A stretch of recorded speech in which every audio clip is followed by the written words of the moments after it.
pretty close because a lot of it's a 50-50 split. saw Team Liquid dunk on KC, but they also saw CFO dunk on KC, so made it hard to judge. It's going to be tough. This is going to be one of the closest, most crucial matches of first stand so far. Let's see who comes out on top, TL or CFO, as we send it to our first game. Do you want predictions? We're going to a video. Let's check You it want out. predictions for CFO match? 패배 직전의 한 수가 판을 뒤엎는 게 바로 FST죠. Do you get dropped on the right channel? I think against CL and CFO we didn't play good, but now at least we wake up. I think it's if you sub. Oh, that was a disastrous Baron for TES. Army Corp are finally at the tournament as they Dude. take the 2-0 over top. Yeah, but it's if you sub to them, you'll get stuff. I don't think you just get it for watching, do you? Possible to win against HLE and keep going. 그래도 유럽 리그를 우승하고 온 팀이기도 하고 절대 방심할 수 없다고 생각해서 잘 준비해야 될 것 같습니다. Yeah, but they want you to sub to their channel. Yike for massive turnaround series for him. Huge props to KC. They're gonna get it done. 그 선수가 요 몇 년 동안 계속 최상위권의 What in the 정글러로 fuck is 활동하고 this? 있는 걸 알고 있고 그리고 항상 우승도 많이 해왔던 선수라 하르민 코프랑 재밌는 경기 치러서 승리까지 Spanish? There's some guy posting in Spanish about CFO. So I think this team is looking very, very strong. If we come with the right mindset, I still think we can beat them. And I hope we made you guys proud. And we're still gonna Like, keep what the fighting. fuck does this mean? I'm about to put it into Google Translator. We are oysters again. Duel of debutants between APA and Honquito.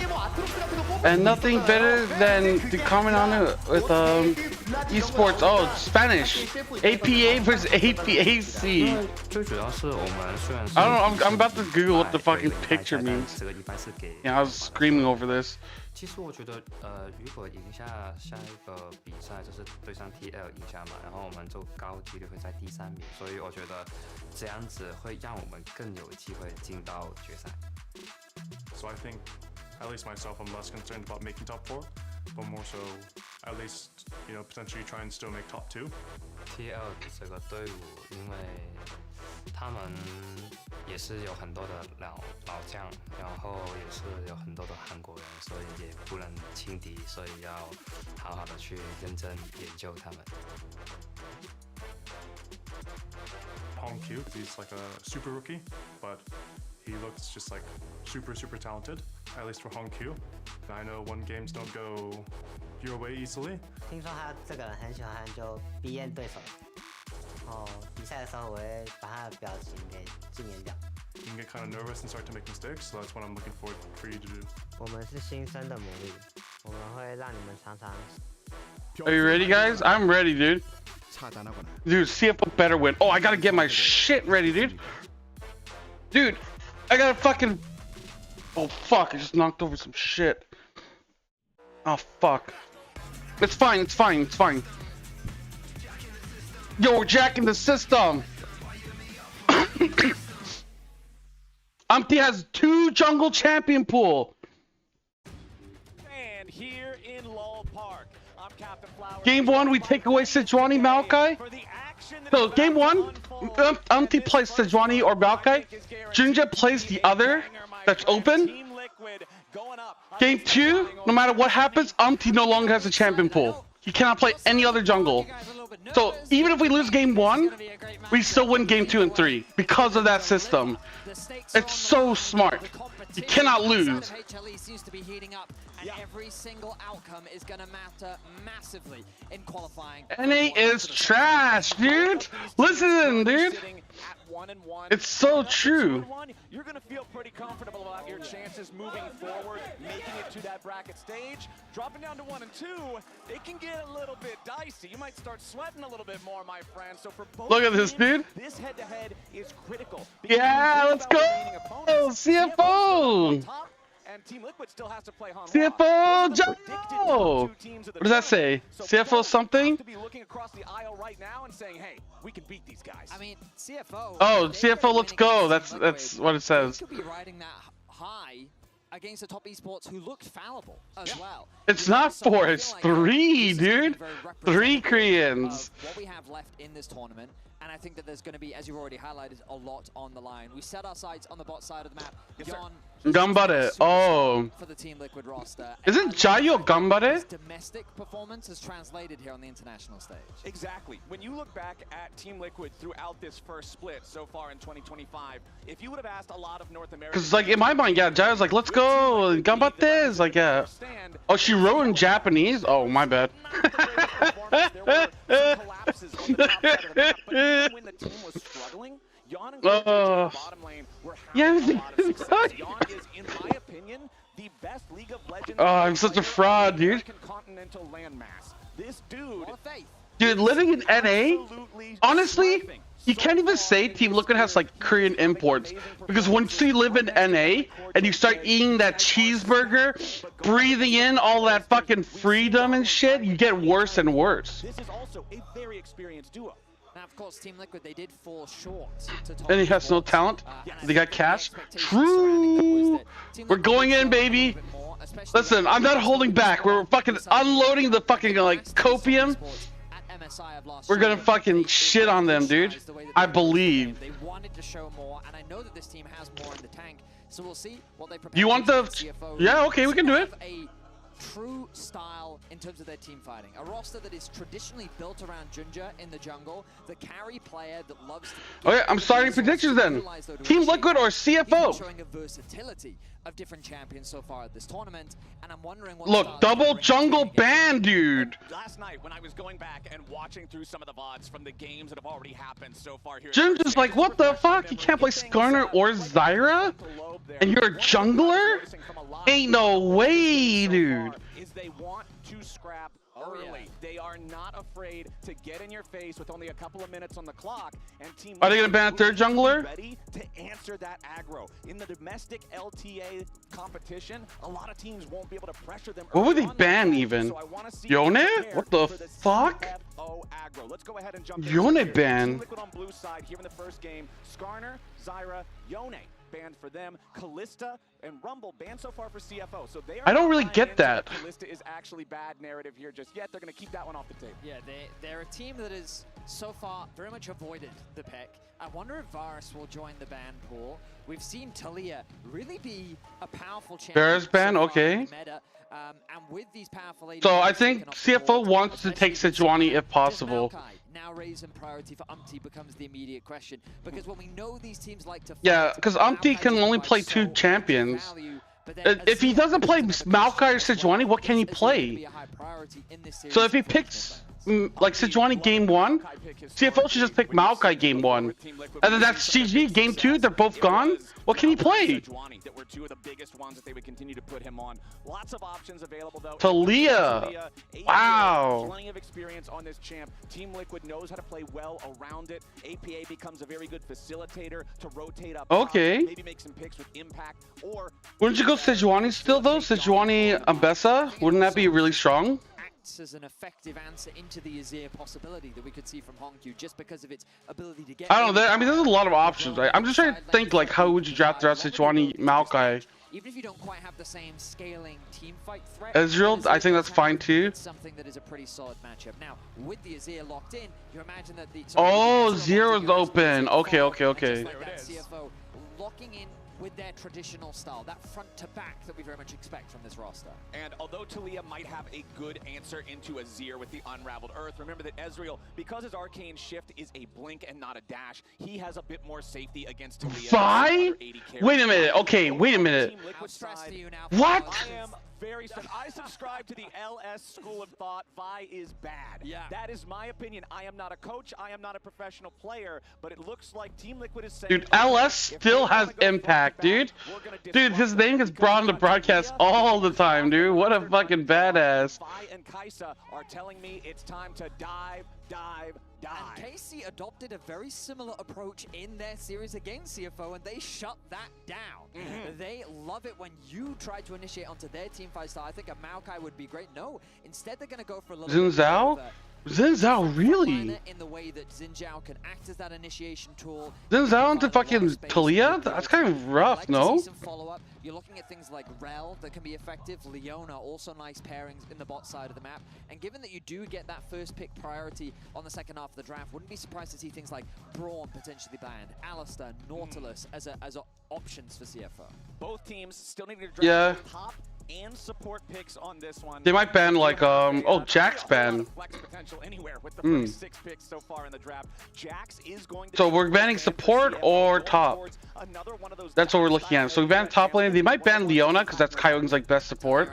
Rest when he comes in the first game of the series. Cassante is normally the champion. They like to put him on. He's a very good Cassante player. We know him for a lot of his carries. With the Jax ban, definitely leaning towards a Cassante for me in the direction of. I mean, yeah, if that's the case, then we can ban M-Pesa and blind pick Cassante. That would be pretty good. The Rel themselves, assuming that they give. There wouldn't be that many counters open left. Nautilus. Interestingly, going to come through from CFO. I thought they would remove something like the Gnar as a possibility on the top side. Instead, going to mitigate that bot lane. Yeah, Gnar could work as well. Because I think if they chose to ban away the Rel, Nautilus Kai'Sa looks I'm just trying to think. I don't know if you blind pick top though. I feel like you still go blind support. For bottom laners that like to dive, so I like the ban there from I think we go Rakan, but again, that's another dash champion, right? Like if you ban Nautilus, doesn't that mean you just want to play Rakan? Very good at neutralizing a lot of the mobility that's required to get into the back line, stop that front-to-back game plan of CFO. But let's see, we're expecting not banning out APA. Yeah, that could be a mistake. We'll find out, dude. We'll find out. But I mean, he's not playing anything crazy. He's playing Talia, so it's not like he's like playing wacky mids. Carry-orientated player, the one with the slightly more different picks. Cassante blind? Okay. To play the Cassante. And so when he's in the roster, if Cassante is up, they're going to lock it in, and throughout this tournament, we've seen teams repeatedly ban this champion away from him, but he's finally going to get his hands on it.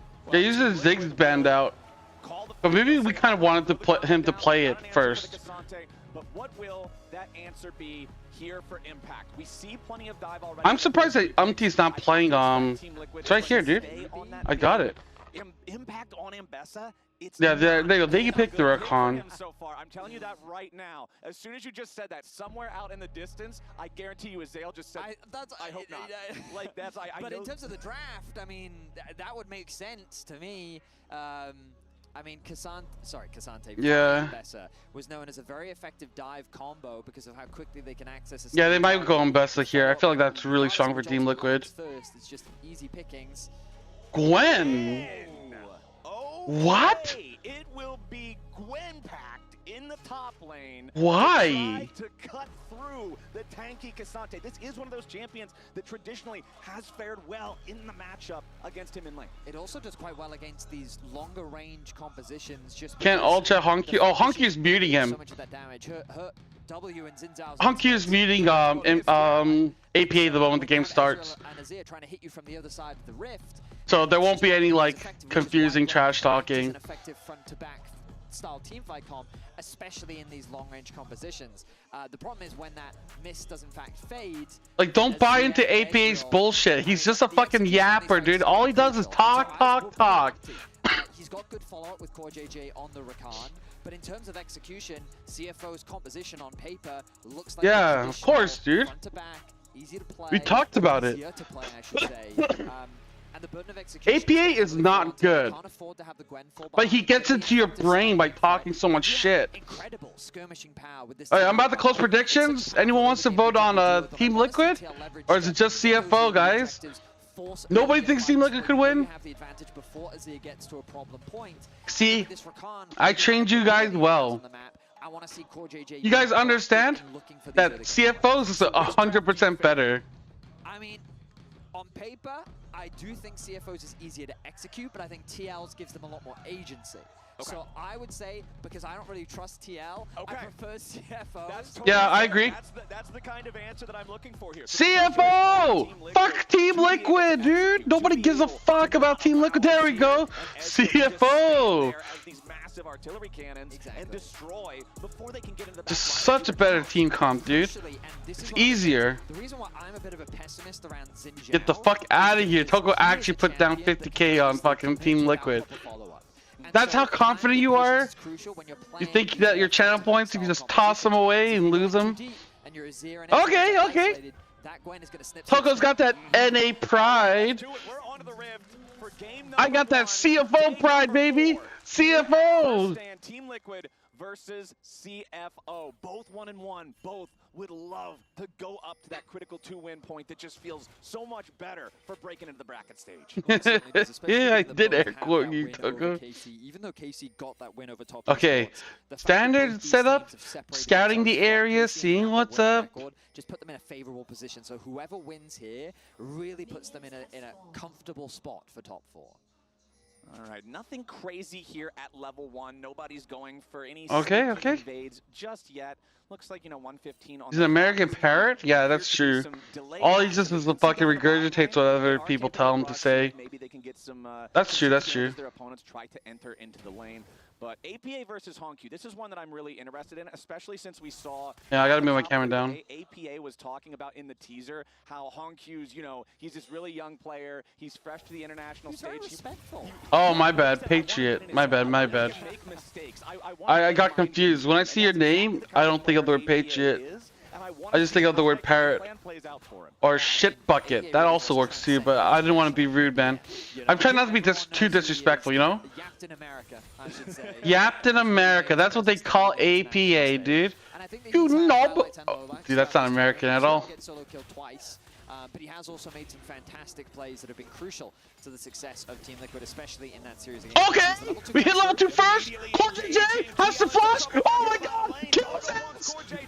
Oh, yeah, I was body blocking. Oh, that hit 2. Oh, dude, they're already getting fucking dunked on, dude. They're so bad. They're so bad. Let's go. As a commentator, I feel like there's a lot of bias here going on. Will you think so, Toko? He thought that if I can flash in range of KorJJ, that I can guarantee a follow-up Q, and as long as I keep hitting these auto attacks, this is a guaranteed first blood. But the dive. All right, 2v1. Oh, he has barrier and flash though. Oh! Oh, it's a minion. Okay, it's okay. Second one, no, he didn't tag him. So it's 2 dead on CFO. Oh, it's okay. He loses out on CS. He loses out on CS. That's fine. That's fine. That's fine. CFO is that they denied that wave. Yeah, they denied XP and but the wave. fact that Yon could still get a kill back is kind of the best case scenario for him.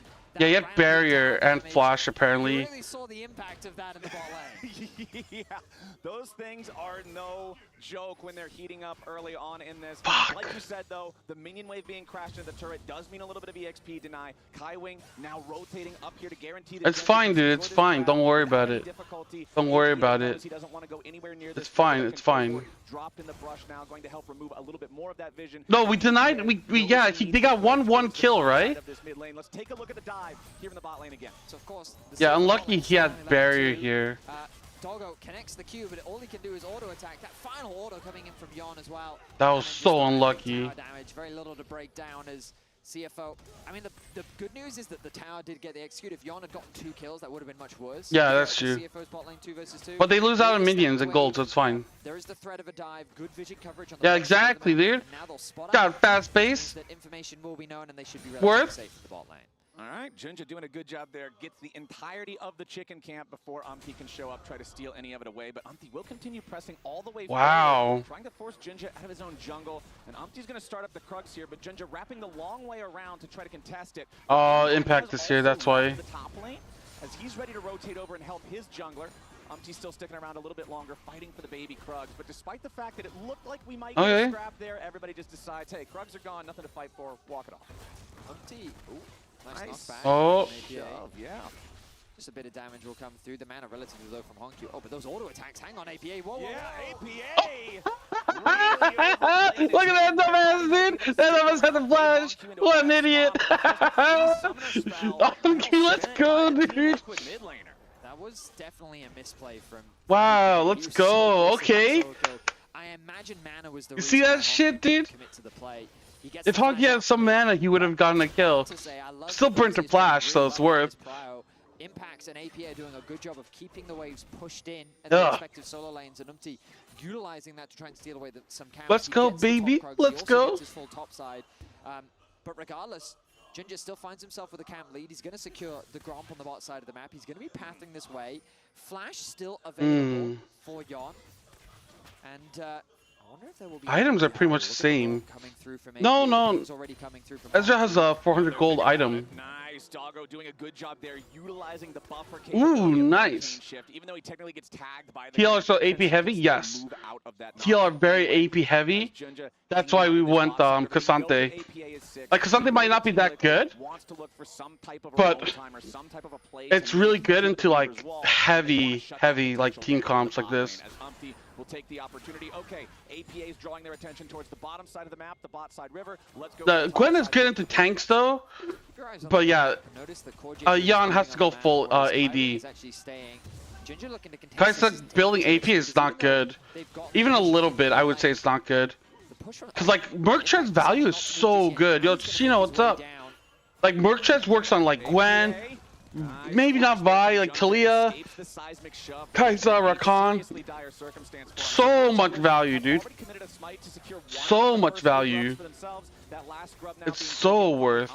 So no credit towards feats on this first pack of the grubs, but still a slight advantage. Okay. Outside, Hongq, good job again with the buffer through the seismic shove to dash away from that one. Yes, he still got hit. Hongq is doing well. From the unraveled earth, but it does not matter. Yeah, I will say that the Herald was definitely the Grubs was a little bit of a mess. Who got the third Grubs? Was it TL? Had the numbers advantage, but because Impact decided to move so late, they couldn't really leverage it. So that meant that because they were able to get the push in mid, thanks to okay, it's 2-1 Grubs. The 2 versus 1, force Umti back, and they still had this group stage standing is wild. Yeah, dude. Those early objectives that contribute to the feats of strength, which ultimately, considering how hyped up they were at the beginning of the split, have largely tapered off. Their ultimate value is not as game-changing as I think that we initially believed, especially after the nerfs came through. And now Ginger's going to convert that pressure onto the bot side of the map into their first dragon of the game. Yeah, feels good for CFO. Should be able to pick this one up with no contest. Umti just going to utilize the opportunity, steal away the things are looking pretty normal. We're going to take Dragon, which is pretty good. We are giving up top side, but I mean, Rest is down, but dude, this comp, like, Rest's job is to, like, try not to lose too hard. And he's doing a decent job at, like, holding his own. He's not getting any help, right? We're helping mid and bot, which is what I think is more important for this game. Very oppressive for Cassante to deal with. They can be, and now they're setting up for a dive onto Rest. Wow, they didn't even get the Scuttle Crab. What does Rest have? Oh, I can't see what abilities he has. Into Cassante? Oh! Let's go, dude! Rest is so fucking good! Rest just broke their ankles. He played. Dude, he fucking shit on them so hard, dude. Holy fuck! And then the flash in from that was so well played. Okay, this might be a little bit fucked. Oh, wait! Oh, he still has ulti! Wow, that TP takes fucking forever! Oof. That was a bad TP, that was bad TP. It's okay, it's okay, it's okay. RKO, dude. Dude, Rest is a fucking Giga Chad, dude. I really thought he was gonna be like, oh, maybe he could, like, do 1-for-1 trade, but he got a fucking kill, dude. Dude, this was fucking nuts. He played this so well. Look at that. And then, bam, he flashes onto APA. Unfortunately, Kaiwin got the kill. Yeah, but, like, that play was really well done. But yeah, here, he wanted to push into wave and reset. He didn't think Gwen was still there. But this TP takes so long, dude.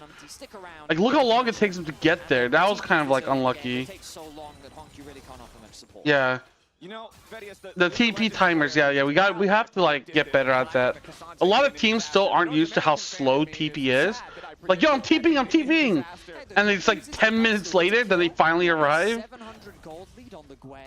And ultimately, Impact is in a great position to be a carry, and you kind of look across the map.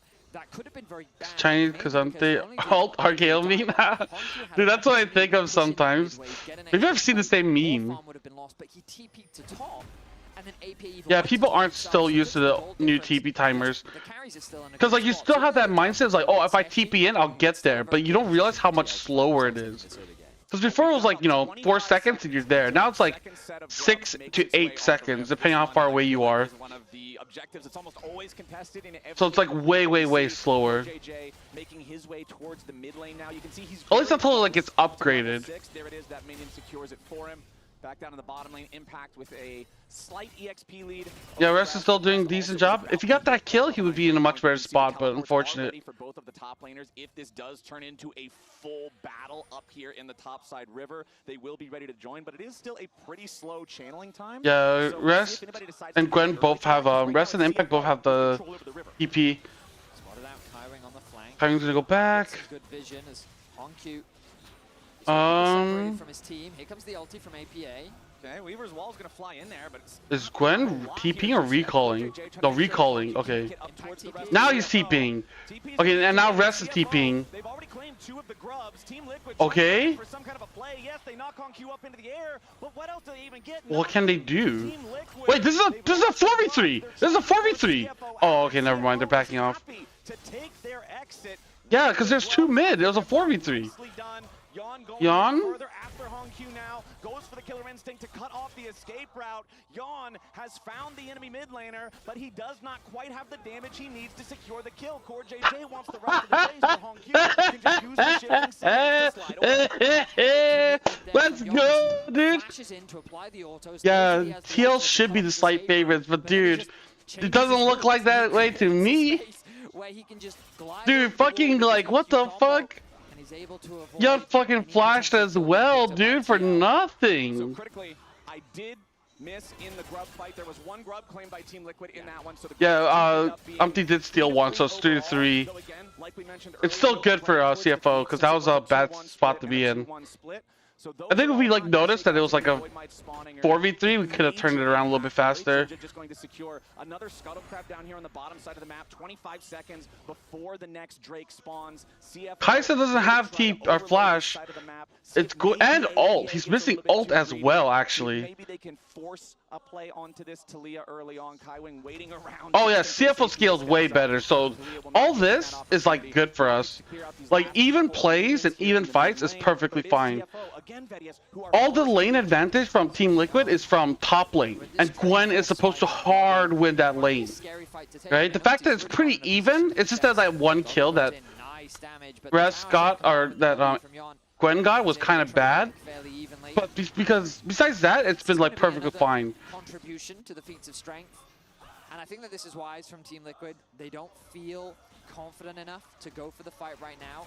Umpty will be spotted out, but I don't really think Kaiwing can punish this. Little chickens. That's something. Doggo tries to Okay, stuns him, ignites him. Yawn's here.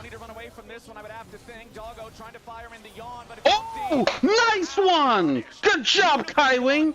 Holy fuck! Umpty's so bad, dude. I did not think that Umpty Yeah, AP is playing kind of derp. His Q did get interrupted, but he still had the ultimate if he really needed to kind of utilize some kind of CC immunity. Yeah, that was good. That was good. That was good. Well played, Kaiwing. Dude, when Kaiwing's not inting, you know you fucked up. You are so fucked. Look at this, dude. He's just like, oh, I'm gonna wait. I did think we kind of got split. Like when Yan showed up, we were kind of like attacking Yan as well. When we should just be focusing like on the 1 target. Yeah, or secure the 3 kill feats. Can see the frustration on his face with that one, just giving away a well, okay. 1 more. We need another objective or first tower. Then CFO will get feats. So either Rift Herald that's spawning in a minute 20, or first tower. To the enemy team already, you don't want your jungler falling behind. Lane economy snapshot presented by MasterCard here. Oh hell no, dude! Can you imagine losing to fucking like Pacific, Asia, or whatever the fuck they're called? Asia Pacific? Hell no, dude! We're supposed to be the minor regions that suck. For CFO. The great thing about these carry top laners that have been largely reintroduced thanks to the lane swap meta dying is that it becomes a side lane threat any potential team fighter that who really deals with them. And if CFO can leverage their range, they can outpace the Gwen and they have tools, but right now CFO setting up for a dive. They are looking for a dive. Okay. What the fuck? Oh, that was close. Just waiting for another one. Nice, nice, nice, nice, nice. Let's go, dude. So winnable. Can we get bot? Push bot, push bot, push bot. Nice, nice, nice, nice. There's not going to be any counterplay possibilities. Rest is more than happy to just hold the line here. Where's Rift Herald? So low. Meanwhile, CFO being proactive on the map. They set their sights on the bot lane tower. Wait, was it you? Cleanly. They get the flash out from APA as well. And that's going to be first tower secured. So this early game has first tower. The way of CFO as they continue to scale. Oh, Rift Herald now spawned. Oh, my bad, my bad. I thought Rift Herald spawned already. I was looking at the mini map and there's no like icon there. My bad. I was so confused, dude. 3 Drakes to nothing here in 2 minutes, and TL has to then come to you and challenge for every Drake thereafter. You're just feeling so good about this front-to-back team fighting. Oh my god, are we gonna fight this? This might be rough. This might be rough. Okay, we're going on to Core JJ. Rakan's getting shit on. Not that low though. Okay. Kaiwing is in trouble. He's taking a lot of damage. This might be bad. We might have to back out here. Okay. Doggo's getting free damage on. Can Rest look for someone? It doesn't look like it, maybe. Ooh. Yeah, that's fine, that's fine, that's fine. We're looking for it, but we couldn't find it. Only one death, and it's just Kaiwing. It's fine, dude. That's our powers level. We're just scaling at that point. The more Kaiwing aims, the better we do. Yeah, I don't know what the fuck that wall was. To stop the chase through coming from Team Liquid. Remember, this is the dive that happened earlier on. Yeah, that's usual Kaiwing, so it's like all good. Moving into the fight around the Herald. Wait, why did Kaiwing, or why did AP jump off like that? Or is it because Kaiwing W'd him and it's like a weird interaction? But yeah, like look at here, dude. Like, yeah, he was trying to look, but he kind of got caught out. It's unfortunate. CFO is forced to retreat from the fight. No engage really. The rest is still looking. That's fine. Like this is good. This is good. We're still like making plays, dude. We'll see what kind of value they can get from that. Hopefully. They are still 1,000 gold behind their opponents. My job next year is gonna be rough, depending on what the fuck happens. Here in 15 seconds. We don't think about it. Odor, let's think about the happiness that we feel now, okay? Let me be happy in the moment, dude. Don't make me think about the off season. We're still months away. Oh man. Okay. Let's see. Dragon spawning. Okay, both have TP, so it doesn't really matter. They can TP Dragon if needed. Doggo's still working on his second item, so he is not as strong as he could be. Rest is building, creating space. Dragon of the game quickly going down. Yeah, 6,000 HP remaining on that one. Rip Trail going to be summoned up in mid. Dude, that foul end guy was so. They used Rip Trail mid. What is that? Talia wall? Team Liquid gets that Herald charge onto the mid lane turret. Yeah. To claim the thing, so no gold injection from that objective use here. Okay. Now walking through the top side river. Wants to find him here with a vault breaker. Sees the shadow there. We're both wanting to go for that. Both sides are like thinking about should we go for this. So choosing discretion as the better part of valor on that one, while APA takes the opportunity with everybody else from CFO heading to the top side to protect their mid lane. APA? He's going to try to take out this bottom turret here. Nice dodge, Rest. What is Rest building now? Just barely hanging on by a thread. Why do you build Bramble Bevest? Oh, I guess get a little bit. Yeah, I guess Gwen. Yeah, the wall, Talia walls were really bad. How's the North America in you feeling right now? I'm sweating bullets. You're sweating? Yeah. Sweating bullets, dude. And CFO with a slight advantage. Right now, I don't think that anyone has any significant lead. Ooh, APA, he's going for this fight. Yeah, APA. AP's low on mana, though. It's just so easy for Cassante to use the Pathmaker against something that's as telegraphed as Seismic Shove, to just say, no, I'm never getting shoved. So can easily get out of balance. Wait, Otacon's attacking us. What the fuck? We didn't do shit. Down there in the bottom side. Now, Vedius, this could be a very chaotic situation because we have a game where one team has 3 dragons very early, means every dragon. And Gwen and Talia aren't. Yeah. And we also Or it might be for Gwen because Gwen auto attacks a lot. He wants the healing reduction. Some really heavily favored team fight. 4 for 1, 5 for nothing. Oh, Ezra ulted it. Okay, I was like, what the fuck? I thought the Otacon was like, yo, fuck CFO, and so it's like auto attacking rest from the distance. I was like, what the fuck? Why is he fuck me for? And those health bars are bleeding. I like the lane assignments as well for CFO, just because APA being forced to group, I mean, Impact is getting a lot of experience, don't get me wrong, he has that full level lead over Rest, but Honkyu is benefiting in the same way, about to take over to level 14, he's able to hold the Gwen, thanks to the wave clear that he's gotten. Yeah. Here in a side lane is a very safe thing to do, and while Cassante will lose out a little bit, remember his role is to be... Oh, no, I have Monster, but I have Red Bull, I have, as difficult as possible for Impact. Guava Green Tea. The main carry in this game. It's like pears or some shit. I'm not really too sure. Is at right now because we already mentioned Doggo hitting that Muramana point, which is really huge. You can see the secret. Yeah, the top laner, we kind of treat Rest like shit. I'm not gonna lie. The fact that we just leave him on his own, we're like, hey man, deal with it. It's like, hey guys, I'm getting bullied. There's like 3 people down here. It's like, yeah, your job is to get shit on my 3 people. Oh. His spidey senses were tingling. Dude, that would have been so crazy if Young's walked in there. Yeah, Gwen is a little bit worrying. He is getting a lot of free farm. To safety. Catches that mid wave.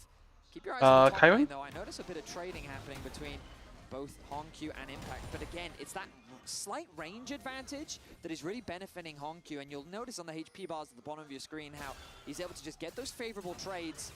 And he can just keep the wave pushed in, and he's at no real threat, which is why I love these lane assignments that have come through from CFO. Oh, wow. Azir's TPing. TPing. Oh, they see that. Wait, why is Umpty all the way to the top side?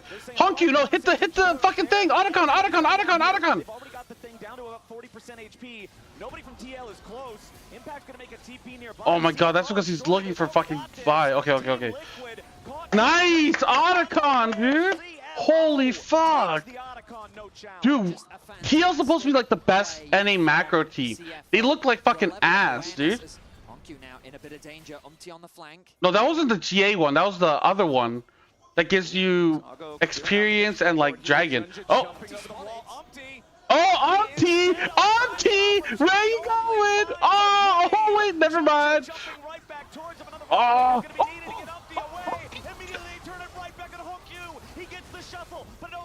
Oh, someone's TPing. Who's that? Oh, Talia. Can we do anything? Oh my god, we're just like fucking going nuts. We're losing our fucking minds. They're all so low. I don't know if we can do it. The Honky's so low. He got out. Go! Okay. He missed the Q. Oh my god, what's happening here? Go back! What's happening there? Oh, 2 for 3. Oh, yeah, it's the flower. Oh, I'm gonna die. Oh my god, what the fuck was that fight, dude? What is he doing? Why is he still fighting? APA needs a lot more damage.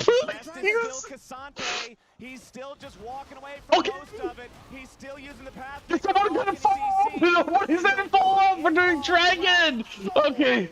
Oh, we got dragon soul. Oh, fuck. Oh, dude. Oh my god, I can't, dude. Fucking Rez is just like, what is he doing? He just doesn't know what to stop. Dude, this fight was ridiculous. Umpty was so fucked. Oh, like right here, watch. Honky was just about to get ult off, and then Rakan taunted him, so he couldn't get the 3-man ulti. So unlucky, dude. Then here, what the fuck? I just flashed, and I'm like, what the fuck? Like, Doggo's in a weird spot too. Yeah, Impact's fucking shit up in the background. And look at Honkyu's health. He survives with 50 HP. That hourglass, that stasis that I mentioned earlier. Like, look at Rest, dude. He's still fighting them. Impact dies. Nice. He kills Yan, right? And then here I'm like, okay, well, you know, he's gonna back up, but then he still kept fighting.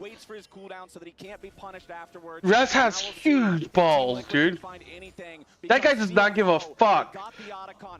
Like, you can abuse them all game, he'll still fucking fight back, dude. Like, he'll just take abuse and then he'll just unleash it. Like 25 minutes of abuse, now he's just like, haha, it's not so fun anymore, is it? Not so funny now, is it, bitch? You like ganking me 24/7, motherfuckers? Denying me all like 1 minion? Haven't been able to find good dives. We haven't seen any dive combination coming through. Dude, we have fucking Soul. We haven't seen the picks from Dude, it's still a 1k gold lead. That's crazy. They're not really converting it into any significant presence on the map. So Team Liquid only continues to lose more. And now with the Soul gone, Elder becomes a massive threat. There's a tank minion. Sometimes it wasn't. Elder Dragon, the ultimate equalizer. For Team Liquid, it could be a way back into the game. I didn't sus. It could be their final death sentence. CFO has done such a good job managing the threats from TL. Yeah, look at all these merc treads, dude. So good. It's giving them so much value. You should be safe. As CFO set their sights on the mid lane tower. Good damage comes out. Wow, Yan just got fucked, dude. Dude, it's so funny. Everyone always says Yan is so good, so good, so good. And then here comes Doggo, just taking a fucking shit all over him. Like it's nothing, dude. Like it's nothing. Oh. HongQ level 16. Remember, this guy is such a young player, man. Only 17 years old. A 17-year-old baby. Yan, lock the camera. Maybe you'll play better. Maybe you'll play better if you lock the camera, Yan. Exactly, dude. Oh, it's Doggo, Yan, and Callist. Strange engage from Umpty. Decided to commit the Vile onto the Alistar. Damage from HongQ. Walks out of it. Team Liquid looking desperate to find something here. I mean, desperate is the right word, Flowers. Doggo. Oh. Oh! HongQ was looking for it. He made him flash though. CFO seeing if there's chase potential. CFO, they might not have got any kills there, but they've got the health bar advantage. They've got control of can the they? river, and they've got We're missing some ults though. We're missing some pretty big ults. Crucial as the Baron drops to about 50%. It depends, man. If Raz can keep Umpty out of there, it's possible. Where's oh, Umpty's not even there. Oh, HongQ! Okay, HongQ's out. Rex is in there for some reason. What? Oh, no, wait. Oh, HongQ's sleeping. HongQ's sleeping. HongQ, you have ulti. Oh, they missed the flip. He missed the flip. Oh, it's so shit, dude. He's so bad. Oh my god, it's GG. Another kill. CFO! CFO! CFO! Oh my god, dude! Let's fucking go! His use of the Zhonya's, the slide dude! Holy fuck! CFO just refuses to fall. The Baron, the inhibitor, they set their sights on the Nexus. And it doesn't look like there's a lot TL can say about it. It's a full 5-man. Wow, dude, it wasn't even close. Oh, bye-bye! Let's go, Ace, to claim it! Yo, that's my boy Rest right there, baby! Dude! So good, baby! So good! CFO looking strong. You said it back in draft, Vedius. They had the easier to execute comp, and Team Liquid. Dude, CFO looked so clean there. Holy fuck. We'll be back real soon. Coming up next. Okay, I'm gonna go take a piss, guys. Holy fuck, dude. I'm ready to come, dude. I'm ready to come. Dude, Shin, CFO. Dude, I'm fully erect, dude. Dude, there's no piss here.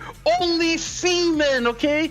Nobody's pissed their pants. People are just ejaculating. That's where pride comes in. That's where pride comes in. Okay, I'll be back. I'm gonna run a 3-minute ad so we don't get pre-rolls. And yeah, go get something to drink. Hopefully something delicious and not salty protein. Seamless LOL esports tournament integration. Follow every play. See every result. Get access to exclusive contests, rewards, and co-streaming options. Only on the browser for Legends. Only on Opera GX.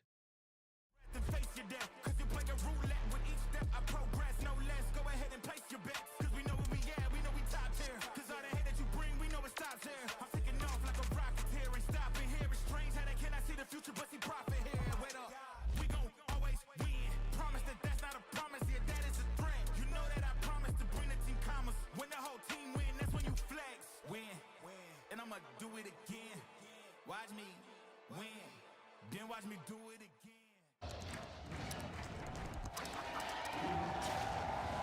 Red Bull gives you wings.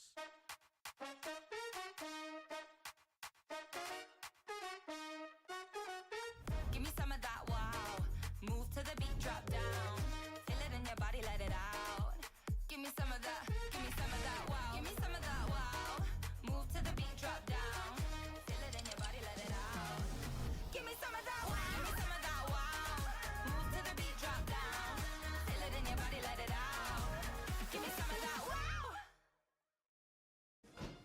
Poppy, why don't you take my keys and go for a ride?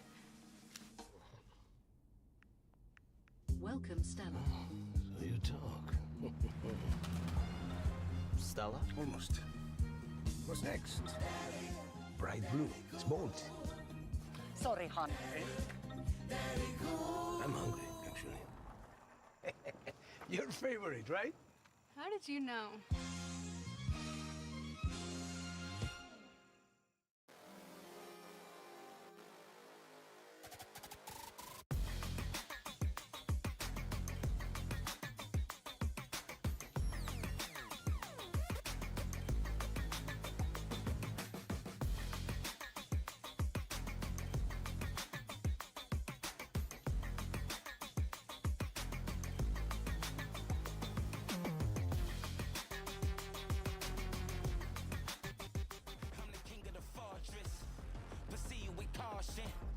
I'm loaded and locked in.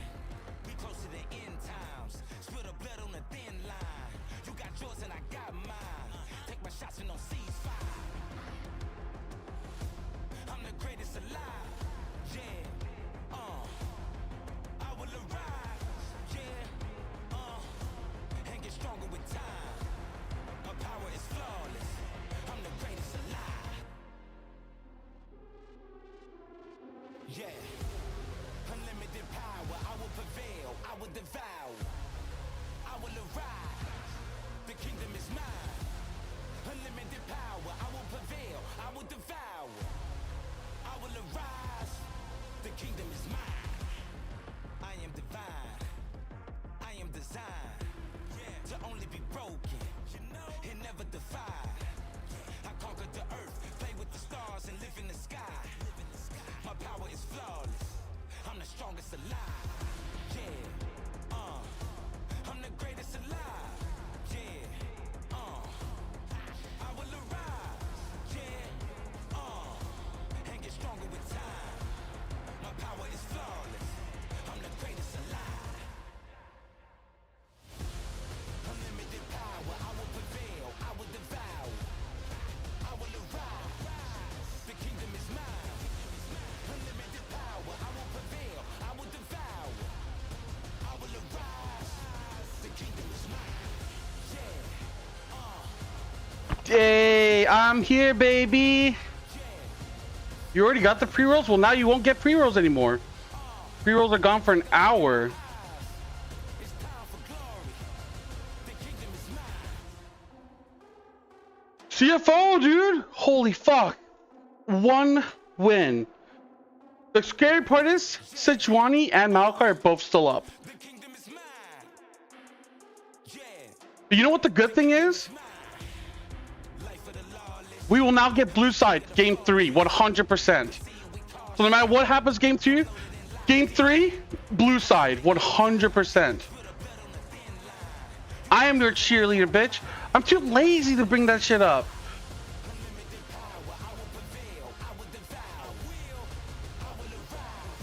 I don't even know where to put it on the screen. There's so much shit going on.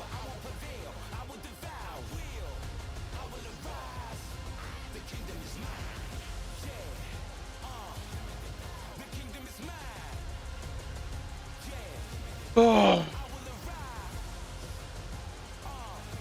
Dude, listen, let me enjoy CFO, okay? You guys just like yap, and whine and complain, dude. Is this not good enough?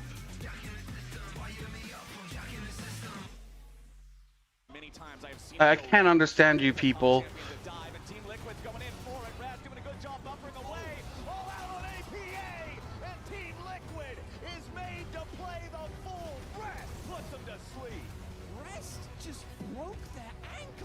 Rest just broke their ankles. Doggo, oh, so good.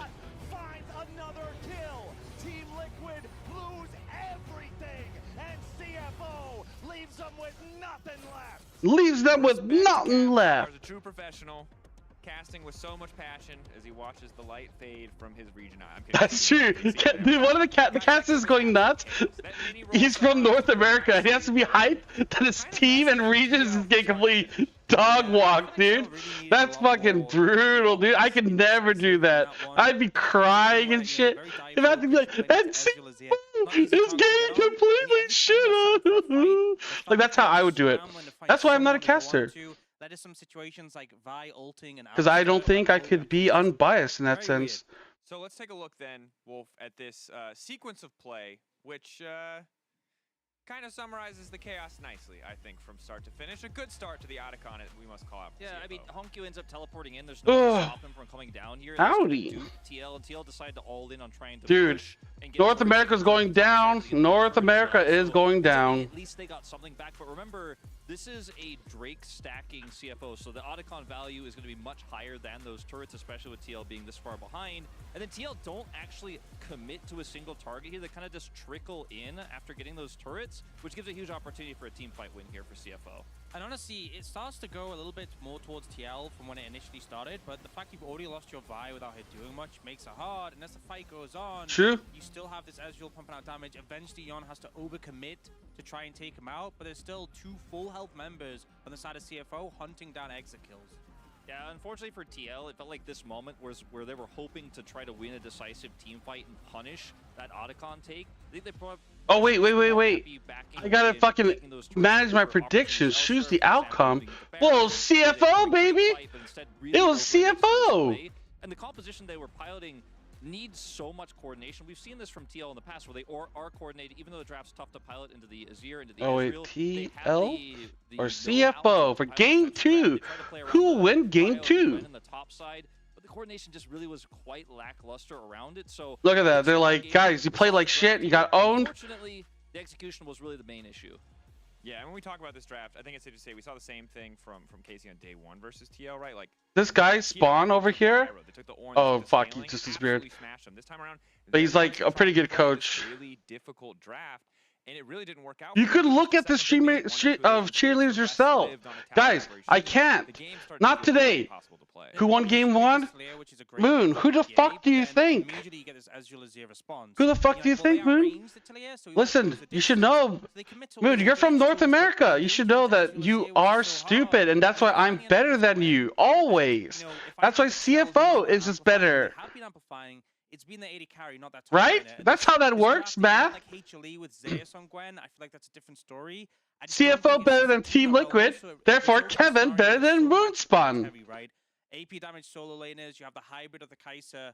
So like when you had like the Azir, it's the APAC, the Asia Pacific region. That includes Japan, which last time I checked, we talked about oh, how convenient. I am. Therefore, I am the best. She gets a ton done. Kai'Sa isn't that champion, especially in a comp like this. You're so reliant on everyone else. You can't actually make a big impact on. Okay, we're bringing on Meander. We're bringing on Meander. Team Liquid move away from this type of drafting, putting on something that scales really well, can have a powerful. Yo, do you believe? Or trying to in the chaos. TL though will get to return to blue side, right? We'll see. Let's go, baby. Oh, that was close until it wasn't. It wasn't close. What are you talking about? But it was just CFO getting more objectives, playing a little bit cleaner. I was. Easy. Now we look ahead. The goal was even. Impact was really scary. Yeah. But it's Impact though. We talk about a lot when it comes to Western teams. I think give yourself solid team fight win cons. Impact only plays tanks, guys. Come on. We have kind of picked, want to try and do something. I mean, it's not being where you. I wouldn't disrespect the world champion like that. But sure. I will only disrespect him when they play against my team. Against any other team, I'll fucking give him his credit. I think drafting for Prio is also fine. I mean, all I'm going to say is that our win condition is so far going very well because Umti is inting more than Kaiwin. Instead of trying to force on the opposite side of objectives. Yeah, but when Umti or Kaiwin ends, we do pretty well. When Umti ends, it's like GG. Yeah, CFO will be on red side again, but game 3 we get side selection and we'll be on blue side, which is where we want to be. So it doesn't matter, dude. How can they win, dude? How can they win? I don't know. And welcome back everybody to First Stand and game Bro, number 2. They lost with AP Italia. Like what? That first one was Oysters I wonder muscles. if Tristana ever gets banned in this series. To be honest, I just had to make it will be an interesting priority for both these teams. That's what we'll have to do. I'm gonna have to hit up him and Freak for some feedback on I it. mean, probably not because both mids are probably going to get picked like 1 to 3, but that was a performance. It felt like if mids went on to 4 or 5, I wouldn't be that surprised.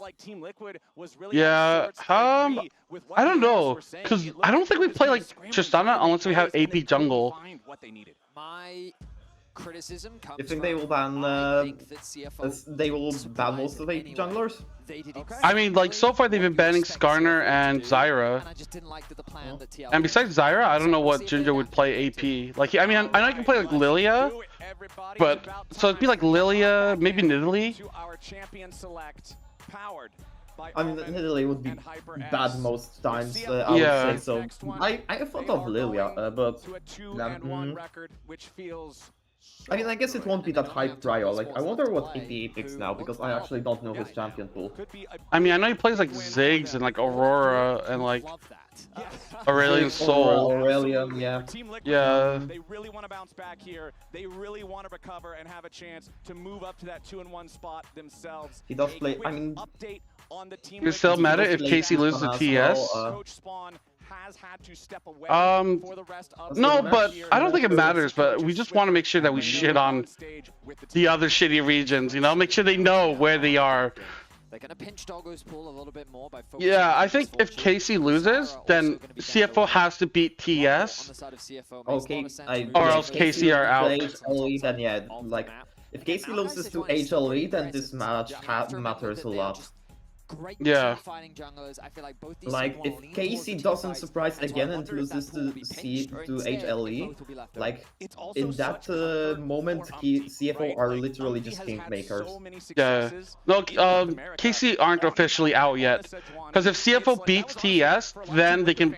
I think Casey is in. Because they win the head-to-head. They win the head-to-head, and they are. I think they would be third seed actually. Because they do. Yeah, I mean they have. The tiebreaker would probably go like this. Like TL would be last. No, TL can't be last because they beat KC. So KC see. If we have KC, TS, and TL in a tiebreaker, then TL goes last. Because they have the worst head-to-head. They have 2-3, and the other teams have 2-2. And so he's the expected traditional tank frontliner that you would see. Okay, maybe. In many ways, you would associate Impact with. I'd have to take a look. I haven't really looked. Well, on the first Well, hang on. Game 2 started. Zyra, Skarner are both banned. And Misfortune, Bears, and Kalista are all gone. Okay, you have first pick Corky. Yeah, first pick Corky. I think they want to give Yon and Core JJ a strong We 2v2. banned Kalista this time. It was that Yeah? 2v2 domination. I don't believe Oh wow, here comes, okay. Okay, we picked Maokai. Interesting. Well, over on the other side, it will be the Maokai locked in first for Junji. I feel like Sejuani would make more sense. Earlier, a pick away, a denial from Team Liquid to not give that to Umpty. We'll see what else they want to lock in. Yo, you Bernie, thank you for the follow. Mirrored lane picks for the first. Oh, come on in. We got to see the junglers, the mid laners, the AD carries. We'll see if that stays. Oh shit, you were just talking about it. Tristana, a big comfort. Tristana is in. Too, and it synergizes nicely with the Maokai. What the fuck is that face like you? He's like he's something disgusting. Side of CFO, which I mean, we saw Team Liquid. It's his own emote. What do you mean? He's just like, oh, like that's the kind of face I would make if I saw some like, just taking shit on my living room floor. Like, what the fuck? Ugh. Oh, here it is. Here's the Ziggs mid, dude. Imagine that this is gonna go to none other than APA in the middle. Dude, that's so funny, dude. See Corky and Ziggs on the team, you think it's Corky mid, Ziggs bot, but it's the opposite. Only in Team Liquid would it ever be in that sense. Right? Like everybody always says, ban Ziggs against APA, ban Ziggs against APA. And then Umpty picks Sejuani here. Yep. Didn't they know that you're supposed to ban Ziggs against APA? Like, so now Umpty's champion pool is completely fucked.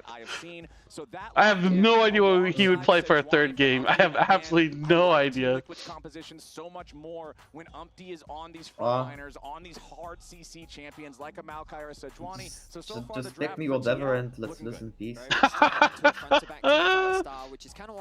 Dude, the Dardock angle is so real, dude.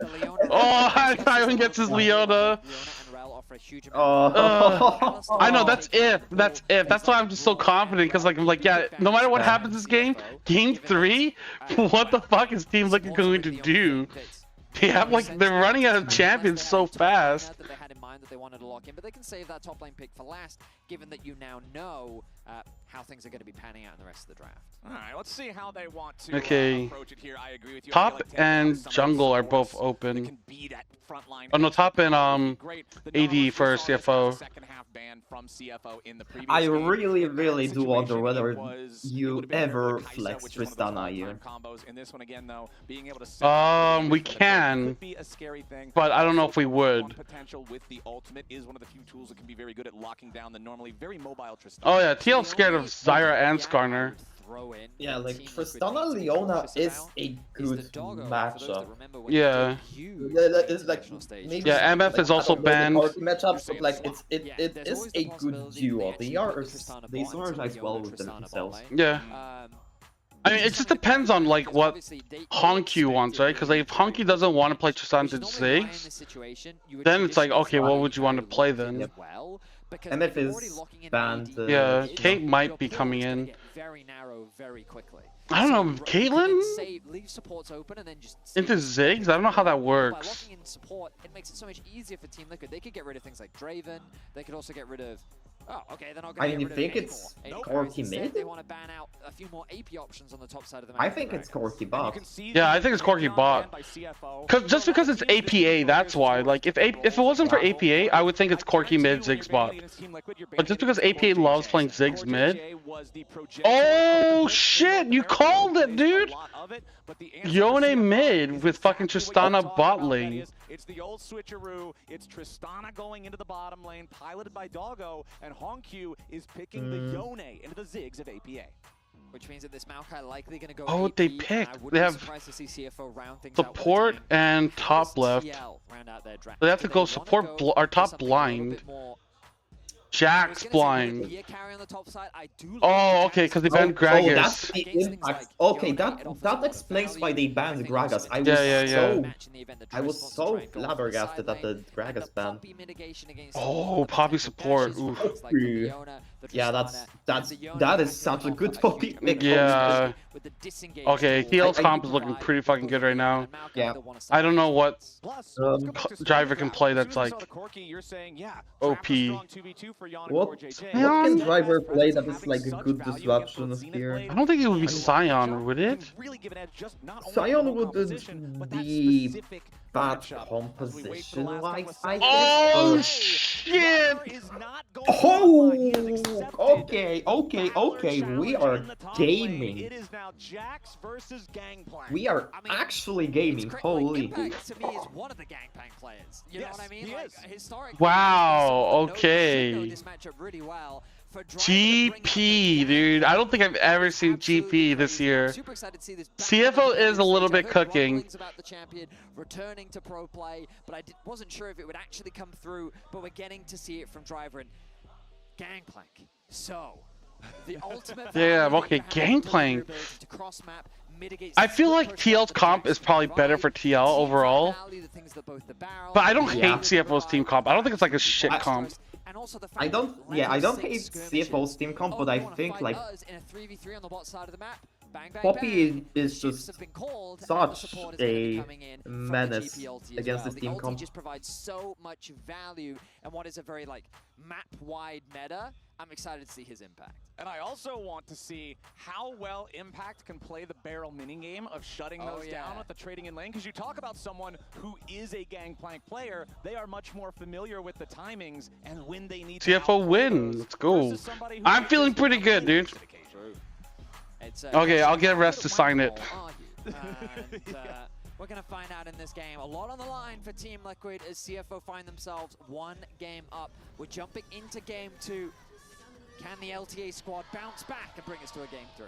That's what they've got to do if they want to keep themselves with a positive record here at First Stand 2025.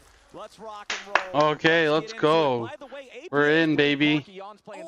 Oh, they actually flexed. Oh, they actually did flex it. Because I didn't know if it was a graphical error. Sometimes I've seen the draft like just have characters. I can respect that. Yeah, that's actually really cool that they can do that. Like, those are both better matchups. I gotta check the seats. Hang on.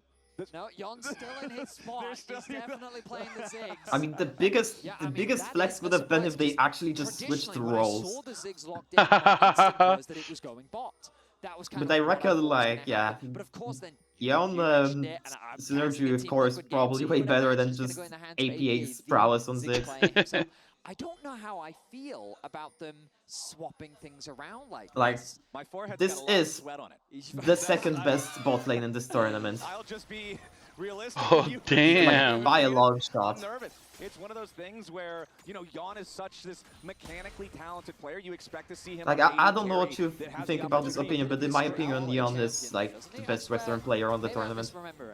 In the tournament? I'm trying to remember the exact definition of it myself because it's definitely not on the level of. Like, he's better than anyone in TL. He's better than anyone in KC. I mean, the only one in KC I would argue with is Kana.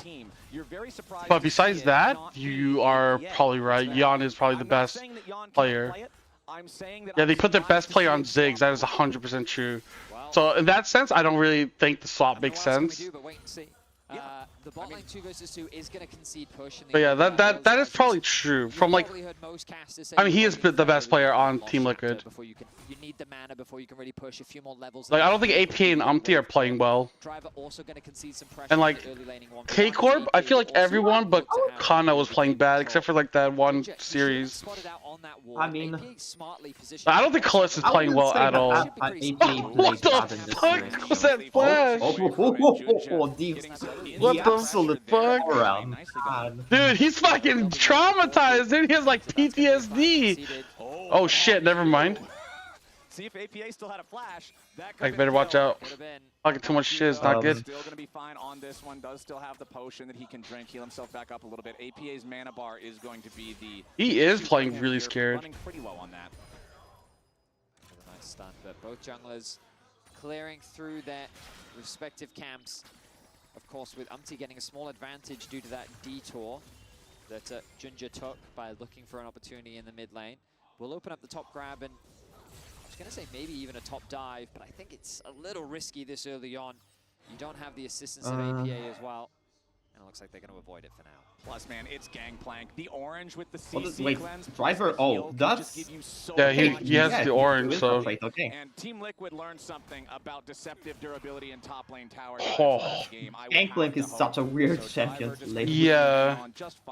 I saw it a few times in scrims, but like, I don't know, man. I don't know if I like it or not. So Honky will pick up as many minions as he can. Maybe do a little bit of damage. I mean, I wouldn't say that I am particularly in love with the Gangplank pick, like, in this meta. Yeah. Like, it's good against this composition.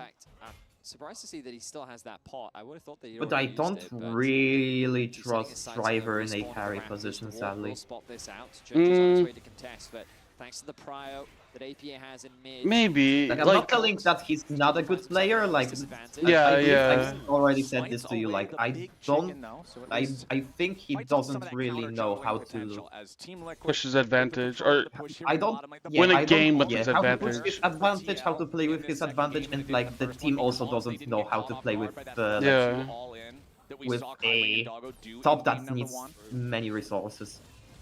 Like how to play around top. Yeah, because we usually with like top, we just let them fight for themselves, survive. With the Q on the Leona to then follow up, and Doggo's got to really commit or be patient and wait for that steadfast presence to get used early. But CoreJJ, he literally only has to wait until he sees something like the Tristana W coming through. Like it does seem to work, but like. Resets coming through is a few it is a little bit scary. It's not something that's like commonly seen. The battle is the 80 carries health bar versus the mage's mana bar, right? You can see Yon almost completely out of mana down there now, so he's both not low really HP. that much of a threat That should be like one Q trade and we are good. The resources are all spent. Right? So Team Liquid with that wave crash, they're going to take the opportunity, go for their first recall. Yon hits we hit those? Damn, okay. Just the entire lost chapter, which is exactly what the GP ult is fucking nice. Driver knows how to do that. Wait, when did Driver lose flash? Level 5 while Honky was first to hit 6. Driver versus I don't know actually. Oh, Core is going in for a gank. CFO. Okay, they know.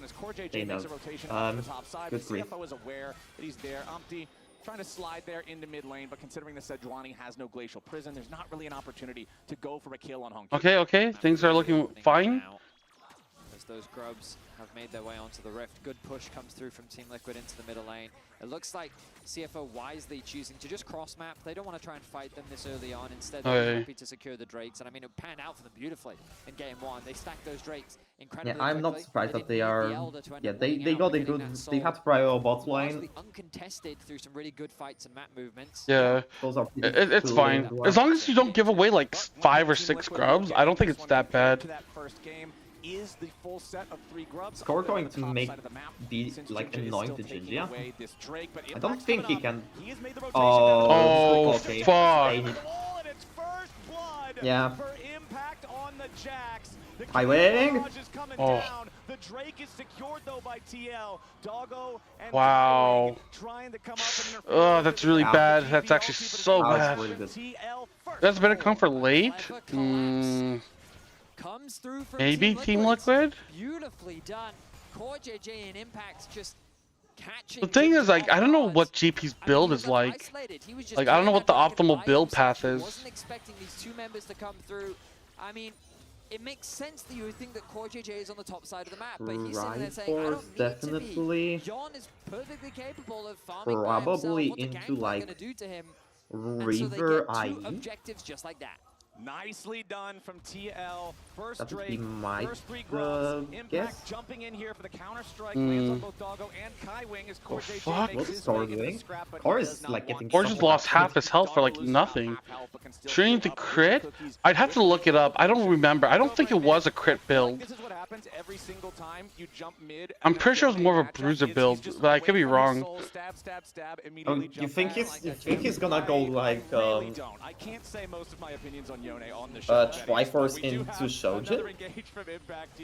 Maybe. Do you think he's gonna go crit though? Triforce into crit? Shojin I think was like the bruiserish build. Good buffer. Faith Seal buffering through the CC. Essence or Collective first is gonna be good. Maybe. Oh, that's an ignite. Oh. Does he have? Doesn't have jump. Probably doesn't have the jump. Yeah. Of the Jax and Poppy combo, Kaiwing now with his solar flare completed. This is a nice. We'll see what the build is. Especially in the Poppy matchup, it gives you the ranged engage that cannot be blocked by the steadfast. Do you still dive if you? Yeah, you don't dive this. Type of play pattern you were talking about earlier. Gone with the TP into bot lane means that he can quickly catch this wave as well. They send Impact back to top and Team Liquid. Doggo is like pathing. Doggo forced to flash, thumbs up as. Wow. Very suspiciously. Wow. TL taking a nice advantage in this early game. That was illegal. Yeah. Good cancel. Oh, he's gonna go Trinity first. Yeah, he'll go Trinity first, but I mean, like after that, I'm not sure. A lot of the time, it comes from their mastery of the macro game. When you think why would Gangplank ever go BT? How everybody was expecting them to be the top squad. BTIE. That's like an old good build or whatever the fuck. Nah, it's so BT on Gangplank is so fake. I don't believe it. Always looks at their best -1. everyone's coordinated on their map-wide movements like this. Yeah, and you love to see it, especially after game 1, where it felt like that they were uncoordinated. They weren't really able to force much with what was supposed to be a stronger mid-jungle duo. That I mean, match isn't over yet, bitch. It's still close. That combo to forcing skirmishes, and we didn't really get to see Gangplank scales really well. Especially if you go like the crypt build. Junja's too late on the play to really contest. I mean, has a small camp advantage, but the gold relatively even. He loves stealing away those chickens. I feel like that is, we very commonly see him going after chicken. Oh, Driver cannot step forward. Umpty clearly subscribing to the Church of Chicken himself as Team Liquid. Oh fuck! They are invading Junji, set up for what may be a dive if they can get somebody else around. Oh Driver! Shit! Driver walking down into the river. We still have, yeah, CFO is. Oh, please tell me get it baited for that. Oh, Honku! Out of vision. All in Dion. Kaiwing can start to body block. Had the flash. Omti absolutely fucking whiffs that. APA not TP for that. I mean, they are probably getting 6 drops for that, but yeah. A lot of missed ults. Quite a few resources spent on that one. Ulti, Core JJ ulti over on the other side. Oh, it comes with TFT? Oh, okay. TFT GP? Fuck off. Oh shit! No. Ah! I mean, even get Core JJ got the kill, so. Oh, fuck! Oh, the cancel as well. Back to his own body, Honku at 150 HP, and Doggo could be the next target for TL. Core JJ immediately tackling. He doesn't have flash. Oh, he didn't gear core. Oh, no! Oh, it's such a trap. Kaiwing! JJ survives, and Kaiwing is knocked back into a minefield. Oh! Chopper, and there goes the Damn. Team Liquid 4-0. Nice oh, that was from Team Liquid and good target man. The combination from Umti and Core JJ that was missing in game 1. They recognize that Junja, while he does have the flash, they don't give him room to move. He gets knocked up, he gets slammed into the wall.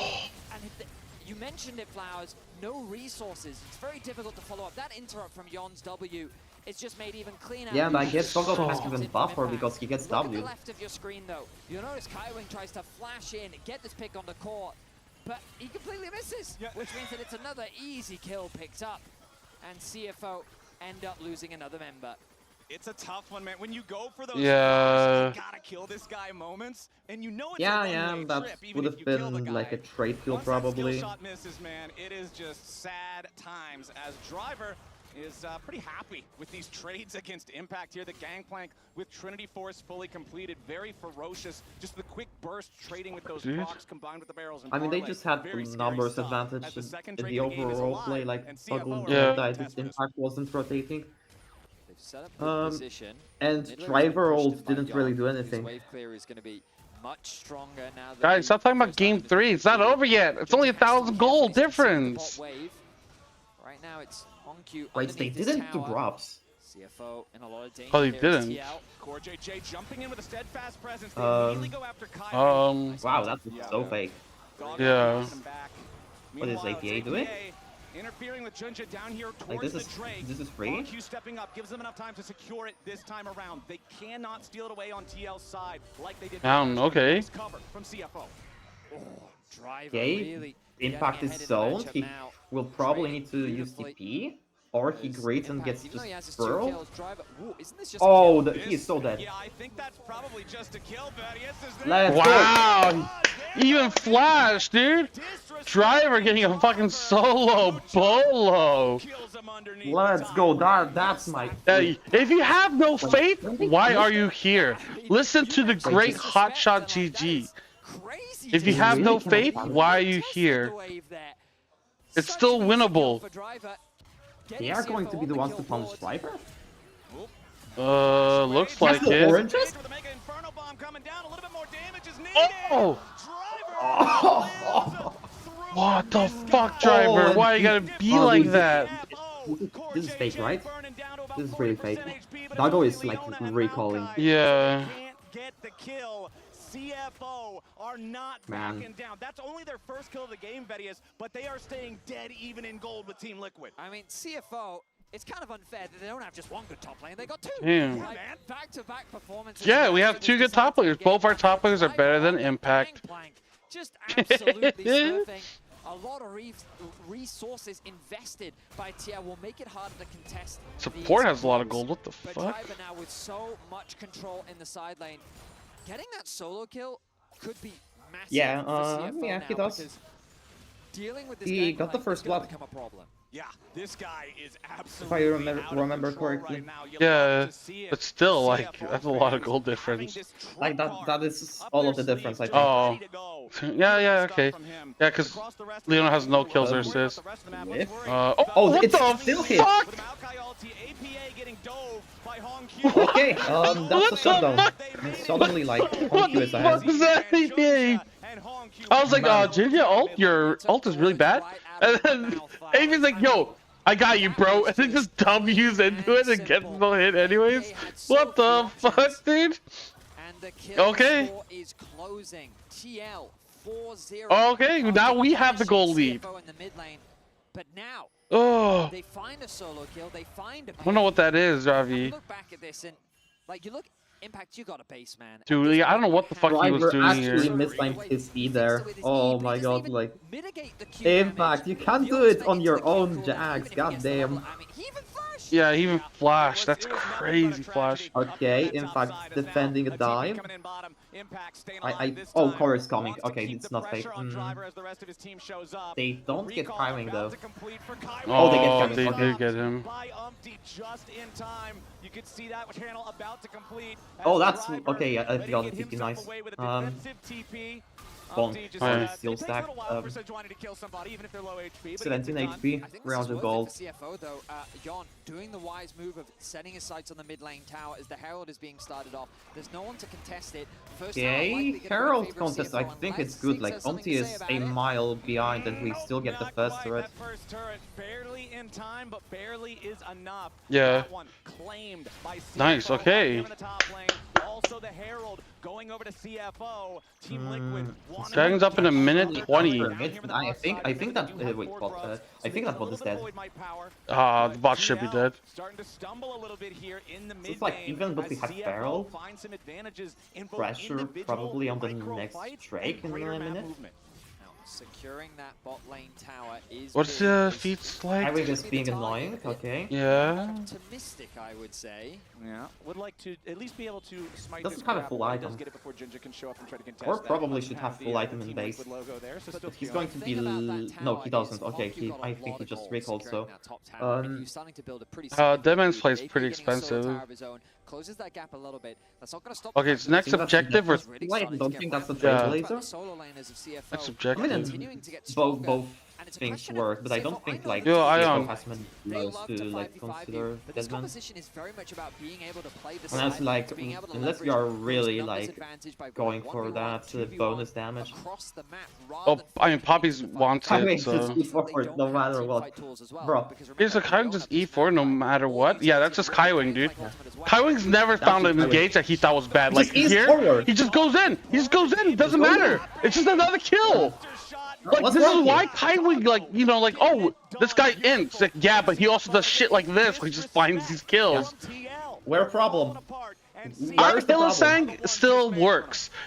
EU Hylissang is broken, but our Hylissang still has skills and can still win. Q does so much damage here with the Yone. Wait, I thought Koala was the BCS Hylissang. Yeah, but this is Hylissang 2.0. This is the new one. This is Hylissang that isn't retired, okay. Yeah. We don't Koala's the other Hylissang. We've had many. Zero appearances. We don't count round zero. We don't count round zero. That's an amateur league, surely. Very least, they're putting a bit of pressure. Yeah, I could do that actually. We are like randomly fighting over Gromp, by the way. It's so ridiculous. It's kind of like you should just not care. Why do we care about this? Why do we care about this? Oh my god, Honky almost killed himself with that. We lose Bob because of this. What the fuck, dude? LMAO. Team Liquid did a good job of chasing them down, but you kind of look at the map state and it's Oh wait, no, okay, but bot wave is way beyond. We got feats again. Dude, I love Hylissang. I'm sad that he's not playing, because I just love that style. Like, that's why I loved Koala so much. Like, I just feel like that finding that killer instinct and being able to find plays that other people can't see is such a crazy skill set. On the side of the Flying Oysters. All right, Team The Flying Oysters, they're gonna fucking fly to a victory, baby.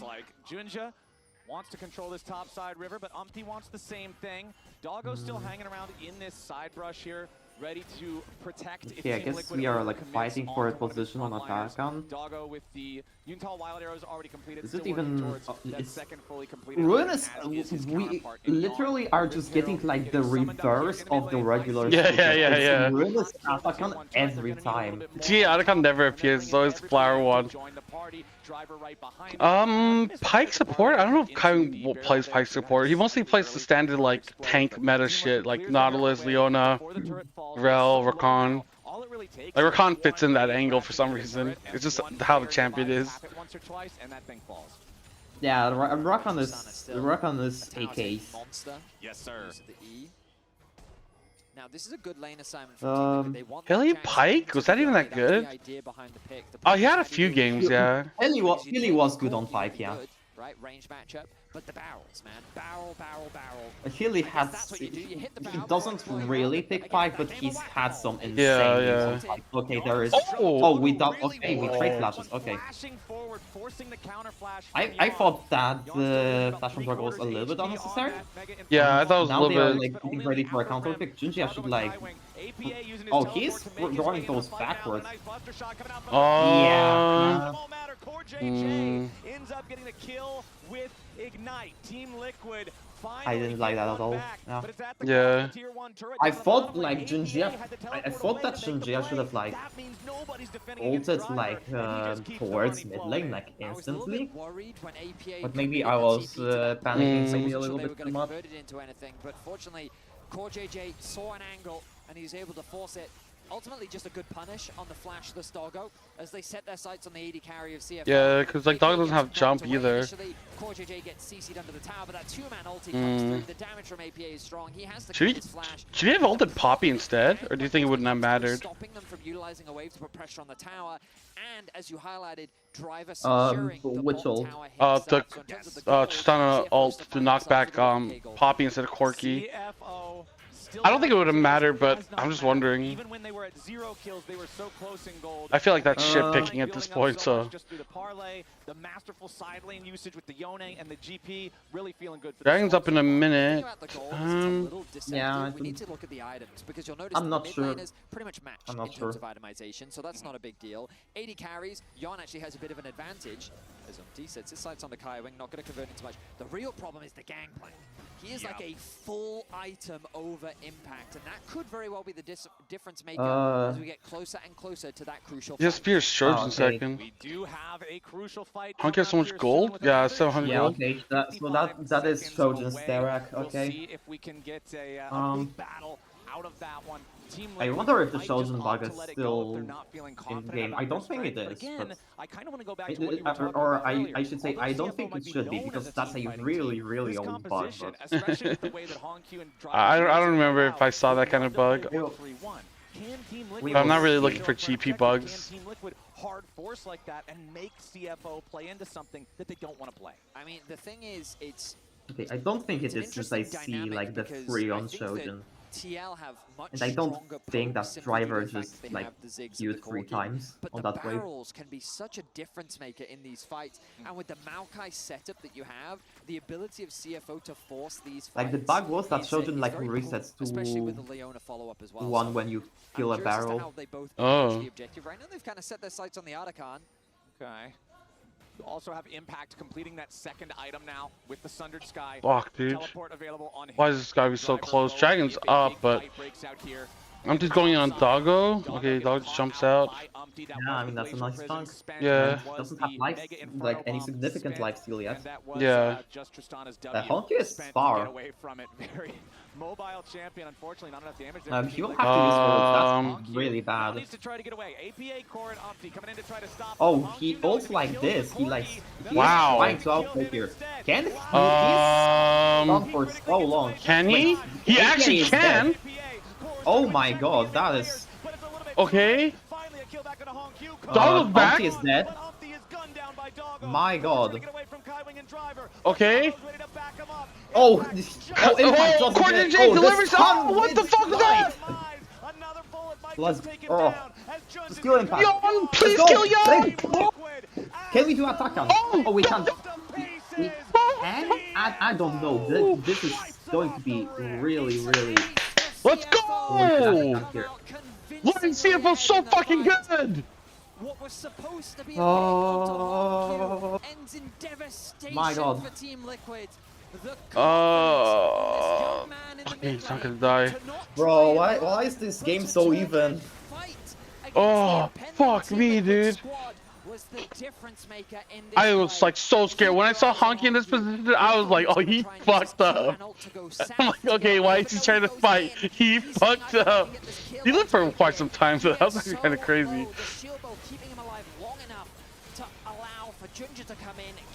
You know, like I like my songs like 144 BPM, not my heartbeat. Dude, I'm gonna be shitting bricks at 144 beats per minute. That is like such a nerd joke.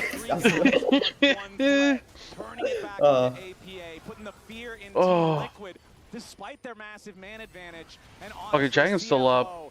now have a really seriously powerful lead. Not just the gold, but you think of all the flower petals. Holy fuck. Umpty's on 636 damage? No fucking way, dude.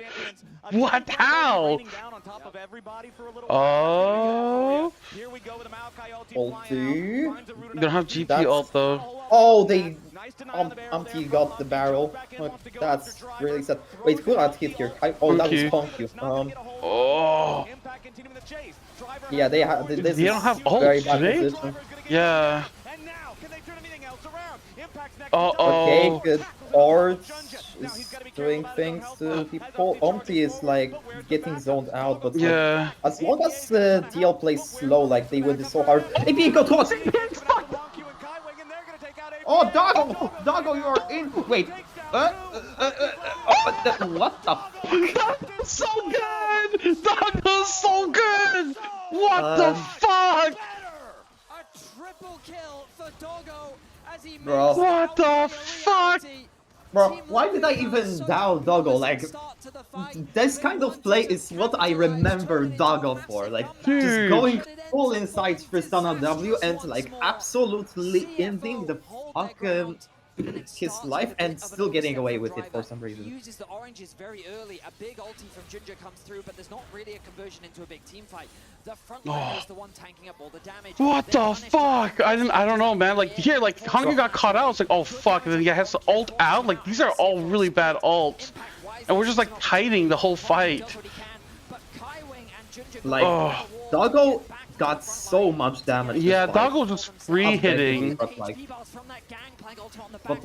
It's I am crazy. like APA getting caught Yeah, here. this it's APA so getting caught illegal. is so bad. APA He just actually instantly like gets fucked by everyone. Dude, Doggo getting those kills is Doggo got so like funny. those two autos so fast Yeah, as well. yeah. He gets slammed into the wall, and then I thought he's fucked. Oh, I don't fuck, think, dude. like, didn't even look like he got the wall stun. Oh, I think I got stunned in the wall, and I was like, oh, fuck. Like, yeah, he has no Mercury, like, he probably didn't get stunned here. Oh, AP is caught out again! Oh my what god! The fuck? What the fuck? CFO's so good! That's crazy! Oh, Umpty's so bad!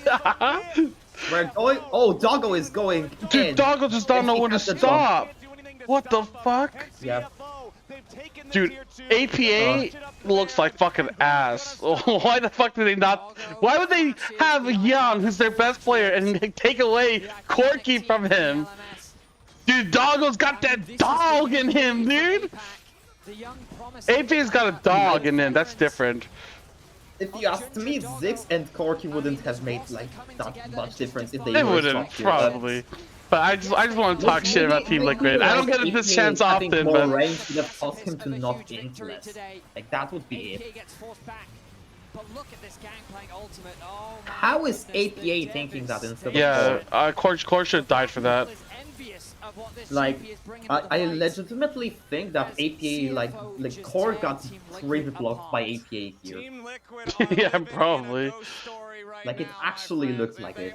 TL and KC should play minor leagues. True! As CFO are 10,000 gold ahead. Their carries are absolutely massive, and they're just running into the enemy jungle. Dude, you guys are fucking saying, like, go next game, go next... Yeah, see, this is why I don't say shit like that. Dumb fucks.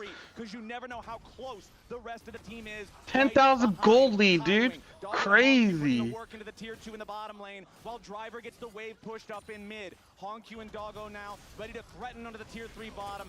Oh, Umpty's in thing, okay. Bye-bye, Umpty. Dude, I was afraid that we gave Umpty, like, Sejuani, because that's his best champion. But now it's like, oh, okay. We can give them whatever the fuck they wanted.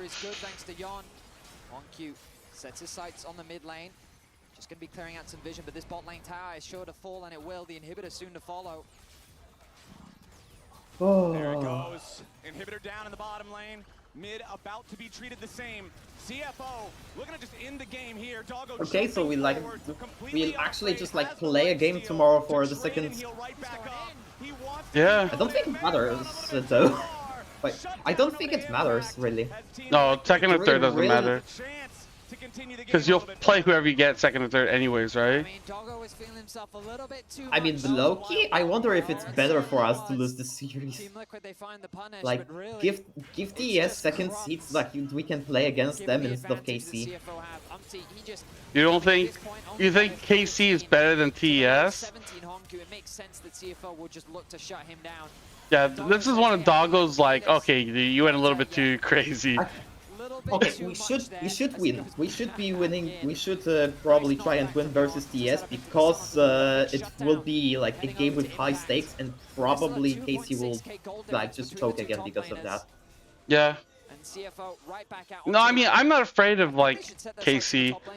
I don't think KC is that good. I think TES is fucked up and just like inted.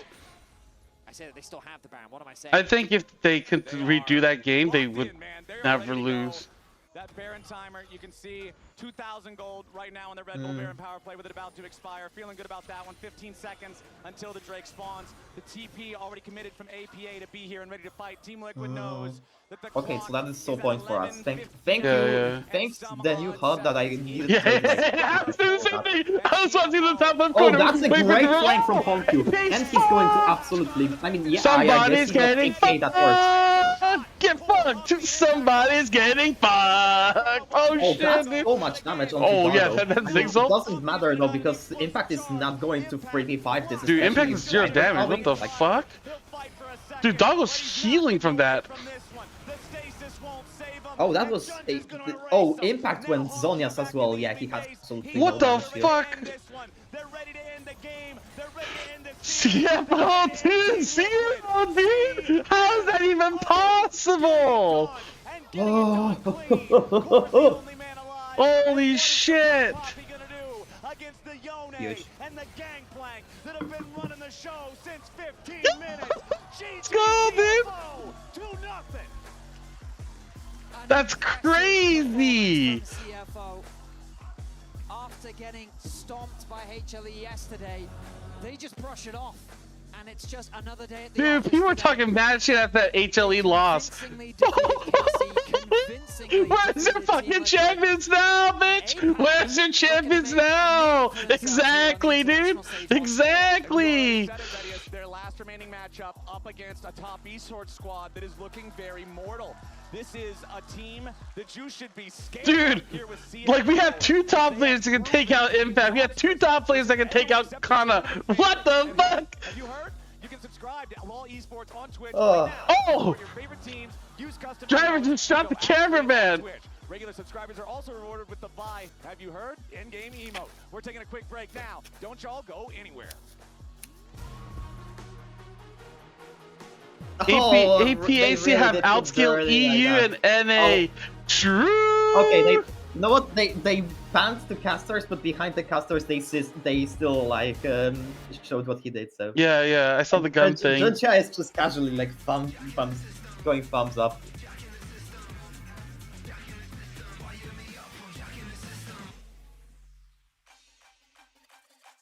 Dominate the Rift with Opera GX, the ultimate hub for all things LoL esports. Get a browser built for League fans. With a custom UI, exclusive themes, and seamless LoL esports tournament integration. Follow every play, see every result, get access to exclusive contests, rewards, and co-streaming options. Only on the browser for legends. Only on Opera GX.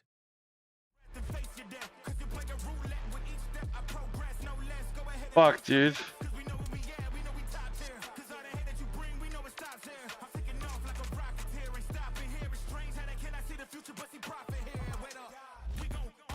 Dude, it's so fucking crazy how bad they are. It's so crazy, dude. Dude, I can't stand up, man. I'm like 2 inches fully erect. My pants are soaking. Holy shit, dude. 2-0? What the fuck? Again? Hey guys, I just landed in China. Let's go.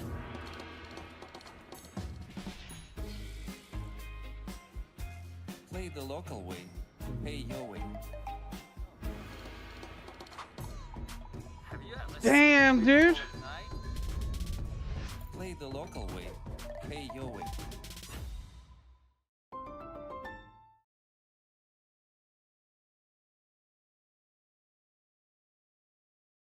When you have 5G home internet, you can get entertainment you already love for less, like Netflix and Max, Disney Plus. What happens now?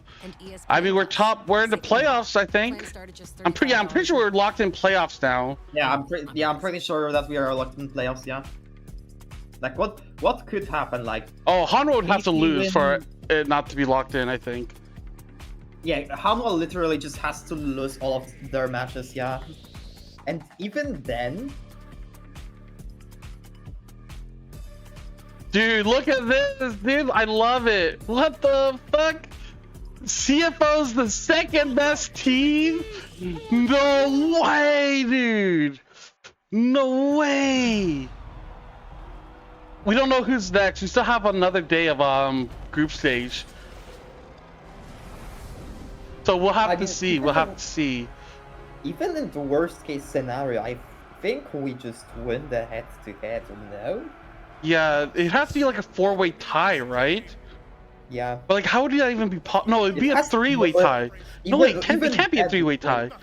It has to be a 5-way tie.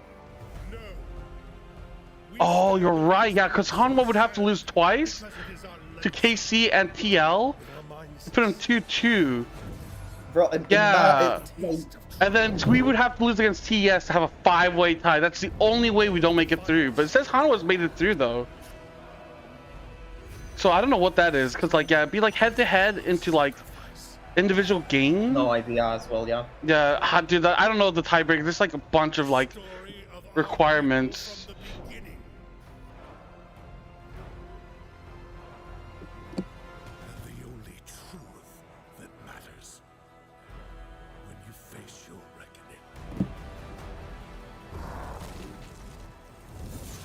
I mean, no. I think I. Wait. Strength above all.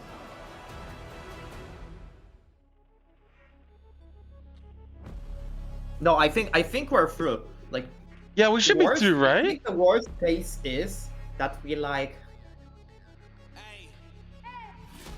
Wait, if that happens, then it's like 4-4 Hanwha. At worst case 4-4 CFO. Then it's like 5-4 Carmine.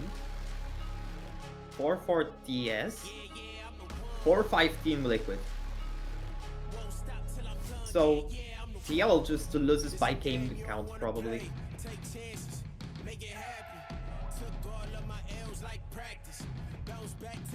Yeah, I think we are guaranteed playoffs.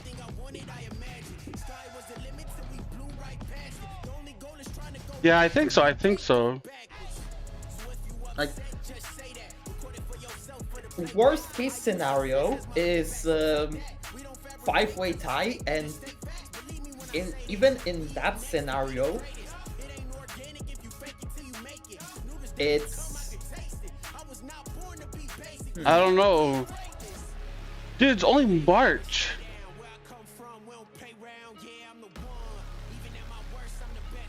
Dude, like, yeah, I don't know. They would, yeah, they can't be a 5-way tie. Like series wise. It's just like weird because like the LOL esports or the Leaguepedia site usually updates like pretty accurately, right? So it's saying only Hanwha made it through, but not CFO. Is a little bit. There has to be some scenario where we have like a 4-way tie down here, or some way where no, it can't be a tie.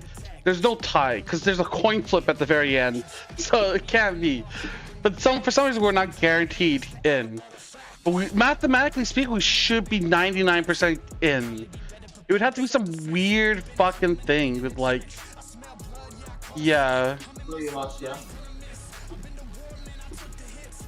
Bro, like, I brought my bottles, like, out of the window because I have no space in my fridge, to, like, refrigerate them. And, it's raining outside. Now I know that it's raining outside. Damn. Dude. Oh. Random turn that they took one match against CFO? Of course, dude. They're the only, I mean, Team Secret Wales is the only team that we lost to. Actually, we lost to Hanwha as well. But yeah, sure. Besides LCK. Yeah, I think in a 5-way tie, 5-way tie, TL just loses. Maybe.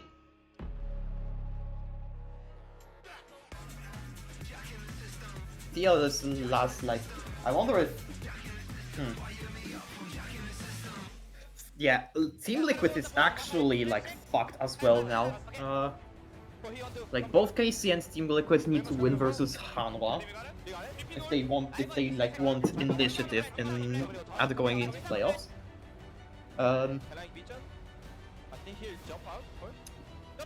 But like the actual scenario where TL advances. Yeah, game difference as well. That's also matters because we beat them both 2-0. Dargo just destroys them. What the fuck? Oh, it's Gangplank. Yeah, let's go, driver. Yeah, like TL now can only TL can only advance if they are if they have a 2-way tiebreaker with Carmine now. For TL, right? Like, so if we lose against TS, they are fucked. And it felt like because me, they it's gonna be so Why'd crazy. you put Yun on now another champion, his first time playing it in Tier 1, the Ziggs instead of putting him on an 80 carry where he could pop off and carry like he did leading up until today. Holy shit, I need to go pee real bad. Holy fuck, dude, that was I'm amazing. actually going to leave because I have classes like in 10 minutes, so... Okay, no problem, man.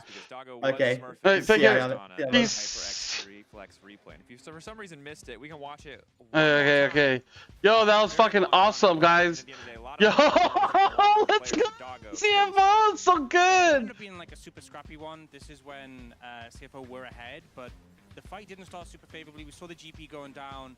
But in these messier fights, a champion like Tristana really has an opportunity to shine, and it becomes so holy fuck, so dude. low health bars. It's this moment here where Kaiwing turns around. Dude, me and EU's so bad, dude. They're so bad. And then he goes for the play. The terrifying thing against Tristana too, even when she's low health like this, is all these low health bars means Tristana can get jump resets over and over and over again. Fantastic ult here. From What is he saying? What is guarantees the cleanup there? He ends up getting a triple, I believe, in the end on that one. Just a phenomenal the third best performance region in the world, like comprehensively. It is. Okay, deal. We'll agree on that. Like APAC is just way better than us. Like whatever, bro. It just is what it is. Our regions are just fun. Like we just both got. We got 4 of a tournament size and international events. It's for like day 1 or day 2. What the fuck, my guy? True, dude. APAC is just the third best region in the world. True. True. I think also when we talk about Fearless, you know, as you get deeper into Fearless, when they do get to like best of 5s, being able to switch when, you know, one player's champion pool's been hammered away at to another player can be a really strong strategy. Yeah, and I think for CFO, we just need to see how high that ceiling goes, right? Taking down so many different teams. HLE obviously still a tall task, but if they can take down TES tomorrow... Oh, yeah. Just the outcome. CFO 2-0. Oh, fuck. I need to go pee bad. I'm going to run ads so we don't get pre-rolls. I'm going to go pee. BRB. Sweating. Yeah, but ultimately, after yesterday, they have been instilled with a little bit more confidence. I think this was such a huge series for them. It was a lot of doom and gloom after the first 2 matchups, but managing to take down Top Esports, getting this big upset, was just huge when hopes seemed to have gone away, and we saw a level of play that we'd really missed from them. I think ultimately, you know, the expectations were quite high coming into this, but we know they're not as experienced at internationals compared to G2, and just seeing them deliver on what we saw domestically was so big, and so big for the confidence. Today's a bigger challenge, but they've shown that they came here and eventually managed to play a game like they have done regionally. Yeah, I mean, this team has always been great mechanically. Like, the hands are fantastic, right, and the mechanics, but I feel like this is the first game that we saw from them all tournament long where they actually had a great read in the early game. Yike, masterclass performance across both games, and they just looked a lot more cohesive. I don't know what changed, but perhaps finally got adjusted to the jet lag. Finally, we're starting to actually get the practice that they needed to get back into shape. It looked like a completely different beast. Definitely did. I think one matchup, excuse me, just lost English there for a second, so downloading the patch. Okay, one matchup I'm especially excited for, Kana versus Zeus.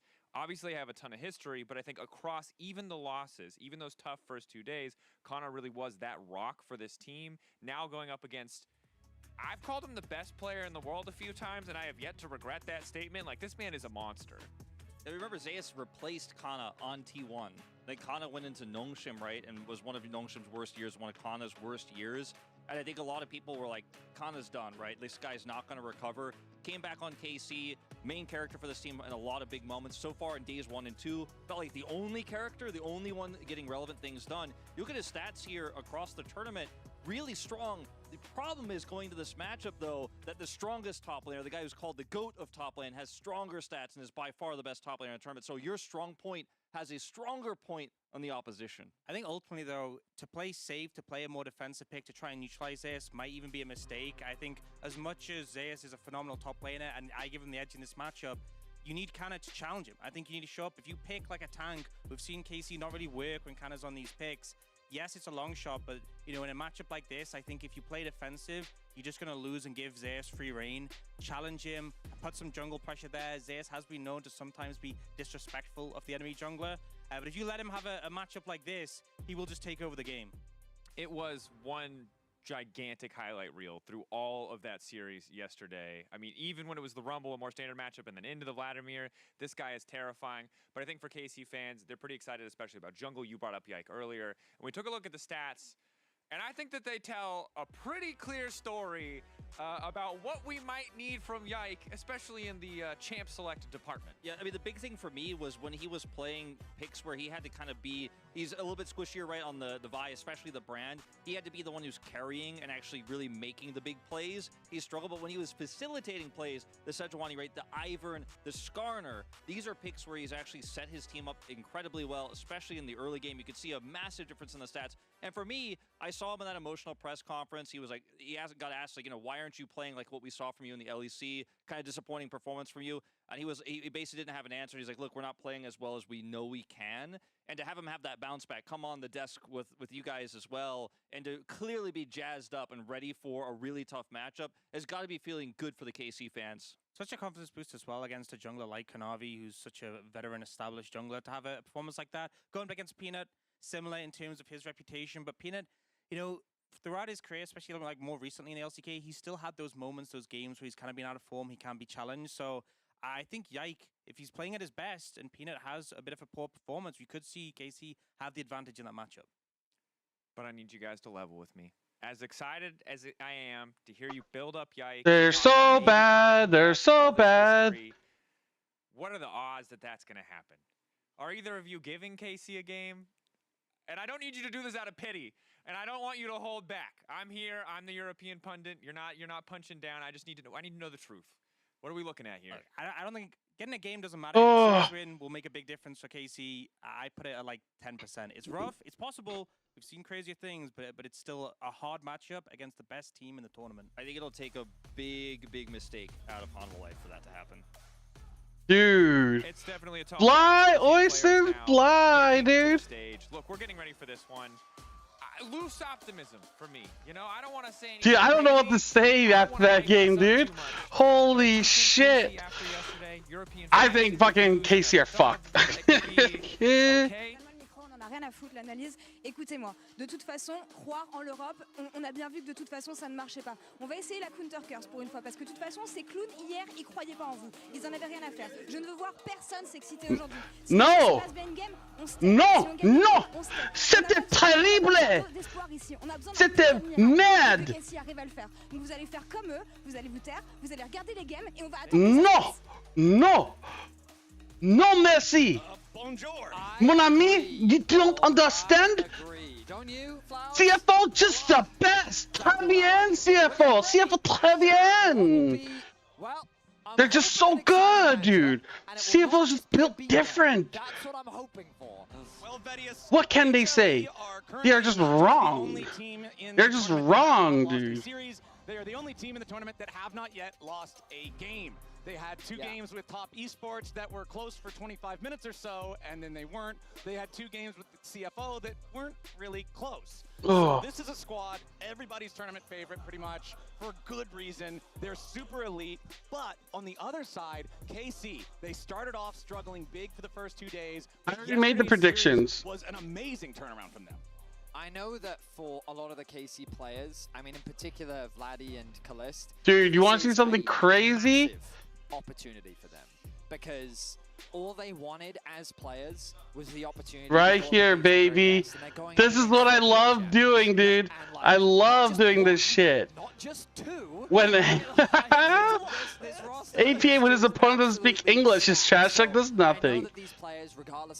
Dude, holy shit. Honky, spit on that thing, dude. What the fuck? Dude, they're talking, dude. This is Spawn, a second playing. What the fuck, dude? What the fuck is wrong with these people? Putting your best player as Zig's wave clear duty? Oh, yeah, dude, that was so dumb, dude. Dude, dude, I have to watch out. I can do this for hours. I did this for hours against K-Corp. I can do this for hours against NA because NA's is actually trash, dude. NA's actually trash. Top esports. So, if they continue with this inversion principle, they just might have enough gas in the tank to take out the #1 squad. Now, it's still a long shot. Long. HLE are monsters, but we're getting in to Champion Select, powered by Omen and HyperX right now to see how it goes. KC gonna start off. They banned Peanuts Nidalee. Now, Vedius, I am a certified card-carrying member of the Nidalee Haters Club. I do not like this champion. Understandably Peanut so. is one of the few players who can actually change Oh, mind dude. I understand Fuck. this ban. Jason Yone, solo lanes being targeted here by I can't make my tweet. I'm 81 characters over. As an APAC member, it was always hard for me to understand American culture. What was fascinating for me is they like bragging about their freedom, which was weird for me because I didn't think I have any less freedom than them. I always thought, what is the difference? However, after this game, I finally understand it. NA is just so fucking free, dude. Oh fuck, my tweet won't fit.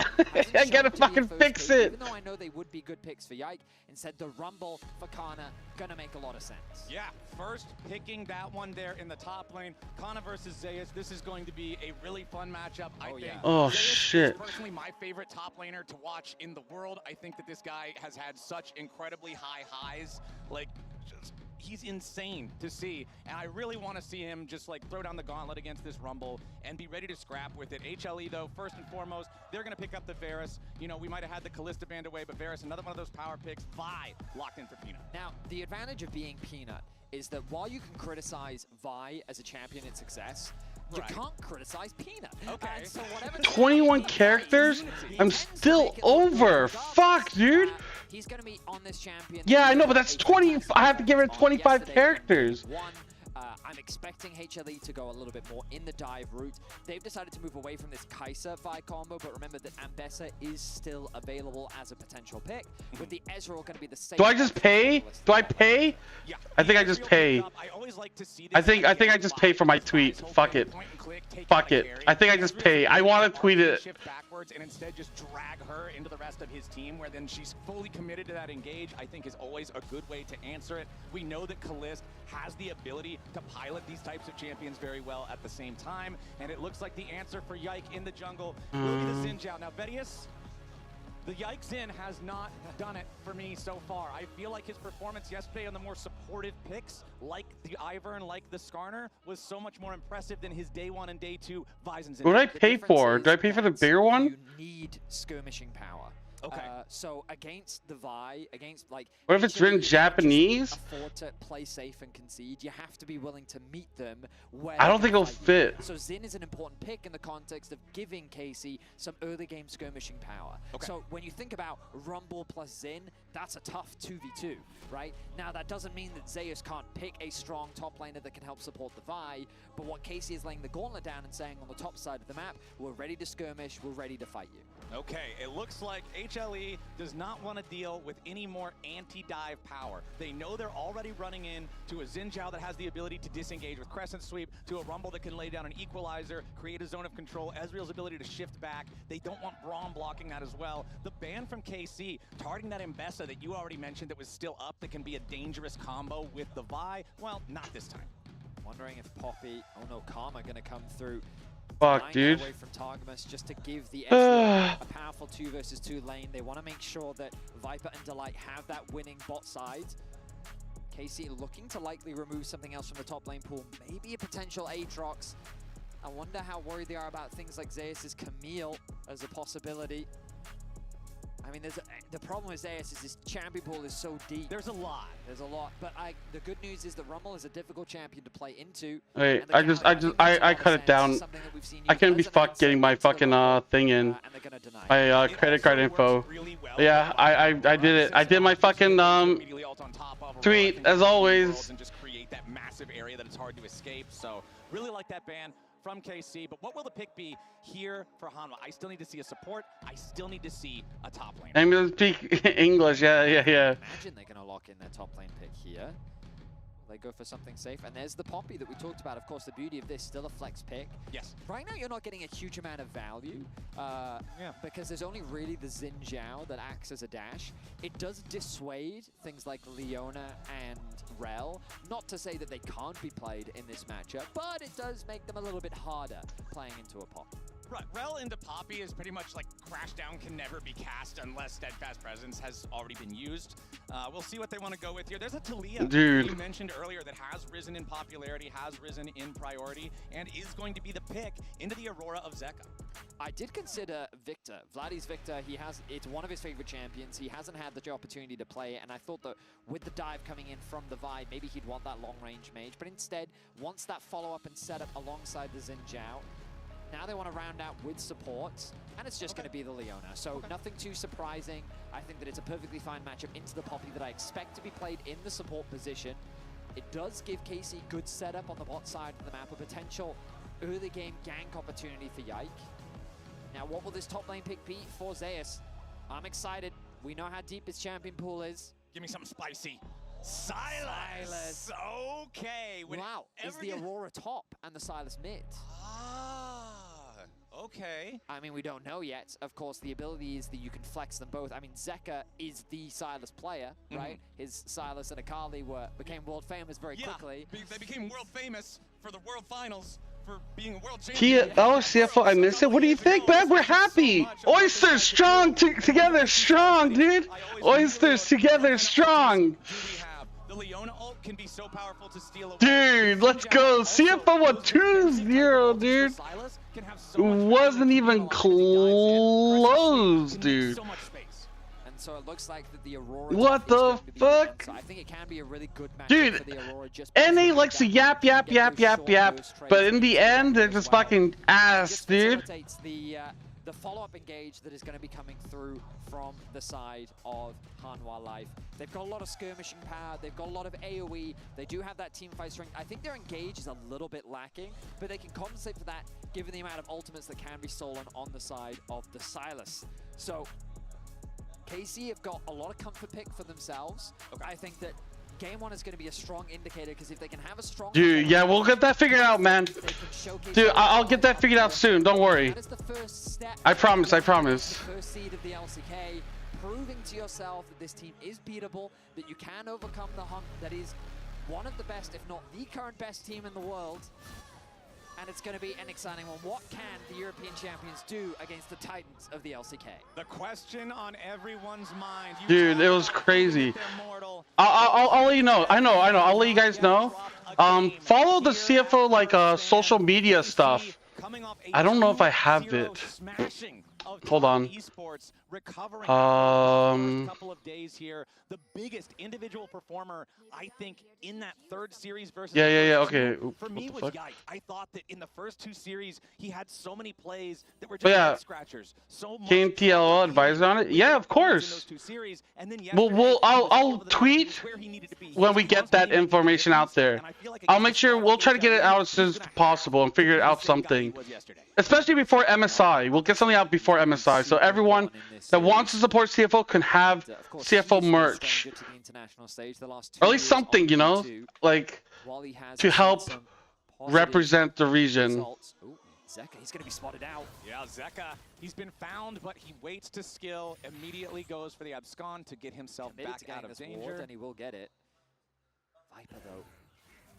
Got a bit of damage down. Your own jersey and number? Only players have numbers. I don't think anyone else gets numbers. It's got to be a crazy feeling where, remember, Kalist, only 18 years old himself. Yeah. There are 3 Asian regions supposed to be worse than awesome. Dude, the West have been so ass, dude. It's one of those things where his age is something that always kind of... I like the jersey. Like, it's colorful, you know? It's not just like... A lot of teams just have like one color, like black or white or whatever. But there's some yellow, blue, white. You know, the logo looks nice. It feels good. There's like buttons and shit. Like, I've been touching this thing all day with my dirty fucking hands, but it still looks clean. Still looks good. Smells nice too. Last year's looked cleaner? Yeah, we changed it a little bit. What is it? Honky was 1 and Kalist was 2. This was like from the half-year point. It's definitely Wait, what? been a long ride. Looks like a baseball jersey? I think that's the inspiration. I'm still wet, dude. I still fucking have a full-on erection, dude. The HLE mid laner. Dude, right, sir? I'm like the same thing, dude. 2-0? What? Like, how is that even possible? How is NA and EU that bad? For HLE as Delight makes his way into the enemy jungle. Yes, he doesn't stop the buff from being taken, but he slows Wow, he's wasting so much time, dude. It smells like victory. Vladdy just got fucking owned. Knocks the rock out of Vladdy's hand. Wow, catching Vladdy off guard there. The electrocute burst. Them to out team fight so much, dude. It's crazy. Dude, they better start showing some fucking respect, dude. For finding advantages in the mid lane. And Hanwha Life, they draw first blood. Off to the races already for HLE. We were praising the Silas. It might have seemed like we were really going in on how great it is, but there's the immediate payoff. Like, the way we team fight and the way we play is actually really good. It's like, I don't know, man. Like, it's ridiculous how, like, crazy. Like, people are just blaming Auntie, but, like, dude, Yeon and APA fucking look like ass. Like, dude, 1 week ago, I had to listen to people talk mad shit about CFO. Like, they didn't understand. They're like, oh, but Doggo was bad in LPL. Dude, Yeon would not even make LPL. If Yeon was playing, he would not even be in LPL. That's the fucking gap difference. But, like, because that's never happened, you cannot see. You have to see Doggo play against really good players. We never saw Yeon go against really good players. Like, in a league system, obviously. International's different. To slow down Yike like we were talking about earlier. The 2v2, not gonna go any further, but both supports. It's like crazy, dude. I'm so glad we can finally shut them up, dude. Dude, fuck NA and EU, dude. They think they're so good. They think they're so good. Right now, that's really the only bright spot. They're so bad. Of course, Zeka getting that solo kill, giving him an early gold lead.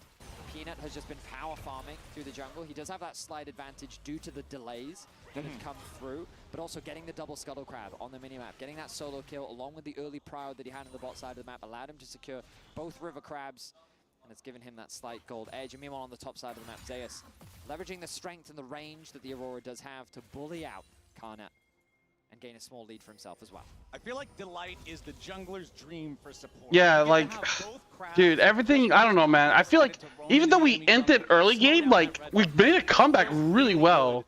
Peanut in that type of situation. Oh, yeah, dude, we gotta fucking, like,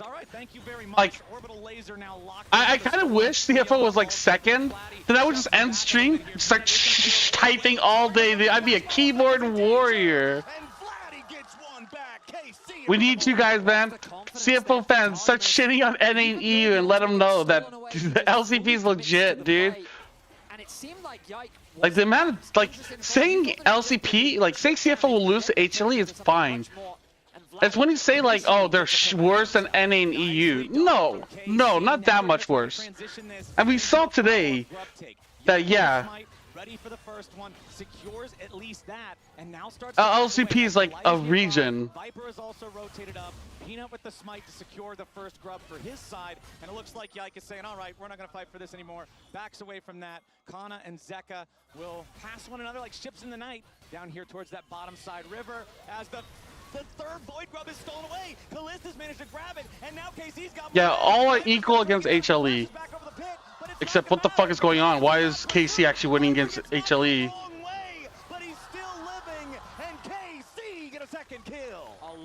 Is KC just legit? KC, as they not only get a kill onto Viper with his summoner spells, but they also secure 2 out of the 3 grubs. We go back to the play that happened earlier in mid lane, and again, you kind of look at Yike, he was pathing away. He has to move backwards towards wow, that stun lasted a while. Peanut knows that he can't really contribute much in this play, but after Zeka flashes, Targamas with the quick follow-up. I imagine we're immediately going to jump into the next replay. Yes, sir. Kalist able to steal away that grub. Wow, that knockback. Kana commits to flash. I don't think Vladdy really needed to flash here, but he really wanted to make sure he got that What kill. the fuck? Yeah, Vladdy flash is kind of weird. As they secure 2 grubs and force Your favorite bit of internet? And again, coming into a matchup like this, confidence is key. Yes, sir. I mean, looks to me like Casey is playing with nothing. I don't know, dude. Viper maybe playing with a little too much confidence there. It was a really just uncareful path through the mid lane that got him caught. Now, as the chains of corruption from Viper set it up for the slam into the wall from Delight. One more shot from Viper gets it done with a rain of arrows. HLE tie it up 2-2. Nice punish there from Hanwha. As Targamas, they knew that he had no flash available to him. They had control. Like, the games were kind of close until it wasn't. Like, listen, I don't mind if people don't want to watch LCP, but then don't shit talk LCP. You know what I mean? It's like, at least bring on someone that knows what the fuck they're talking about. Like, bring me on or bring Veshin. Talk to one of us. Veshin or I would tell you, yeah, maybe CFO isn't better than HLE, but they're still good against the West. The West isn't that strong. You saw, like, the playoffs. Dude, NA playoffs was 3-0 TL versus 100 Thieves. And you're telling me that's a good region? Fuck no, dude. FlyQuest and Cloud9 both did not make finals. That's crazy. 100 Thieves made it. 100 Thieves is not a strong team. Callisto try to get whatever poke he can, but it does give opportunity for Targamas now to walk a little bit into the enemy. And like fucking like, yeah, KC beat G2 3-0. G2 fucking choked. Right now, 90 seconds until the second set of grubs. So if we go that entire like, and so it's not like it was like, oh, KC was just the best team of all time, and that's why they're here. It's not that kind of story. Who's even on Hunty? I don't fucking know. That's how fucking bad they are. They have like Sniper and like River, and then who else? Like exactly, I don't even remember. Like these are not like S tier teams that they're like that are winning your region. It's so, in my mind, like, being that fucking like dickish and saying like, oh, CFO is just dog shit when you don't watch is like fucking crazy to me from an NA or EU fan base. Move towards the top lane. Kana gets caught between worlds. Zeus, however, missing a little bit of the follow-up damage, but does tag him with a weirding. A teleport showing up as HLE getting back away. Delight in some danger. Gonna get cooked. It's like it's crazy, dude. Heads all the way out of town. Ballbreaker ready to charge up. Go right back in against him, but Vladdy has arrived here with the Weaver's Wall. Kana still in. Okay, there's fighting. Zeka's here though. Wow, Peanut just barely lived. Like, yeah, I just think that like the level of delusion from the West is just crazy to me. The bad news for Hanwha Life is that they ended up losing the dragon. Yike testing the waters here. He's still at a numbers disadvantage, but he's making it harder for second. If Veshin cannot get on MSI, I'm gonna be kind of tilted. Like Veshin is like, I would like some representative to describe LCP, you know, like to be there and be biased towards LCP. It was close. That TV timing was really close. Secured by KC. Peanut hanging out on the back side of the pit. Second one, Yike should have this one taken care of as well. That's already 4 for the side of KC, and it looks like it's going to be a 5-to-1 Grub split for Carnivore. Okay, so Grub secured, Dragon secured. They might be a little bit behind in the kill score, but losing Targamas, not the end of the world there. I think the bigger thing is the fact that where the kills are sitting, Zeka and Viper, the ones that have been able to pick those up. The gold advantages they found, nothing too crazy for the time being. But you're seeing the skirmishing strength, and honestly, KC were close, and I think it was wise of them to disengage just because of how quickly Hanwha Life collapsed as 5 on the top side of the map. Zeka stealing away another Leona ulti. Again, the power of this thing. Yeah, the Leona ulti is really strong. 0 AP ratio or something very similar. Whoa. With the abscond to get away. Wind becomes lightning. Does not hit him. Critically, just the very tip of the spear. Is KC improving? I can't tell. Is left to clear out the wave in mid. Still about. Does CFO play next? We play against Top Esports from LPL tomorrow. Really super close. 12 minutes in. Certainly is. I mean, you can see the CS discrepancy in the top lane matchup as Zeka jumping in after Vlad. He takes a ton of damage. Has to back away from it, but does force the flash out of the KC mid laner. Crazy that Zeka can play with that kind of HP just because he knows that Delight has his back. Delight wisely shadowing his laners to help them get the push in so they can go back to base. Meanwhile, Peanut stealing away the Krogs on the bot side of the map. And in terms of the farm, across the board, HLE have those advantages, and it's starting to mount in the gold as well. We look back at this skirmish that happened on the top side. Oh, my chat's gone. Oh, there you go. At TES. Yeah, KC looks like they're getting better. Maybe it was a wake-up call. Like maybe they're just like good against good teams and bad against bad teams or something. I don't know, dude. What the fuck am I watching? It's actually like not bad. Viper zones them away, and they know that they can't stay any longer. The list spamming a couple of animations there as Yike finds Delight in his jungle. Poppy can just really walk it off, though. The steadfast presence gives him a ton of speed. Nobody else from KC is around to try to collapse. Delight just being a nuisance constantly in enemy territory, laying down... Yeah, LPL China. Yeah, as yeah. much information as possible for HLE. So they should be strong. I think their one loss is kind of a fluke, to be honest. Anything more. Delight and Peanut both hanging around in the tri-brush here as Yike wanted to check and see. Immediately ejected, though, and Delight flashes. Wow. Back into the turret. HLE. Oh shit, Zeka might get killed? Oh, he has flash, never mind. That's the punish on the lack of flash from the play earlier. Yeah, it's almost over because we only have Friday, Saturday, Sunday, and then we're done. The tournament's finished. Immediately combos that into the stun underneath the tower. They then commit into the kill, and before Peanut can get CC'd underneath the tower, he uses his ultimate to get out. Like, that was crazy. That was... Let's watch it again. Again, like, the pop ult comes through, immediately flash, stun, commit underneath the tower, the chain CC, Vladdy can't move, and then Peanut doesn't get CC'd under the tower. He uses target to get away to safety. That was crazy clean in terms of execution. Dude, there's like so many comments and shit. You'll miss Saturday? Oh, okay. Well, I mean, hopefully we make it to the finals and we can play on Sunday. That'd be crazy. CFO in finals? It's possible. It just depends if we can take out top esports. If we can't beat TS, then it probably won't be possible. But it's best of 5, so anything can happen. The only role that does not have a gold advantage right now is Zayas up there in the top lane. Yeah, I mean, TL has a huge champion pool issues.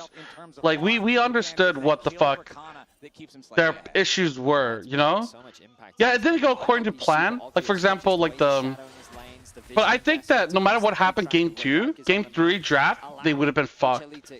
Because we knew that, like, Umti can only play 2 champions. We knew that APA has a weak champion pool. So, like, having, like, Jan play Ziggs, to me, made no sense. Because our plan was like, oh, they're going to play Ziggs mid, and we have to prepare for that. But then they just handicapped themselves to try to be, like, smarter than us. And I don't think that's a good way to play. You know? Like, why would you draft shit to hurt the other team? Like, that to me makes no sense. Zeus is kind of getting caught out. Oh, he gets stunned! Delight might have fucked up trying to save him.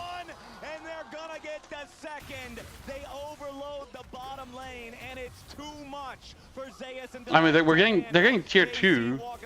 Two more kills, tying the game up in that regard as Zeka takes the top lane tier 1 turret. Zayas still had his flash available, but he thought that with his ultimate he'd be able to get out, but the low cooldown of the Q on if HL makes it through, he had nowhere to go. Kana going to invest the Rumble ultimate in mid to keep that tower alive as Vladdy was sent top. What's it called? Top esports would have to be members are resetting back out onto the map. So HLE would be number 1, right? They'll play whoever's number 4, so it won't be us, so we won't play HLE. So it has to be like TS, KC, or TL. And out of those 3, the hardest one is still probably TS. He didn't have a way to move to the other side, getting him to safety. Doesn't commit the flash. KC get 2 kills, and now the Herald being started off. I think KC are a little too late to contest this play, and I think wisely, because you think about all the time they spent on that last play. Yeah. I do think HLE's draft is kind of weird. Yeah, I feel like trying to go to the at this point is but it's possible. when it's probably already been claimed, so like, I mean, maybe TS lose, right? Because if CFO beats TS, I think they're out of playoffs. Is far enough away that he shouldn't be in any serious danger here. Herald claimed. We'll see where HLE wants to spend that as Callisto. Nice moves from Viper there, sidestepping away from the Mystic. I think CFO loses. Or, I mean, depending on what happens here, right? Obviously, KC beat HLE, then they can also make it through. Play to make Vedius for KC, since honestly coming into this series, you know that HLE are the big tournament favorites, but KC's been doing a good job so far, keeping this game close. Well, the outer towers become the easy objective to look at. So for Hanwha Life, they set their sights on bot, and already, if you look at the minimap, you'll notice Delight immediately transitioning his vision towards the bot side of the map. First, those initial wards used as entry to some of the bot side jungle entrances to kind of test the waters, gauge what he can, but then what they'll do is they'll use the pressure that they have in mid, translate that pressure into the bot side jungle, and set their sights on this tower. And ideally, what KC would want to be doing is cross-mapping on the top side. side. The problem is, Hanwha Life have done such a good job of Dude. making Vladdy uncomfortable on the top side. Notice he's very afraid to approach that wave. He doesn't have really the support of his team, who's trying to contrast on the bot side of the map. But it becomes these outer towers that these teams kind of set their sights on, and if they can't secure it, then a Herald in the mid lane will do a nice, easy job. Yeah, this mid lane tier 1 turret low enough. The Herald charge should be enough to just guarantee the death here. Shelly rears back. Shelly goes forward. Turret goes down. They won't get anything else from that, but they don't need it. The tier 1 out of the mid lane should open up the map even more. Like the gold gap is still in HLE's favor, right? So, but it's still looking pretty good for KC. They immediately send Zeus top, push out that top wave. He can now start to rotate down while maintaining some vision control on the top side river. Now, remember what I said, they get that mid prio and they use it to move into the bot side jungle. And this is why Delight was so crucial. He used those wards on the previous base to kind of get access into the entrance. Then KC used their resources to clear, but he's now already replenished. So he now comes back in and he can start to get that deeper vision and set their sights on the bot lane tower. Of course, camps need to be cleared, so Peanut gonna concede that pressure for now, but this back and forth is gonna keep going. And the problem is that KC isn't really putting... Wow, okay, he has to use Thermal to clear farm. That's fine. Over the map, especially with the dragon spawning in about a minute's time. The dragon in a little over a minute. Otacon is going to rear his ugly head here in a little over 30 seconds. Looks like we'll get a topside Otacon this time around with only 8 kills in the game. I'm going to assume it will be Voracious Otacon, especially since, you know, we've seen a lot more Ruinous recently, though. Loads more. But I think it's Ruinous. 8 kills, it'll probably be... Well, the thing is, it scales a lot more with damage done as well. Yeah, that's true. So that's true. The thing, right? Kills aren't necessarily the biggest factor. The thing I want to draw attention to is very close to that Mana Mune for Kalista, which is a huge item spike. Yeah. The 2 items for Zeka is also massive. He is just dominating bot the lane. side lane right now, and he is very Oh, mid lane. This is he's down 800 gold. Notice how confidently he's just pushing. Also, I think that's a Ruinous Otacon once again. Or he was down. The minimap icon at the very least, because normally Voracious is a little more orange in the tint. Right, yeah, it's like he's more angry. So, okay, Ruinous Otacon could be the play then. Let's see here if we're going to get a fight for the taking a very low sent? amount of damage. Man, Leona with the to shield who? plus the aftershock. Me? So difficult to put any meaningful Where? into, as Kana wants to defend this tier 1 turret here in the bot lane. Zeus would much prefer the opposite outcome. Needs a little bit more damage to fully secure the Hey, hope you're doing well. By chance, might you be interested in a fresh update on your branding and stream visuals? What the fuck? Tier 1 turret for HLE. Fuck is that shit? As it looks like everybody is coming to town to scrap. Oh, Discord. It'll be Soul Point if KC gets it, and that would be absolutely huge. But HLE Oh, okay, never mind. stop it. Zeka wants to go over the wall, but he Oh, here's a fight! Dragon's getting low. Peanut got it. HLE, they get the objective +1. I mean, I feel like Delight just has an aimbot on Yike right now, because every time Yike wants to get involved, Delight just says, nope, you're out. Nice ulti onto Yike to prevent him from even getting close to the steal. Peanut testing the waters there. Wow. The waters are filled with sharks, my friend, and the sharks have KC logos on their fins. He does not want anything else to do with that one. Immediately has to flash back away to avoid the seismic shove. Zeka will be left down in the bottom lane to keep that push going. Oh, you're right. Okay, TL will be the worst. To keep the waves from taking the tier 1 turret of HLE. Now some more trouble for KC as Yike once again, you said it, Bettius. Delight has a bead drawn on this guy, and there's the kill going over to Zeka. Yeah, dude. Han was so good. Peanut got it. Peanut got it. And HLE pick up another kill. They get the first kill on Yike this game. This is okay.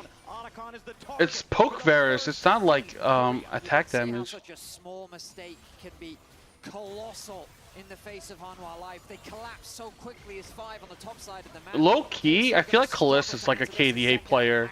Or am I just being too like toxic? Jump in, immediately force Kana away. Zeka knows that he has the stolen Crescent Guard as well. Makes it so easy to engage in what looks like a 1v1. Then even if it's not a fair fight, boom, press R, Xin Zhao ulti, disengage. It's Otacon secured for the side of HLE. And now the landscape of the game is very different, because that level Oh, that actually makes...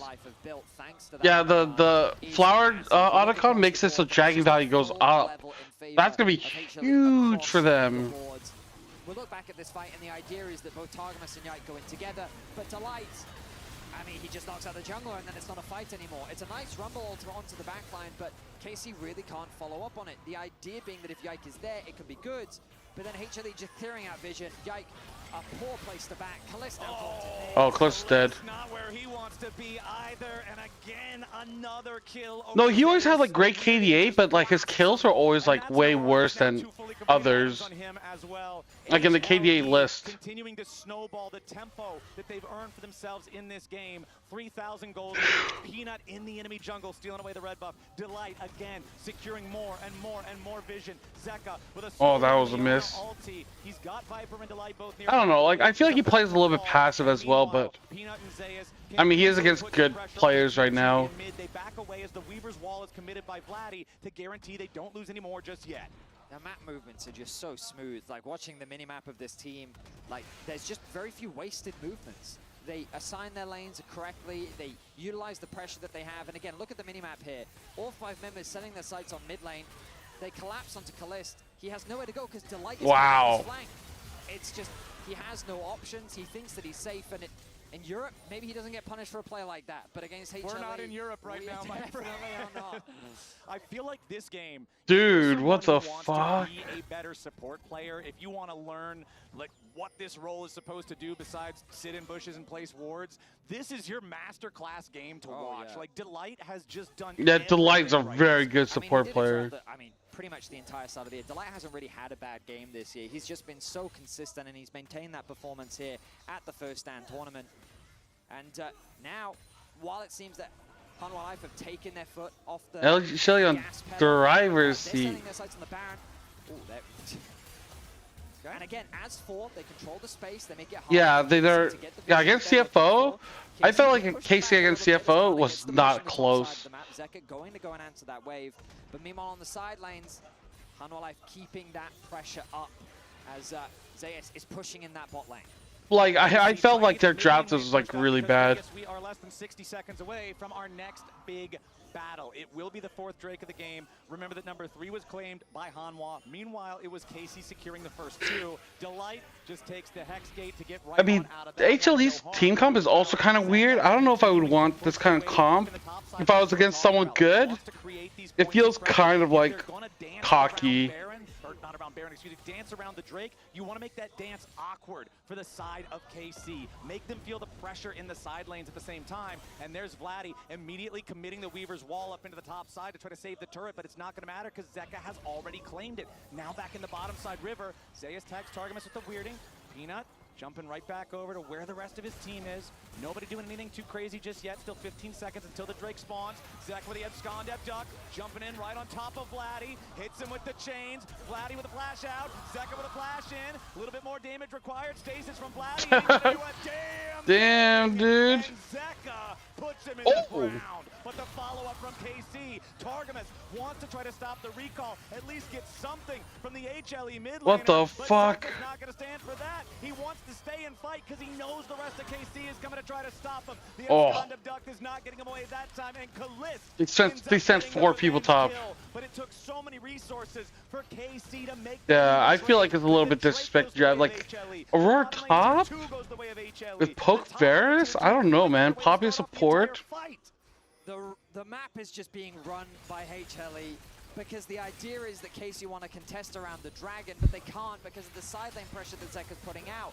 He then knows that in the 1v1, Vladdy can't do anything. He flashes away, but the follow-up flash from Zeka results in the kill, and now KC looking for a bit of a fight. Yeah, they dive in on Peanut. Damage, but not enough to kill him just yet. He'll finally burn down. They're Kana on the rumble. Viper forced a flashback over the wild now 2 as a slam. Wait, but Yikes and what? Wait, Yikes not dead?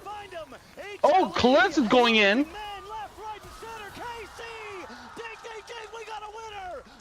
Dead bodies in HLE jerseys. KC roared to life in the enemy jungle. They would love to stop the Baron right now, but it's Zeka and Zayas that are still alive. The TP gonna have to come through from Kana as he quickly goes back to base. Oh, there goes your Baron attempt. Zayas just walked up and knocks Yike out. You can see the hesitation because of the HP bars. KC were lane, please, Disco. What does that mean? He walks out of the fog of war, but let's look back at this replay. 2 versus 2. KC know they have the numbers advantage because Zeka is dead. They get the collapse onto Peanut, and they get the burn down. Yike commits his flash to make sure Yeah, he gets the Viper kill. flashed. Viper also burns his flash. Oh, he missed his Almost get that Q. kill onto Yike, That's but what it he's was. able to Okay, buy Viper enough missed time his for the rest of his team Q. to support him, and then Kalis ease over the wall, knowing he can win out on the 1-versus-1, and is able to get that pick. The fans loving it. KC unafraid in the face of an HLE squad that has been taking over for the past 10 minutes or so. But then, like you said, Betty, the HP bars are low enough that this is scary, and this is why. Yeah, I mean, Zayas, Dude, that's so funny. he's just, yeah, I'll take Taps that him, one. it's That's, gone. Easy, just pick it up. But honestly, I'm not gonna blame KC for trying. Maybe. It feels like the Baron was for sure the play. Like that is your moment. You go for it. If they can manage to pull that off, then damn, it doesn't work out. But that's what you gotta go for. Uh-oh. Kana trying to take his own red buff. Peanut immediately ready to jump in. Goes for the ball breaker. I feel like when I watch Zayas play Aurora, the champ just does more damage, Betty. Yeah, it's funny how that works, isn't it? Meanwhile, you look at the sideline again. Zeka pushing in the top wave. The bot camp's falling in favor of HLE. They know they have the numbers advantage. Kana still does have the TP available, but it's 30 seconds till he's alive. Oh no, Kalist caught out by Zayas a little bit there. Loses half his HP, but he also returns half of the health bar of Zayas as the cost. The Aurora finding his way all the way out. Yike, Targamas, and Vladdy. KC stepping up. They don't want to allow their... Oh, that poppy ult. That could be huge. Zayas jumps in. Oh! What the fuck? That KMTlol was kind of like, I don't know.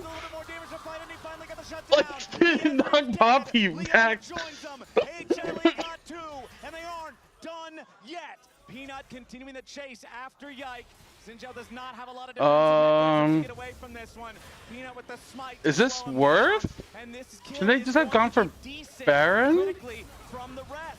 Zeka stealing Kana's ultimate, jumping in. Oh. Kana with the stasis. I think Zeka fucked up the Rumble ulti. If I think he did more like horizontally, it would have been better. Zeka is such a problem. The way in which he accesses the backline is something that KC cannot deal with. Just keep your eyes on Zeka in this play. So initially, Yike sidesteps the ultimate from Delight. Delight's falling short. Zayas does commit the ultimate, but then Zeka uses the ulti to get onto the backline. 2-versus-1. He forces Kalist out, gets the kill onto him. Vladdy gets chunked by Viper. And in this numbers discrepancy, HLE easily convert the fight in their favor. And Zeka, you can tell he's ready to really test his limits here. He He's is. low health, no mana, jumps in. Yeah. And nearly gets the kill, but Kana's got the Yike's performance is kind of like weird. It really is weird that like KC's team doesn't matter like how good everyone else does. It's only like one. Like if Yike does well, then it's like a thing. Zeka going in for the TP, but now an engage. Zayas could be in some danger here, but no, immediately just ducking away from it, as now Targamas will take some return pain. Viper and Peanut both stepping up. Zeka ready to join them. KC grouping up to make their exit so nobody gets caught. Dragon's up. What Dragon? Okay, fuck, dude. I don't like rotating. I just want the information to be there, so I can just look at it whenever I feel like it. Okay, it's 2-2 Dragon. As both teams are 2-2 apiece. Dude, plus the fucking Otacon, right? Okay. Dude, I really thought Targamas ulted himself there. I was like about to lose my shit. I was like, why is Targamas ulting himself? I'm like, oh, it's Zeka stole the Leona ult. I'm like, I'm stupid. Targamas is not that shit. He wouldn't fucking just ult himself in the face like an idiot. He is super efficient, and he has been non-stop stealing camps. Wow, 3-level jungle. Yeah, jungle level gap. In some trouble now. He is level 17. He steals the Xinjiao ulti to try to make the fight more manageable. Gives him enough effective HP to Zeus? Never mind. Zeus is so good on Aurora. Kill number 2. Peanut keeping everybody else locked down, and KC scatter. There is no way to stop the HLE war machine now. They pick up I don't think I've ever seen Kaiwing ult himself.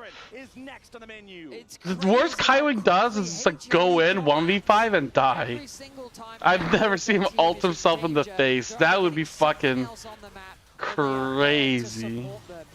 5-man unit keeping their mid laner alive, will win the fight, will win the Baron, and they're looking to win game 1. Zeka feels like he's like, look at the positioning of them.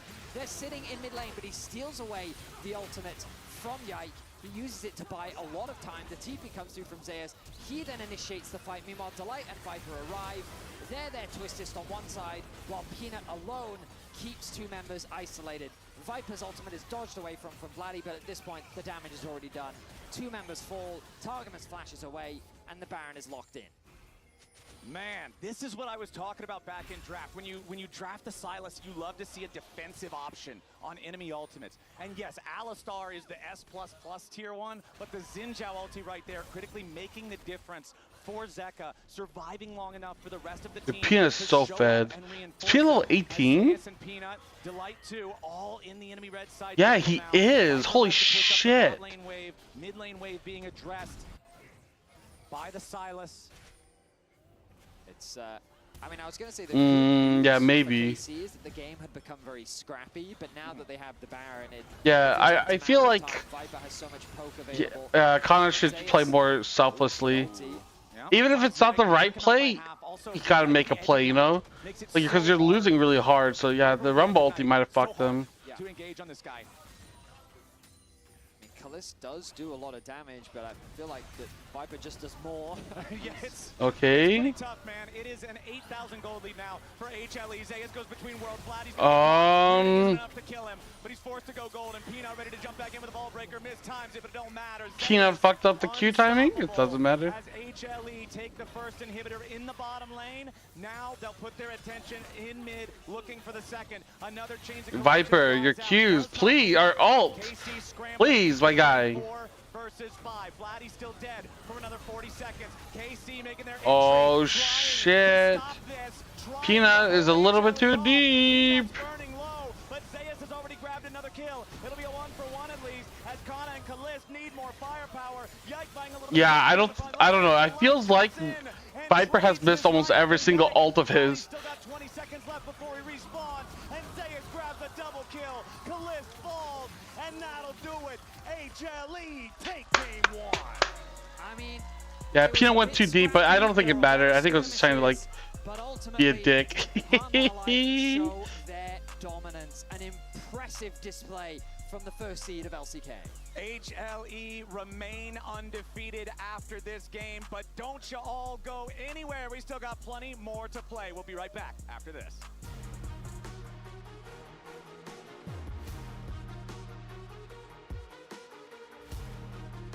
Okay, I'm gonna do another ad roll so we can get the pre-roll ads going. Keep that shit going. I'm gonna go take another break as well, so that way the people don't miss anything. All right, I'll be back in a few minutes. You ready?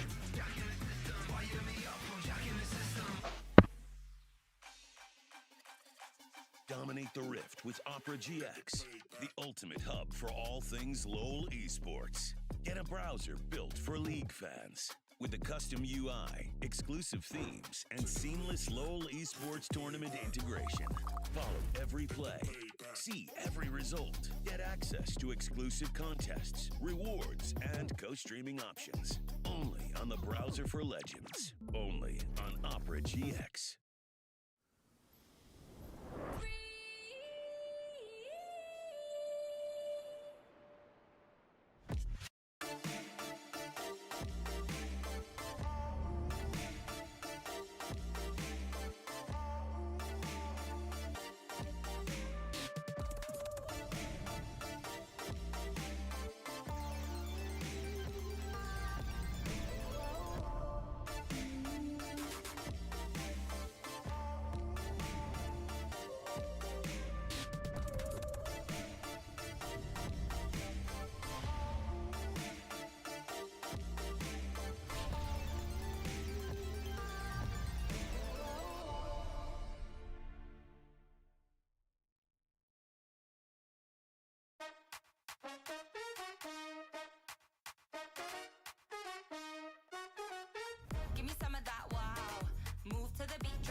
Poppy, why don't you take my keys and go for a ride? Welcome, Stella. So you talk. Stella? Almost. What's next? Bright blue. It's bold. Sorry, hon. I'm hungry, actually. Your favorite, right? How did you know?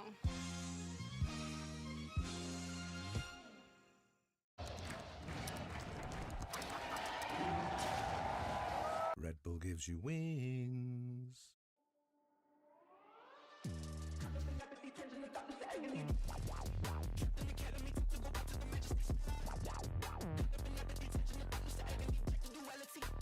Flashback, what you got, man? You can crack that. In and out of dolo when a new man to the boy got only when he crack that. Man, I don't act like heads up, yeah, all of that one pack. I could be anywhere, feeling alright. Till the game on the head is all mad at, mad at, mad at.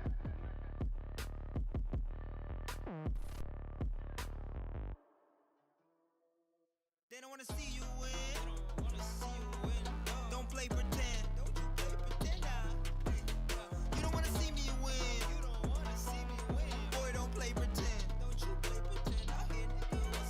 They don't wanna see me win. You don't wanna see me win, right? Boy, don't play pretend. Don't you play pretend out here.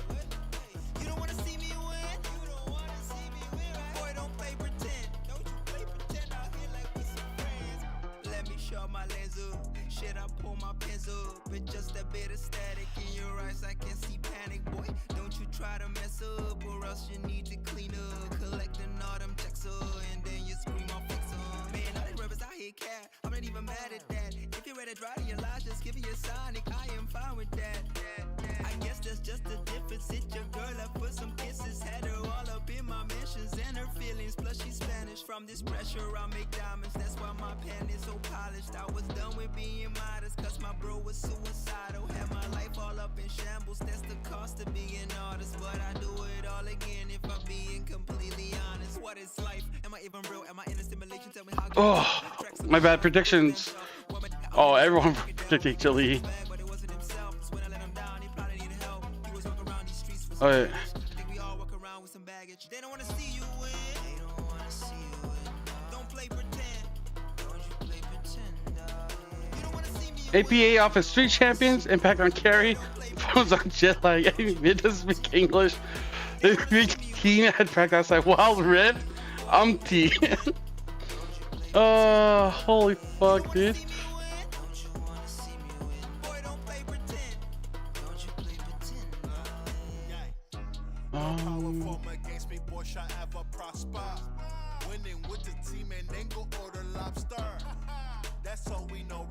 CFO will go winless.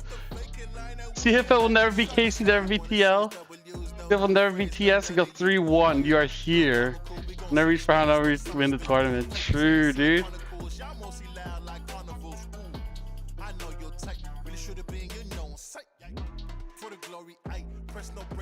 Oh.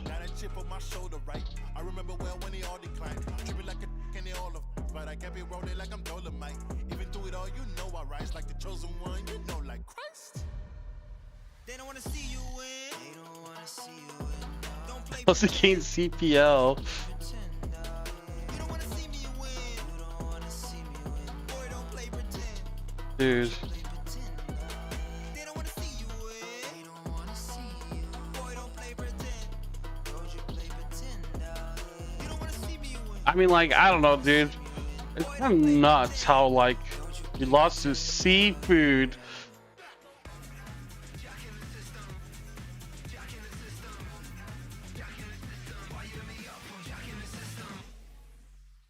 Hey guys, there's no pressure. I am the danger. Like the doubt, they will feel it.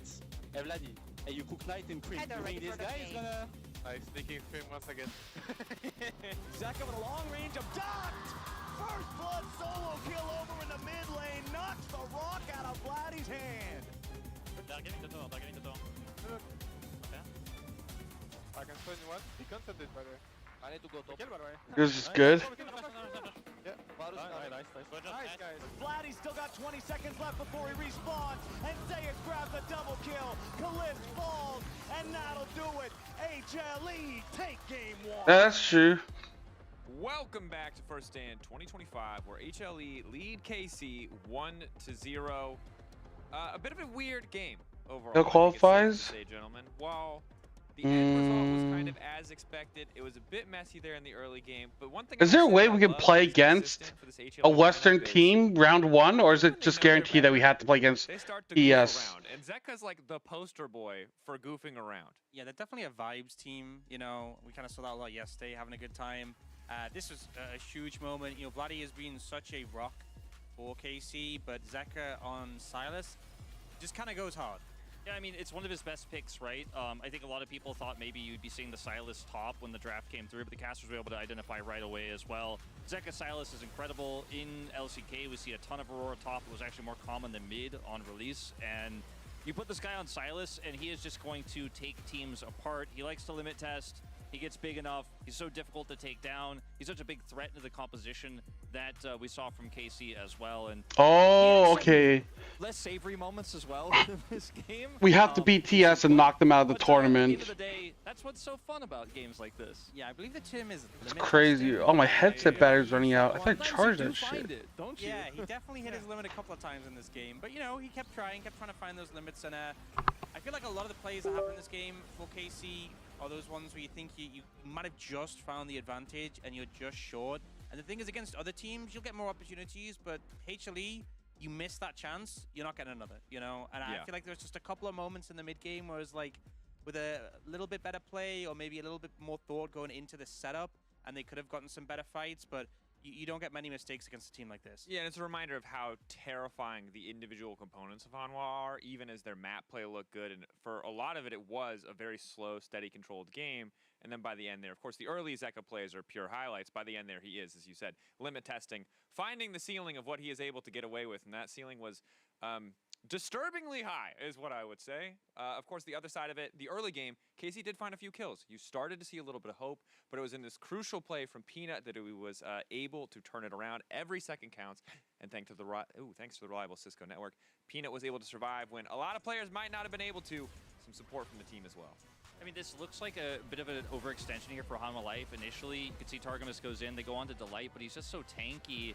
And Peanut decides, okay, I'm going to turn this play around. The Weaver's Wall comes over, but they have teleport here as well. And at moments like this, for KC, if you're able to convert this into a successful play, you feel fantastic, but you have to consider that teleport. You have to consider be turned on so before the tournament, I would say that we won't beat TS. And those are the kind of things you were talking about. It's possible, dude. It's really possible. Fantastic. You fail it, though, and then you fall That's so far crazy to think about. Comp, like what Hanwha Life are running, you lose control of the map, and it felt like the game, it didn't necessarily end there. It wasn't just like the doorstop on the game, but it certainly felt like from that moment on, there was never a moment where KC could get back any semblance of control over the map. I don't think KC are going to beat HLE.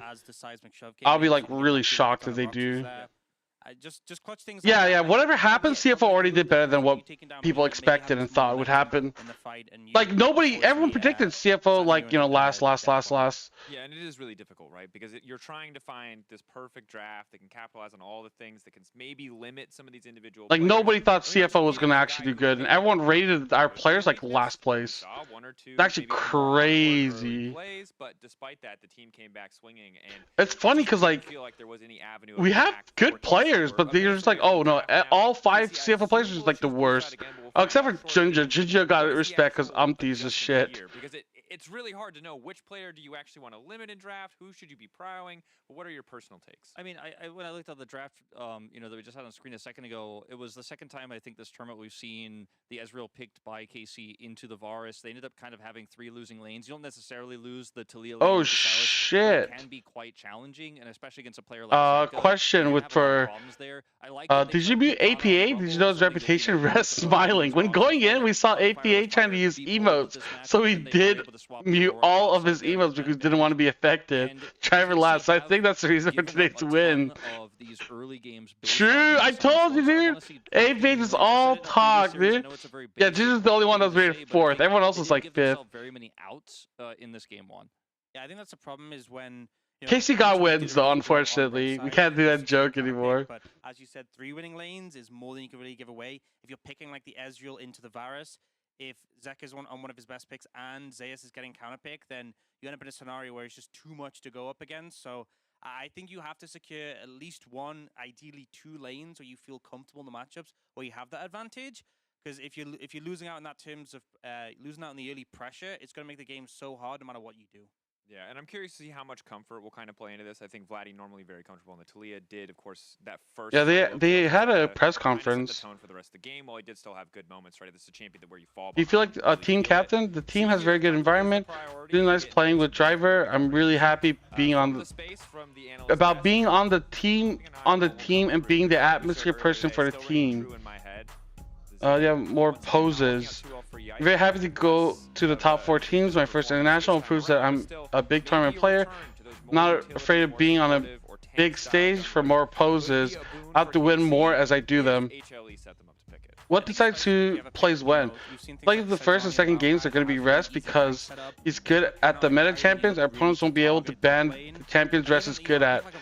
The rest of the games I'll come up because I'm very good at off meta champions, which help us. We both have salaries as spare for both of us to play. What the fuck is this answer, Rest?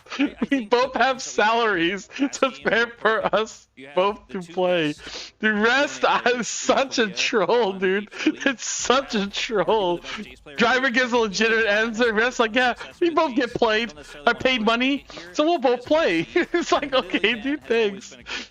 Thank you, Rest. Oh, Rest, dude, you're such a troll, man. This is not one of those eras, right, for Peanut. He's been strong on the Nidalee. I think the Yone ban doesn't need to change. Oh, dude, I need to fucking send this. What does need to change is where the priority is going to go. I'd love to see some flexibility here from KC with their first pick. Are they willing to first pick the Yone? Would be my big question. That's a question I think they're asking themselves. I mean, Zyra was super high priority for bans. Sejuani. Dude, it's just like Rest just gives the funniest answers, dude. Rest is a really funny guy. Nor I think that people would want to see HLE play as much, but it is one of these pre-tournament expected power picks that we just really have not seen yet. There's the Yone ban, so they read it really well. But that's big, because that means the Azir's been left open. And Vladdy's seen such a monstrous Azir. I think you snap that up immediately, no question. And I think having him in a more comfortable matchup really will go a long way for KC. Definitely, I think the best or the strongest individual performance we've seen from him so far is that second game against TL that he played. It was on the Azir, looked really comfortable mechanically. But this is something that you assume that HLE have also anticipated. So the question is, what does Zeka want to play into this? What counter picks does he have up his sleeve? Because he does love to play a Kali into his ear. I don't think he'll show it this early in the draft. It's one of Zeka's most iconic picks. The other pick he's known for into this is the Silas, which obviously is Fearless ban now, so unavailable. They don't necessarily have to pick it up right here. Another pick that Peanut often goes to in situations every time I open up Twitter, there's just like more shit, dude. This is why like social media is so dangerous, dude. It's just so easy to get like in there. And that is what he's going to go for here. So it really helps you set up objectives, zone people away, can do really well at defending dives, can be great for siege later on. The Ashe that they do end up getting here is one of the strongest AD carry picks available in terms of lane bully as well. With the Kalista gone, Varus is already Fearless banned. It's just a strong duo because you have that engage pressure, the lockdown, but also the saplings plus Hawkshot just means the map control is amped up to 11 immediately. It does make it so much more difficult. It's not safe. I just scroll down and I just see nothing but like TL this, TL that, CFO this, CFO that. Just completely shitting on him, or shitting on like TL and KC at this point. Both like fans are just like flinging shit at each other. It's actually crazy, dude. Can build a McHale's himself as well, but those cleanse effects, tons of value into this team. And then, once again, I'm really glad they're going with a carry for Kana. The one thing with Ambessa, though, is into range top laners can struggle a bit, and I have no doubt Zeus will look to put the pressure on. Okay, it's going to be Corki to come through here for Zeka. This is one of the picks that I thought he might go to here, just because it's going to be one that can duel with the Azir quite well early. Pairs decently well with the Maokai as well. Could set up his rockets later on, a lot of his damage pretty successfully. There's a lot of great lockdown here for HLE to set up this 2-item spike for the Corki, where the mid game is going to be quite strong. And the Ivern is also going to feel pretty squishy if you do end up losing Prio and the Corki's running around the map, going over walls and chasing you down. I think the thing that KC have clearly indicated with this Ambessa lock-in, instead of maybe securing an AD carry with them, they're not worried about Kalist's pool being pinched anymore, which is something that I'm concerned about so far. HLE are more worried about the support pairings, Braum. Oh yeah, mine has Pretty Woman too. No, I just have like League, and then just like randomly I'll just see like giant tits and stuff. And of course I'll just start staring at it because I can't help myself. Anytime you're saving or mismatching picks as we go into phase 2 is what are they playing into this Ashe? What are they actually waiting on to lock in that's the this question. matchup? Because like the Camille ban to me doesn't feel like it's protecting the Mbessa. It's protecting an 80 carry that's a big question mark for us right now. Something immobile. Would he be so bold to pick something like an Aphelios in this situation? Like a Jinx even? A Jinx is the other one I was thinking about because there's a lot of supports available that can empower the Jinx still. You still have Lulu, of course. You still have the Thresh, which could also work quite well with the Ivern as well as the Azir. Seraphine ban though. I wonder what they are cooking here. Yeah, I guess, I mean, Seraphine would work well with like the Ashe and the Maokai, like you understand the theory, but I think based on the bans... I don't know if I like the Ivern pick, so... Seraphine would be very comfortable. I guess maybe they would be unblocked, maybe that's why they thought they want to take away, but I think Delight would probably just go towards something like the Yeah, I don't think Delight will play Seraphine. For him, and it's just kind of a staple. It's kind of weird. Probably take that and give... I mean, they could also just leave it till later and get pick Zeus' pick now. Yeah, we'll see what he wants to play here into the Mbessa. Cassante, you know, one of those picks that we've seen in the past. The Gnar is one that Zeus is obviously known for. It's his debut pick, it's his iconic pick, and you can just outrange the Mbessa and kind of chip away. Feels really good with the rest of their comp too, because the Maokai can guarantee if you have your Gnar bar set up in the right position where you can get a massive Gnar into the wall. And win a team fight just outright through that. They have so much CC, so much damage as well. It's kind of a pseudo triple 80 carry composition here that is relatively tanky as well. When it comes to later team fights, the Mbessa isn't going to last long, and it's Jhin ultimately that they've decided on here. I guess just trying to match utility with utility, call back to earlier iterations I mean, of the bot lane, but it's well highlighted that the amount of CC is almost overwhelming on the side of HLE, and while you do have an Ivern, you have an Azir ult, Jhin gives you a little bit more of that utility, but it feels like we're still waiting for something a bit more reliable to come through in the support department to round this composition out, or see if they want to do something a little bit different, just try a range support pick, fight a bit more bot lane. It's actually, in the end, just taking the away from Delight. Makes a lot of sense, pairs well with the Ivern. I'm nervous about it, though, because Delight is Delight. Delight Alistar hits a little different than any other Alistar in the world, and this is a champion with a notoriously bad early laning phase. I think it's a good denial, though. You know, I think ultimately you're into the Maokai, so and the Ashe, you can block that CC and ult off yourself. But you know, I don't pair Jhin super well with Ivern. Like, I prefer more DPS AD carry. It does set up for this Renata pick, though. I feel like it's a fantastic spot. You have engaged already in your composition. The enemy team's coming into you. You can Renata ult. Renata ult has pretty high value. Fuck. I completely forgot. You're right. So, I think Delight pretty happy with you taking away his Alistar. And he gets a favorable... My bad. Really comfortable in. I really love Jhin when he's paired with something that dies. I opened up predictions, guys. I opened up predictions. Something like the Mbessa they have here. But because there's so much peel with the Maokai, with the Renata, also with the Ashe arrows, the volley, the slows, everything, it's so difficult to actually guarantee that target. And like you said, Ox, I think that I'd rather see Ivern shielding on an 80 carry that does high damage, or an 80 carry that could pop off and carry. Like we used to see Ivern in double 80 carries with Tristana, for example. This just didn't really hit for me. I feel like this Jhin is super risky. I think the big hope for me is Vladdy on this Azir. I think bottom top matchup's still a bit rough, but if Vladdy can carry, maybe that's the chance. It was a tough draft in terms of the winning lanes you mentioned earlier, but all eyes on Vladdy. The first pick Azir, will it pay off? That is a question on our minds as we send it over to the casters for game 2 in this series. Thank you very much, Dracos, and welcome back, ladies and gentlemen. It's time for the second game. You don't like either comp? Yeah, I kind of feel the same way. Both comps kind of look like shit. Showing up here to support their team, hoping that they can do what has proved impossible for every other team, including themselves, so far at the tournament. And like this team comp, I don't really understand what the fuck they want to accomplish with it. Quite good at League of Legends, 4 at 11.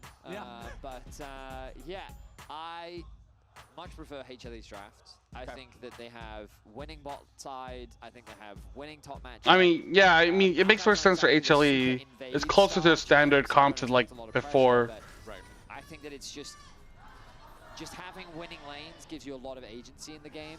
And in terms of how they actually play fights, I don't really know if Alice is going to be enough of an engage. So I'm worried for KC. I think this is going to be a hard game to play. But you know what?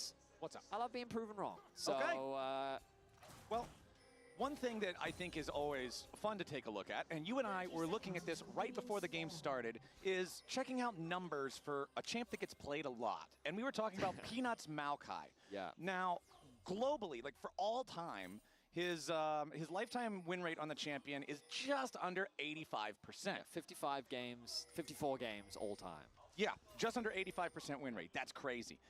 Even crazier is Oh, Delight. Last year. Oh, hold on. Now a lot of damage on a Delight who flashes away. KC still following. Oh, shit. Gives him the thumbs up, keeps on walking away. Oof. They interrupted my fun stat. The fun stat was going to be that Peanut played 19 of those games last year on Maokai. Vedius, how many did he win? 18 of them. That's like 90. I think that the site said 94.7%. Something like that, yeah. Win rate. So he's pretty good at Maokai. Yeah. Peanut's pretty. I mean, maybe he isn't good. Here. You don't even have to infer that he's good at Maokai. He just wins a lot on Maokai. Maybe he's bad at it, but he wins. Like, it doesn't matter. When he picks it, it's just magic. It's just everything works out. But perfect. I mean, like, Darn's a pretty good pick into Mbessa. And it is definitely one of his career all-time. They are able to like manage the Mega Nart buff. In this pot lane matchup, Jin might be a champion that can trade well against many champions in the laning phase. They're getting shit on. Is not. This champion is quite useless until, well, even level 2. I don't know if it's going to be able to do much in this matchup. And Wow. Yeah, you're already seeing the consequences. It's This so is a fucked. game for the record that Casey would have traditionally loved to lane I mean, swap like, it, but that's gone now. dude, I'm so surprised KC won. It's yeah, they would love to lane swap right now. It's one of those champions that just always never wanted to play a fair game against its opponents, just to get away from that rough early laning that you are talking about. But hey, that's the nature of the game now. You do not want those yellow letters, lane swap detected, appearing on your screen. HLE with control over the bot lane, like we're talking about. They've got control over the top lane. Those side lane matchups both being favorable just makes things, it puts a lot of pressure on Yike.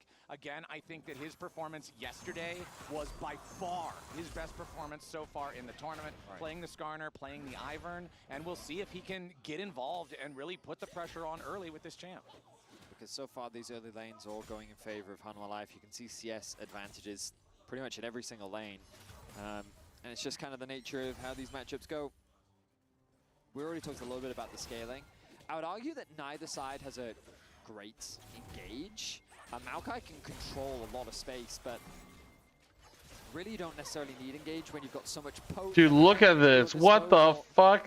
Like, Yike is here, but did they even win a fucking 3v2? I feel like they don't. Life's bottom lane, they have level 3 and Peanuts in the area. Yeah, Peanut. Both trees showing up down here into the bottom lane. They do not want to allow their respective sides to suffer any major losses as the wave will crash into the KC Tier 1 turret. Viper and Hold on. Delight with that early advantage you would expect them to have, given the matchup, like you've said, with Alistar's vulnerability to an oppressive lane like Ash Renata, as now both junglers going to pass through the mid lane. Yike throws out the root caller there, doesn't really find anything with it. Drops off a brush for Vladdy to Oh, dude, my phone keeps getting like messages and shit from people.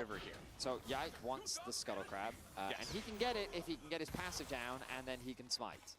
But Peanut is not going to let him get his passive down, and he's definitely not going to let him smite it. So that is, again, double Scuttle Crab for Peanut, leveraging the prior that he has in, well, every single lane. You just have to look at the mini-map. Alright, let's see how good Yike can play on Ivern. He's got about a wave of CS in terms of advantage in the mid lane. Zeka constantly trading with the Azir, costing him a bit of farm as well. Already about a 10 CS difference between the two mid laners. This is crazy. Yike should just insta-smite this, I believe. Yep, takes away those Krugs right as Peanut arrives. He sees that his camp has already been denied. Zeus with the HP advantage over Kana. Narbar charging up to about 80% right now. KC needs to be aware of this if they really want to try to fight here. Instead, Yike okay, never mind. Yo, White Duck has this shit, man. Right back away as Peanut will take his recall. You can see camps respawning throughout the jungle for both junglers, so this opportunity to kind of just walk around and be nuisances in the lane is at least going to have an opportunity cost now as Yike goes back to planting those groves to make his next harvest path after. Argoment's trying to walk the wave underneath the tower. Delight doesn't really need to hold it for very long as he now looks to base. So this is where supports start getting involved on the map a little bit more. I mean, HLE have a small like goal lead, you know? It's not like that big or that crazy. He's come through from both top laners. Kind of expected in a jungle matchup like this. The early game is pretty slow. Supports will see if they can either assist their laner in escorting the wave underneath the tower, or maybe a gank opportunity is available, given the level 6 available for Vladdy, means that he does have the scoop. But again, it's just both compositions very much about scaling, very much about taking their time, and I imagine this early game is going to be a slow one. Yeah. Anytime I see Corki Azir in the game, I get myself a nice. You're right. Cup It's of hot Corki cocoa. Azir, man. Like, we've had so much Fearless recently that I haven't thought about it. But yeah, it's goddamn Corki Azir. Run from it, hide from it. Dreaded, it arrives all the same. Yep. Here they are. Yeah. So you know. Corki Azir. I like the chairs that we got here. Yeah, HLE's up 500 gold. Being able to sit down. But like, it's mostly like, oh, what can they do, right? I feel like HLE are more in control of the map than KC are. They're hanging out. They're having a good time. Dude, it's only Yike that has a gold lead. Every other lane is losing gold. Vedius, does it ever get better for Kalist and Targamas, or are we just nah? No. Okay. I don't think it does. Okay. It's pretty much every time Targamas tries to do anything, Renata just says, no. Okay. So it's Fair very enough. much about farming. You need jungle involvement to make a gank happen. Yeah. How good he actually is. How's the flight over? Do you have a nice one? It was pretty long. I did manage to, my new strategy with long international flights is I stay up as long as humanly, I just physically exhaust myself. That makes sense. Okay. But right now, a lot of Targamas is fucked. Oh, Viper! What the fuck? His fangs, he's ready for it, and he earns first blood for HLE. Yeah, I mean, we said this matchup wasn't going to get any easier, and Viper just styles on Targamas, flashing over. Wow, dude. Targamas is so That's boosted. gonna be a dragon as well. All I hear is, I just hear that in like the boss's voice. This guy is just so boosted, man. Something like that. That's a bad boss impression. I apologize. Oh man, this Viper Delight duo down here in bottom lane. I just hear his voice in my head every time I see Targamas inting. It's like the boss is like, it just descends from the heavens and just says he's boosted. Now Targamas here in mid, wants to set up. Zeka in some danger now, gets swept to the side by Vladdy. Zeka flashing away from the root caller, needs to survive the additional pressure from Yike, but Daisy is fast with the Trigger Seed shield. The slow into the knockup is there. Zeka's gonna get caught, and KC get one back. Or at least Casey are able to get on the board. Nice angle from Okay. Targamas to set up for the play. The Yike assist means that they're able to get a crucial kill onto Vladdy to get him into a comfortable position so that he can potentially be the carry. Which region is stronger, NA or EU? Maybe NA at this point. Yike does not have NA did beat EU. Immediately harvest this grove. Smite will be up very shortly.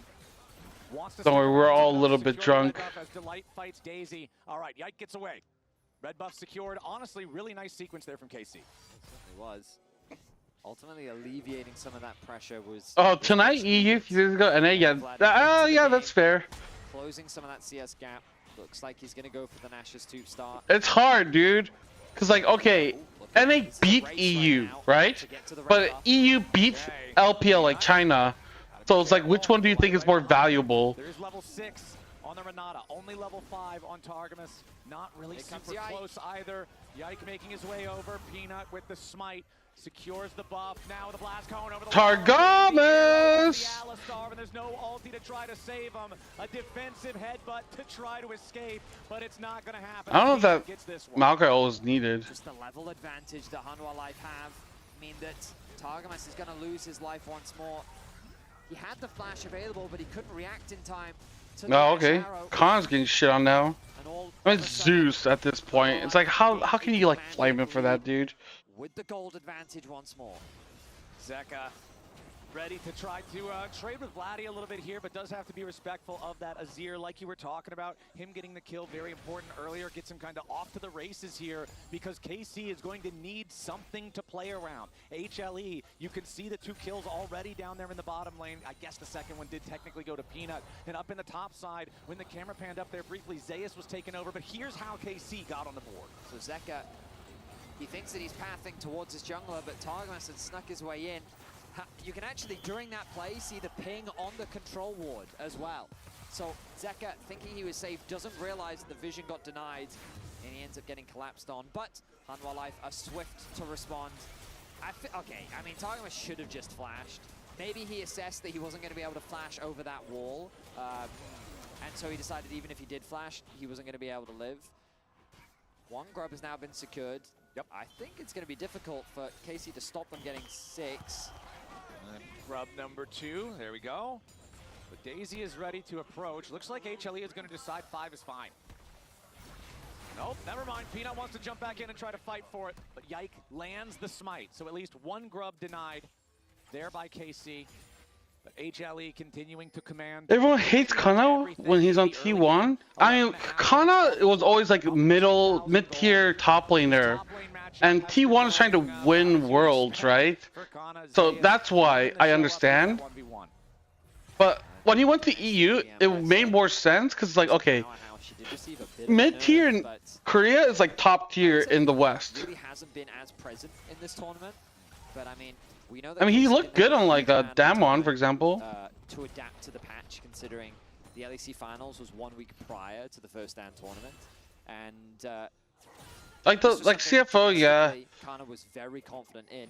And in the team fights is where you'll see a lot of its strength. I imagine in the mini-Nar form, there are ways in which Kana can actually find good trades.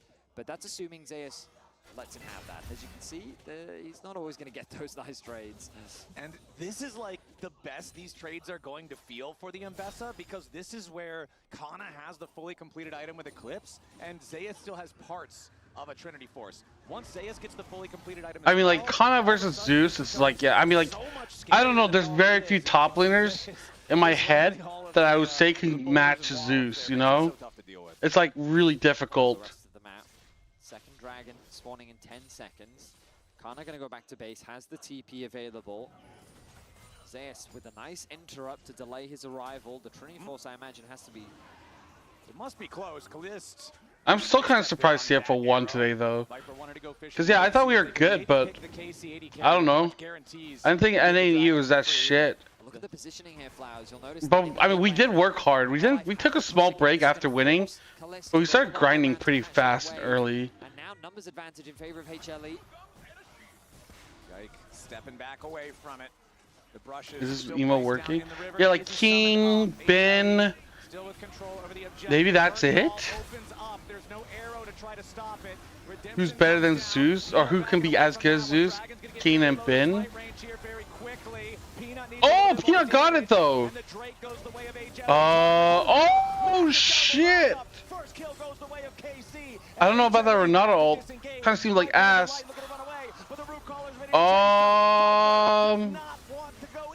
Dude, is Alistair just gonna kill him? Yeah.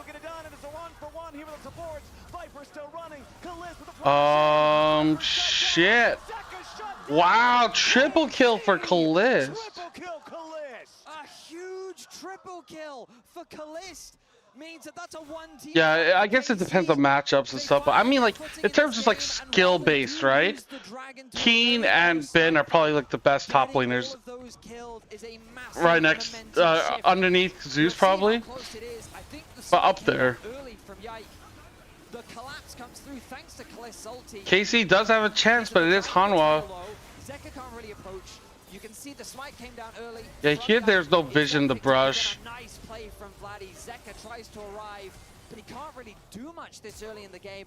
I wasn't expecting the flash from Yike, but because of the long-range follow-up from Calist, Delight is perma-CC'd. And then Zeka and the rest of them end up getting chased down thanks to Targamas' CC. Vladdy finally arrives to provide that additional bit of damage. Yeah, Vladdy's doing good on his ear. In total for KC.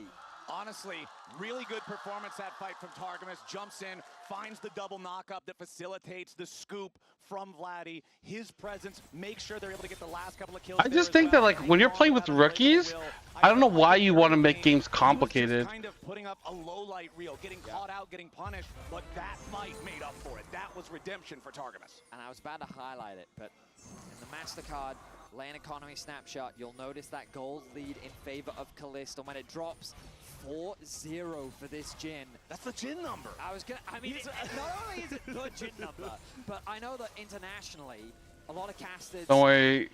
Maybe Calist will die 4 times again for assists. I love Jhin as a champion. Vladdy and Calist are both like rookies. that's where they're at. Honestly, that was exactly what Like instead of giving them like comfortable like matches and stuff, like playing like, you know, the pick comps, the poke comps, like it was all just like weird. Like CFO, we just play very standard 5v5 and give like Hankyu comfort, and then we just like do well. I won't say we always win, right? But like, you know, just making it so like, you know, hey Hankyu, new environment, you're in like international tournament, you know, don't worry, don't panic, simple. Okay, now the important part about this Rift Herald fight is that Zeus does have a TP, his opponent does not. A lot of damage here on a Peanut though. Peanut. Kalist, third shot, might need number 4. Delight's gonna block it. Rift Herald mostly reset. KC doing a great job here. You didn't pick Zed versus KC? True. Maybe we're just worse. And HLE has no more eyes on the Herald. Yeah, like the Zed shit, like that fucks with like rookies. Because people don't, like if you're new to the game, you don't know all the intricacies of every champion played. How good every single champion is in what scenario. So then when you see like Zed, you're like, what the fuck does Zed even do? Like that kind of level of confusion is rough. Very difficult for Peanut to handle. Yeah. Even if the Maokai ultimate comes through, they have easy follow-up thanks to the Jhin. Targmas acting as that front line, looking to connect the stun. Yeah, Delight and Viper moving forward. Viper going in after Kalist. Needs more damage to kill the Jhin, and he takes him out. Now Targamas is going to be your next target as Yike is about to die to Peanut and Zeka at the same time. KC, they wanted a fight around this Herald, and HLE was happy to oblige. 3-0. Just like that, HLE quell any semblance of doubt that you might have in them. Viper steps forward. Dude, what the fuck? No flash on Kalist, no barrier to mitigate the damage. Viper just runs him down. Mid is I don't know if that's like a good idea. Because then like if CFO just started doing random shit, and we're like, oh, we're just prepping for Worlds, like trying different things, I feel like that would just be a bullshit excuse. What did they have to lose for it? 2 turrets, 3 lives. It's so much. Let's take another look at how it happened. And even with the level advantage, Viper knows with the attack speed that he gets from the support of Delight, means he can just run him down. He makes it look so easy. Targamas, very little that he can do to support, has the ultimate available, but he still gets defeated. And on the top side of the map, the arrival of Zeka splitting. If they win, or if they go top 3, yeah. Because now they have to be top 2 for MSI and top 3 for Worlds. Found his arrows into Targamas yet again, forcing the defensive flash out of the Alistar. We talk about how KC drafted this pick. It's not like a guarantee. Losing lane because they need him for engage. Forcing the defensive flash on that Alistar makes any following team fight so much more difficult. It makes it so much harder to find that angle that you need, and it means that HLE are going to take Drake number 3 uncontested. Soul Point. They have been tearing their Soul Point for HLE. And they have such a healthy gold lead right now. The second item spike going to come through from Zeka very soon. And, I mean, the goal differences across the board are just getting scarier. I don't know, NAE have so many, like, weird problems. I mean, so does, like, LCP, right? But I don't know what NA and E are doing to try to fix their problems. Takes a ton of damage in the process, but not enough to bring him down. Walks over, pops the passive. That doesn't even feel worth. You just like almost have to Sudoku just to like cancel TP. Wants to defend. The cannon minion doing a good job tanking up the turret. KC trying to brute force this down, but they can't do it. Now back underneath the Peanut, yeah. 1 for 1. Peanut gives his life so that Viper can get another kill, and now keep pushing onto the tier 2. Targamas coming up here into the top side as Zeka moves forward and forces Vladdy back. He and Yike trying to keep the pressure on, but Delight has reinforced his own mid laner, and KC will not. Isn't that Big Rocket? Oof. Ruinous Otacon down there in the bottom side of the map. Zeus and Viper making their way over to the pit right now. This might just be a 2-man attempt. Yeah, I mean, they were able to stall enough on the top side. I love the aggression that we saw from Zeka because he's able to clear out the wave, stop the siege from coming through. And as a duo, they can just melt through this. Zeus is more than happy to tank it up.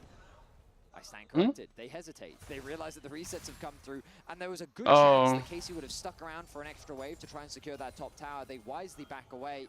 But it's just another advantage gain for HLE as they commit to the play on the bot side of the map, cross-mapping the play on the top I feel like the Flower Otacon is better than the GA one. Even though Peanut does lose his life, ultimately they get what they want, which is the bot tier 2.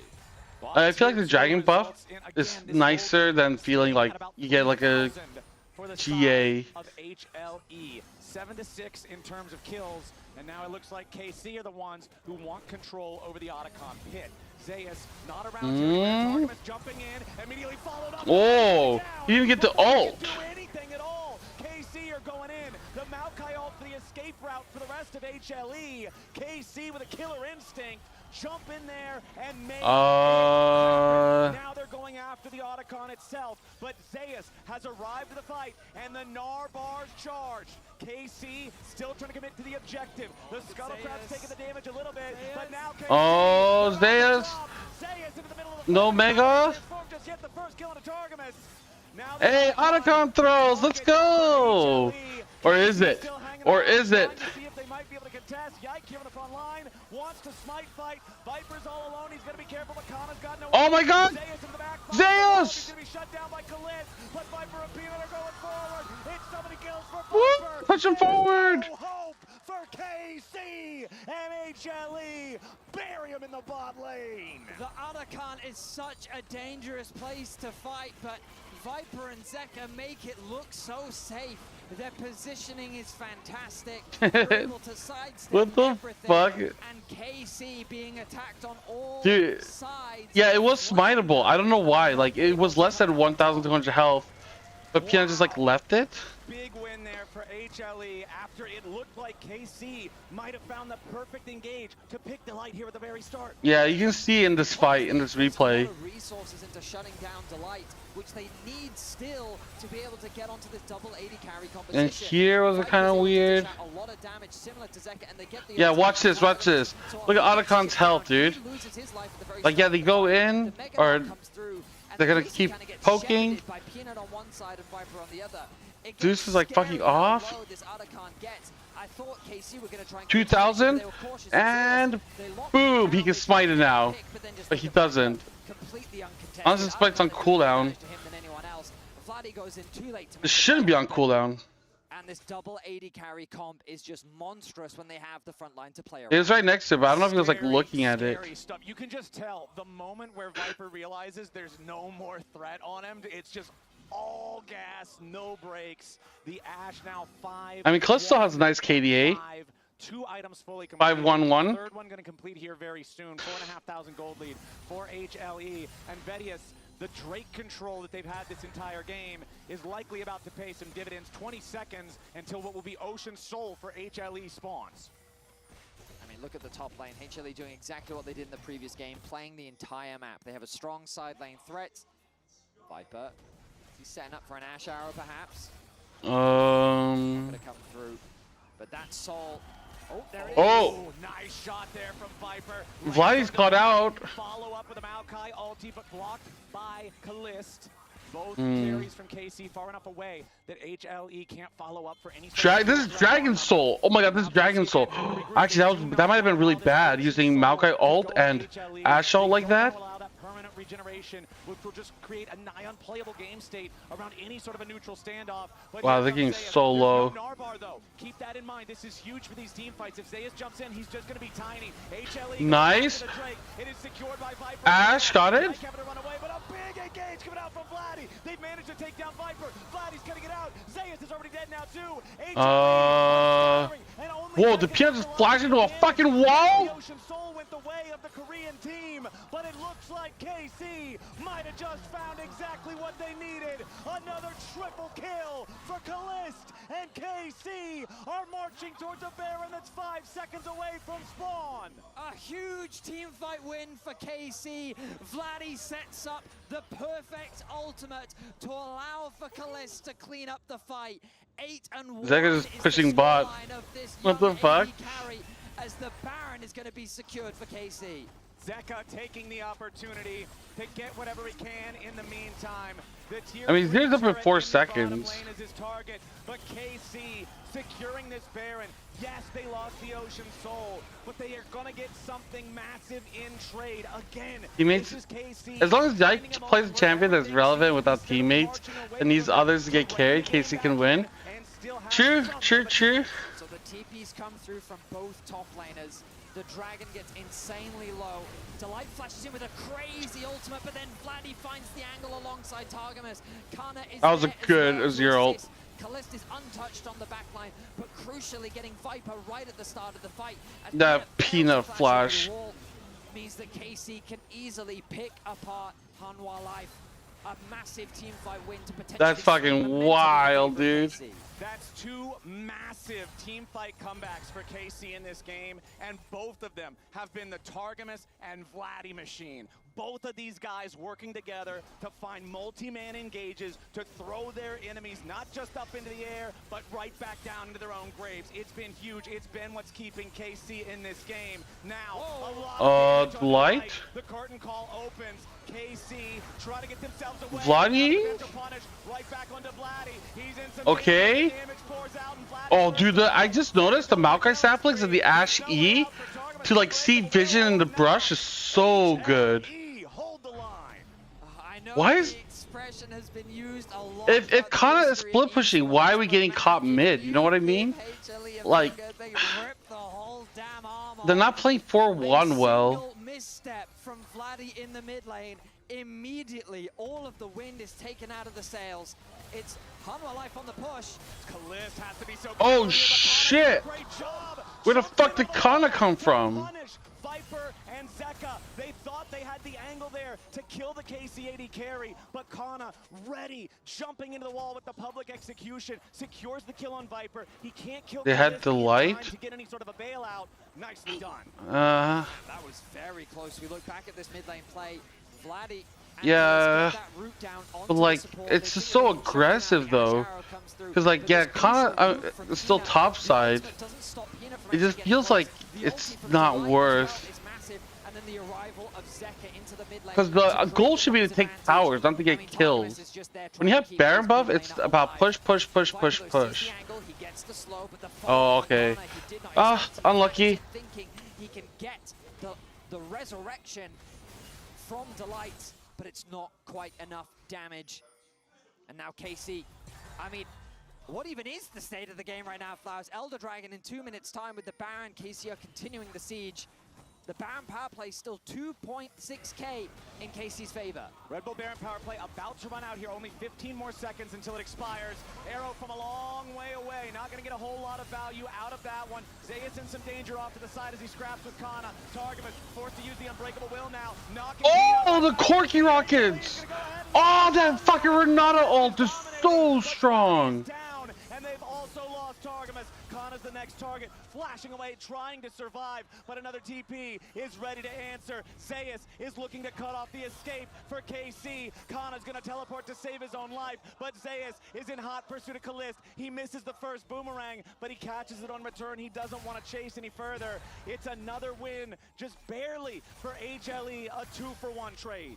The fights are just so fast, but it feels... Oh, hang on a minute. Zeus is going crazy here. What the fuck? The punish from Kana again, making sure that his carries are kept safe. And Zeus, the mind games against Kalist, he steps away from it, while Zeka Dude, Corky is split pushing. lane that he opened up earlier to apply more pressure. Wow, Zeus. I mean, HLE in general, I shouldn't say just Zeus, but they're always pushing the limits. Targamas goes for a bit of an engage, but then again, Hanwha Life always find these angles. Really nice Mikhails comes through from Yike to keep his frontliner safe. But like, KC don't want this fight, but Hanwha Life know that, so they keep the pressure on. Viper and Zeka. Yeah, look at that. Clump up looks very dangerous. It's 3 people. But in these choke points, Delight's ultimate, Peanut's ultimate, Zeus' ultimate, it all comes together, making it so difficult for KC to really win out on these fights. Zeus getting very dangerously close to losing his life in exchange, but he's able to get away with the assistance of Delight. First shot missed, second shot missed, third shot hit, fourth one missed. Zeus needing to dodge 3 out of 4 there to keep himself in Why is there a spot. chicken on his chest? Man, Kana doing a great job playing Secret Service for these carries, protecting them, as now there's 10 seconds left for the Elder fight. This is the great equalizer, Vedius. It's so the exciting. buff that can change the game. If KC get this Elder, they can win this fight and win this game. Here we go. The bot lane being pushed in by Zeus. Zeka there to catch the mid wave. He does have TP to regroup with his team. This is dropping fast. Elder Dragon down to 8,000. Oh fuck. HLE ready to challenge. Arrow flies Elder out. Dragon flip. He's frontlining. Oh shit. KC's already found the first kill, but what about the objective? Oh fuck. A massive three-man shuffle from Vladdy. KC are getting it done. They find two, and they want to get another. Viper with a sidestep as Zeus. Oh. And Zeka flies in, but it's not enough. The Elder is making the difference. Zeus finally gets the shutdown. KC, they got the objective, but lost the fight. Only. Holy fuck, KC is actually pretty good. Maybe we should intentionally lose to the top esports so KC's eliminated, so that way we don't have to lose against KC. And they still won the team fight. KC's is the best team in the world right now. Just gonna end it all right then and there, but it still wasn't enough. Okay, let's take another look how it starts, because Peanut just gets destroyed. He does. He gets wiped off the map immediately. They fully commit to taking out the jungler so they can guarantee the Elder. The backline doing so much damage, Targamas knocking them away, but they're still able to get this. Yeah, I really thought they were gonna get fucked. That Ronaldo looked really good. But Vladdy's still in a position, he'd committed so much yike, making sure that he There's keeps a dragon. alive. Oh, Elder Dragon. Fight still kept his ultimate up. And even though they get that kill onto Zeka, Zeus remaining alive means that he's able to clean up the fight. The bailout changing a lot there. Oh, okay. Did you just get banned for free? Back onto the map in time to claim the Baron. What the and now, fuck? Now we don't have anything to contest here for quite a while. Elder is still on Yike for the next 45 seconds, but another Red Bull Baron going to be secured by the side of HLE, and they'll be wearing purple for 2.5 minutes. It felt so close, Flowers. It really did feel that KC were going to win out there. Oh, nice jump in from Kana yet again. The public execution finding the target. Follow up with a deadly flourish. Zeus trying to get away here. The redemption ready to heal him up. Zeus goes mega just in time. Zeka jumping in to protect his top. Wow, dude. Dude, that Ocean Flow's helping them so much. Now everybody wearing blue is stuck in the mid lane. Meanwhile, their base is being torn to shreds. HLE looking to push. Stop the recalls! Stop the ports! Zeus has made the TP in as well. Vladdy immediately teleporting back to try to save the game as Peanut will fall to Yike, and the pressure is not enough to end it all the way just yet. My goodness, HLE. I can't believe that Zeus was able to survive that. Yeah. Just wasn't quite enough. Ugh. I mean, Vlad's done some pretty good engagements so far. Now in tatters, the thumbs up from Kalis. I like to think he's having a lot of fun, because I certainly am. What a crazy back and forth. We're approaching the 34-minute mark. Baron, the Red Bull Baron power play about 2.4k in their favor. We look back at this play in mid, you have to imagine the Ocean Soul doing so much work. Yeah, look at, like, I don't know, I mean, he's healing. And it just wasn't quite enough damage. Of course, the Randuin's really helping with that extra armor. And he's able to just barely get away. Zeka then stopping all of the bases means that there's all this freedom in the base of KC for Viper to just tear their base apart. The TP eventually does come through from Vladdy as he secures the tier 2 tower in bot lane. But then, of course, the Elder's still sitting on Yike, so Peanut, he overstays his welcome and he loses his life. Yup, it's one of those things where you forget about it because you killed most of Fuck, dude. I'm actually kind of like nervous now. I really thought it was gonna be like, oh, easy win, right? Now I'm just like, what if KC actually just leveled up and they're just not shit anymore? I mean, you still do have to weather this. Like, is it cope if I just say, oh, Hanwha is just trolling and just don't give a fuck? Still 30 seconds left on the Baron. HLE on the push again. Delight with a defensive flash. Viper with a nice sidestep. Curtain call opens up. Viper eats the first shot, but now a redemption ready to heal up the HLE health bars. Fourth shot makes its way onto Delight. Do they have a lot of healing reduction? No, not really. Every single lane. They don't have any? Does not end here. It is a painful defense now for KC. One Nexus turret remaining. No. Like, what if KC got lucky? Like, what if KC's lucky? And what if, like, you know, or like, yeah, what if KC got lucky and then or if they're just shit.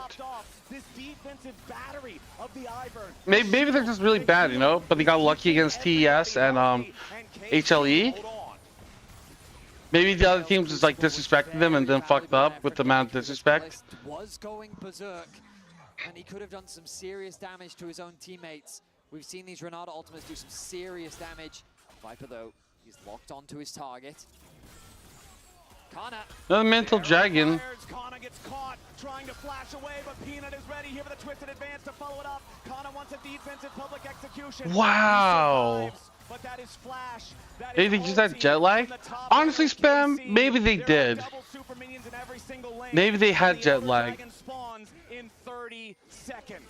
But I don't think it's a good excuse, because like when CFO got COVID, like when we went to New York and got COVID, like nobody ever was like giving us the benefit of the doubt. It's like, stop crying, stop making excuses. No, I went to America for Worlds 2022.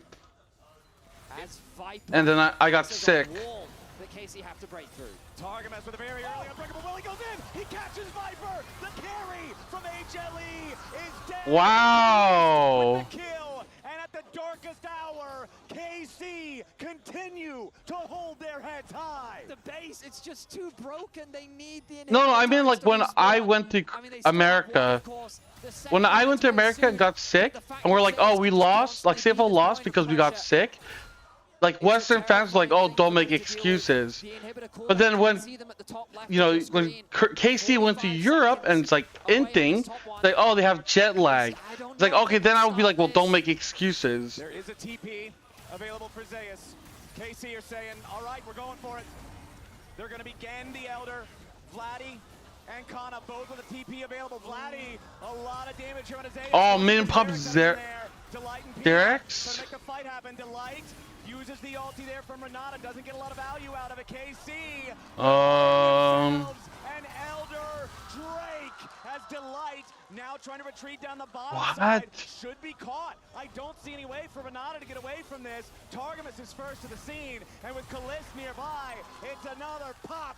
I was like, it was one of the few times I ever got sick and I felt like ass. Elder, that makes it way harder for Hanwha Life to actually siege into the base. Of course, the Baron spawning in 10 seconds is going to be a point of concern, but Targamas, my man, finds the angle onto Viper. Commits the ultimate so early. Viper even had the flash, but he wasn't able to react to that. And taking out a crucial carry was enough to secure the Elder. I cannot believe the way that this game has gone. Dude, another Elder. To game 3 Flowers. What? They've been able to escape the base for now. The Baron is alive. Why is the Elder for Hanwha on the top right? KC looking to take this down before Delight is back. The base regenerating like you're talking about. One inhibitor already back. KC taking the blast cone, trying to stop this. Make it so there's no opportunity for HLE to come in and contest, but Peanut's ready to go. Arrow flies in. Baron and Elder at the same time for KC. They'll have the Elder. Fuck. Dude, they have super minions. Or they were super minions crashing into their base. You can see about 1 minute left for the middle and bottom lanes. If nothing else, this is going to give KC the opportunity to return the game to a state where they can step outside their base. And Vedius, this is the furthest we have seen any team push HLE so far. I kind of stayed up too late helping Raging Raiders. That was my bad. I tried to help Toko and the gang push, but I should have taken a nap. Oh no, they've got top right. 35 seconds left. Oh. Okay. Keep your eyes on Kalist. Keep your eyes on Kana. The public executions have hit the target so many times this game. Zeus, critically, the Gnar transformation already happening before. Oh shit! You already did the Gnar ult. Okay. I mean, Lando's that Ash arrow didn't really do much. Oh fuck! This is back to normal mode. No, our did not win. I tried, but. Zeus coming in from behind, but the Gnar has no bar. Zeus needs to be careful about this one as he gets rooted up. Public execution right back. Zeus is dead. KC with a 5v4 in the enemy base. Viper loses half HP. The Elder no longer active, but the Baron still got 90 seconds. HLE are now the ones missing a Nexus turret. KC have the Nexus of Hanwha Life in their sights. The TP is going to come through. Here it comes. Anyway, the Elder may have fallen off, but they have 5 members. HLE have to defend 4 versus 5. Targums with a hex. At least you don't have Elder, right? Oh, Calist! Oh. Uh-oh. Uh-oh. Uh-oh. Oh, shit! They took a game!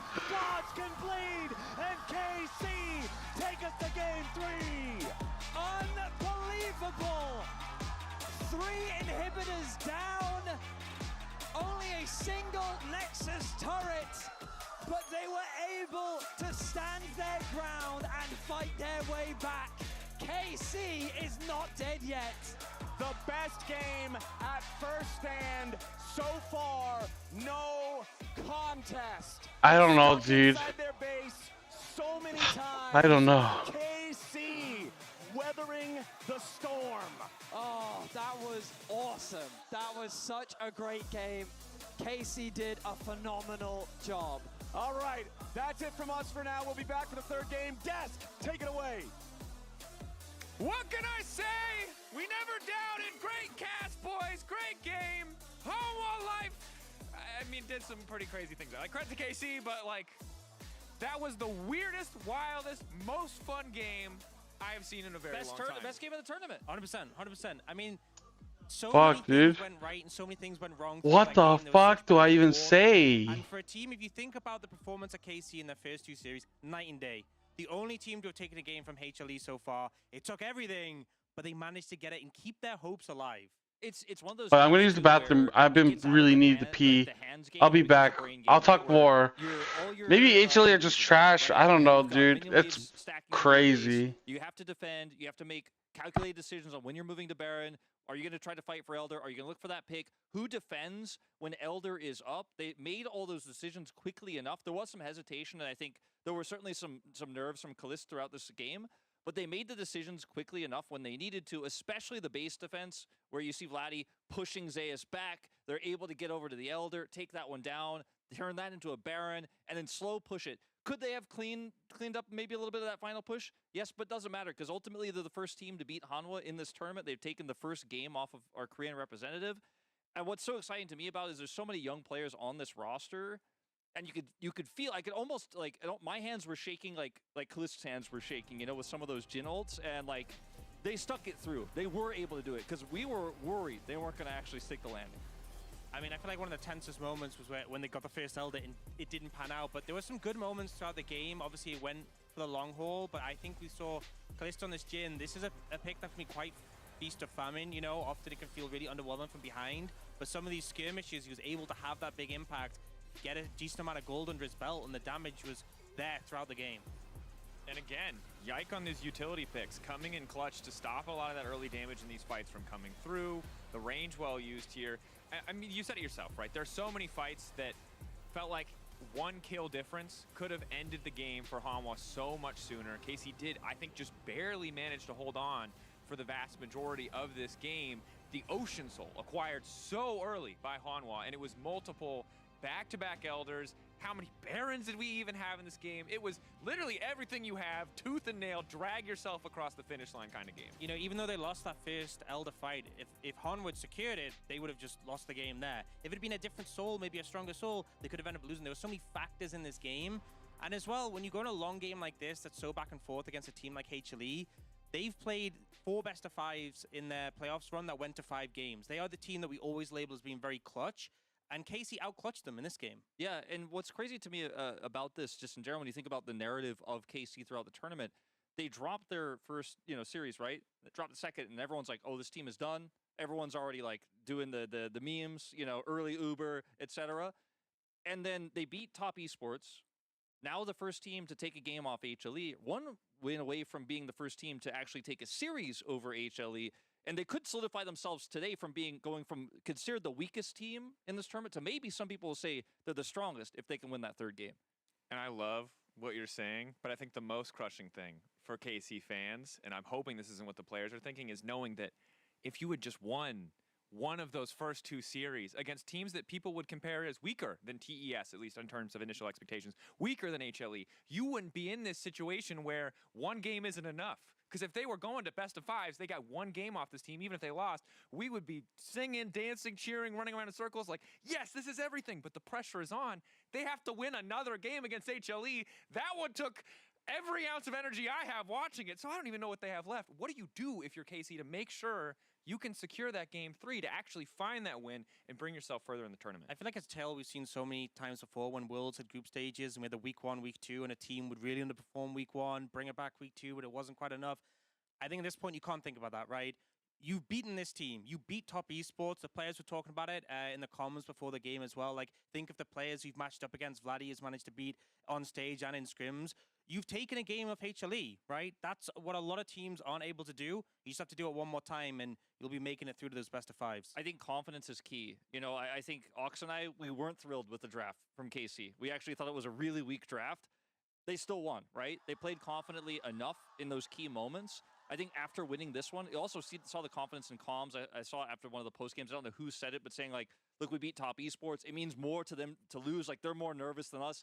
Now you win this upset game. If you can ride that confidence, maybe you'll make those plays faster. Maybe you won't make those mistakes we saw in game 1, and maybe that'll be enough.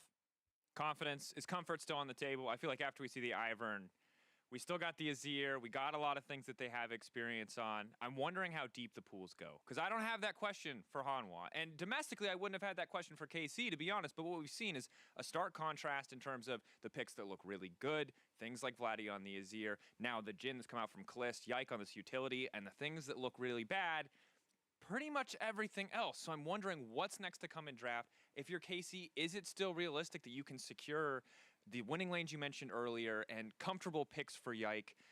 What do you prioritize other than just confidence? Is it put Yike? Is he number 1? Is it just about Kalist?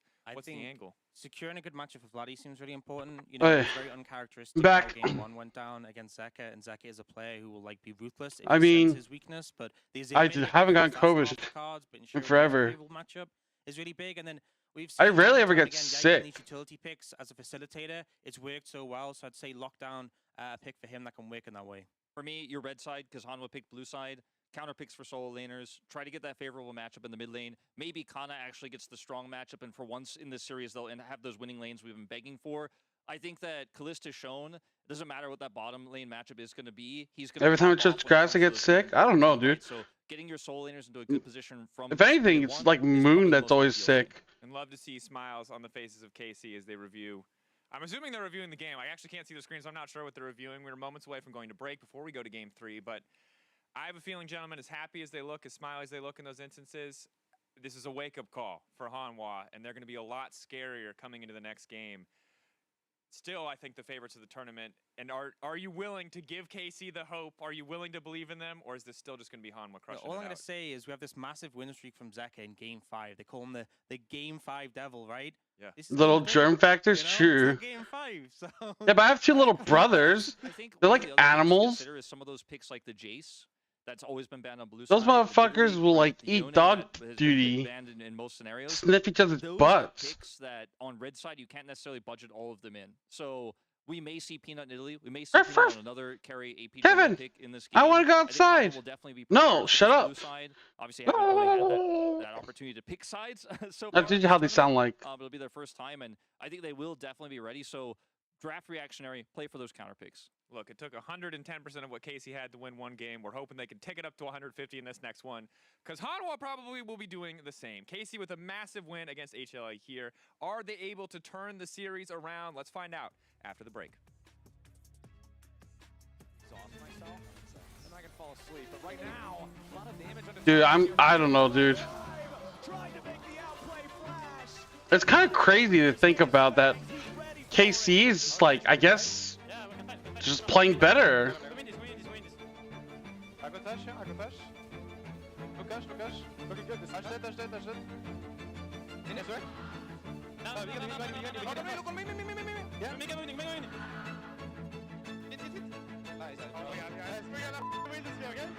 my god! That's good. Holy good job, good job, good job.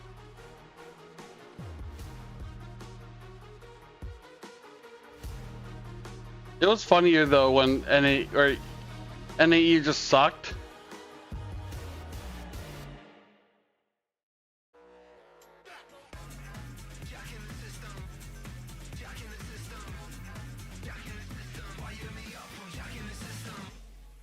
Dude, that picture of V-Spam is perfect example, yeah. Welcome, Stella. So you talk. Stella? Almost. What's next? Bright blue. It's bold. Sorry, hon. I'm hungry, actually. Your favorite, right? How did you know? They don't wanna see you win. Don't play pretend.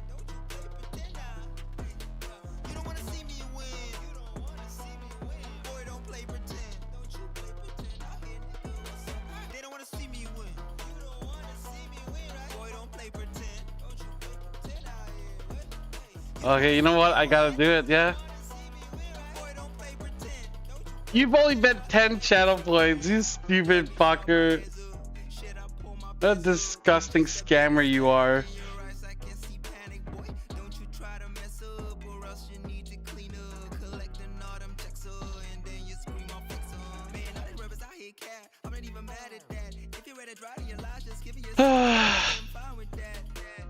I decided another predictions early.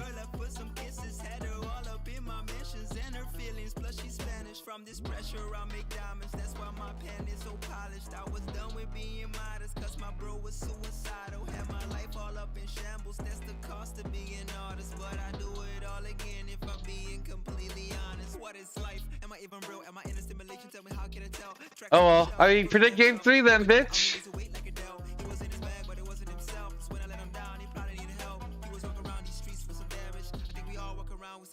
They don't wanna see you win. They don't wanna see you win. Don't play pretend. Don't you play pretend. You don't wanna see me win.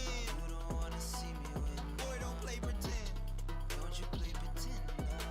They don't wanna see me win. They don't wanna see you. Boy, don't play pretend. Don't you play pretend. You don't wanna see me win. Don't you wanna see me win. Boy, don't play pretend. Don't you play pretend. No power form against me, boy, shall ever prosper. Winning with the team and then go order lobster. That's all we know, round table like a mobster. Put the fake in line and win like instruction. All we wanna see is W's, no new friends, no none of you. All you real comical. They'll show mercy.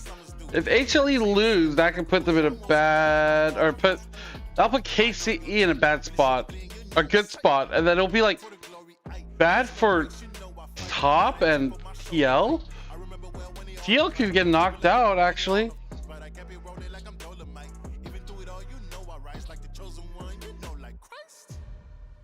They don't wanna see you win. They don't wanna see you win. Don't play pretend. Don't you play pretend. You don't wanna see me win. You don't wanna see me win. Boy, don't play pretend. Don't you play pretend. They don't wanna see you win. They don't wanna see you. Boy, don't play pretend. Don't you play pretend. You don't wanna see me win. Don't you wanna see me win. Boy, don't play pretend. Don't you play pretend.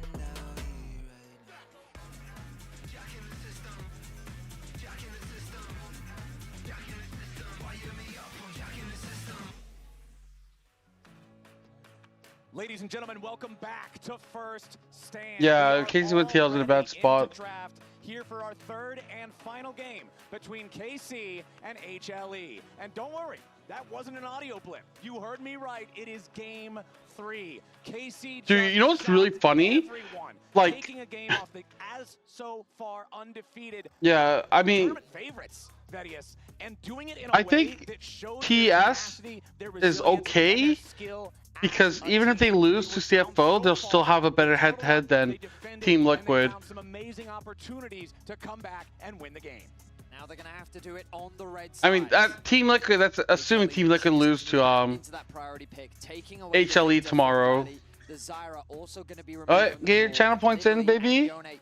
rightfully going to be taken away from Peanut and Zeka. The Callista is... I don't like the middle part where it's like rotating. You know, this, like, I don't like that. I want to be able to see all the like picks and bans easily. Can't afford to give that over, but Skarner also going to be open here in Game 3. I'm with what the analyst desk was saying at the top of the day. I think Callista's a bit of a trap pick right now. I don't know exactly how great I'm feeling on it. Callista. Okay, all right. You got me on that one. But the Skarner is going to be considered higher priority, at least by HLE, as we still wait for our last ban of the first half from KC. The Braum. Okay. An early ban. Interesting. So I imagine Casey's going to go for an early rel.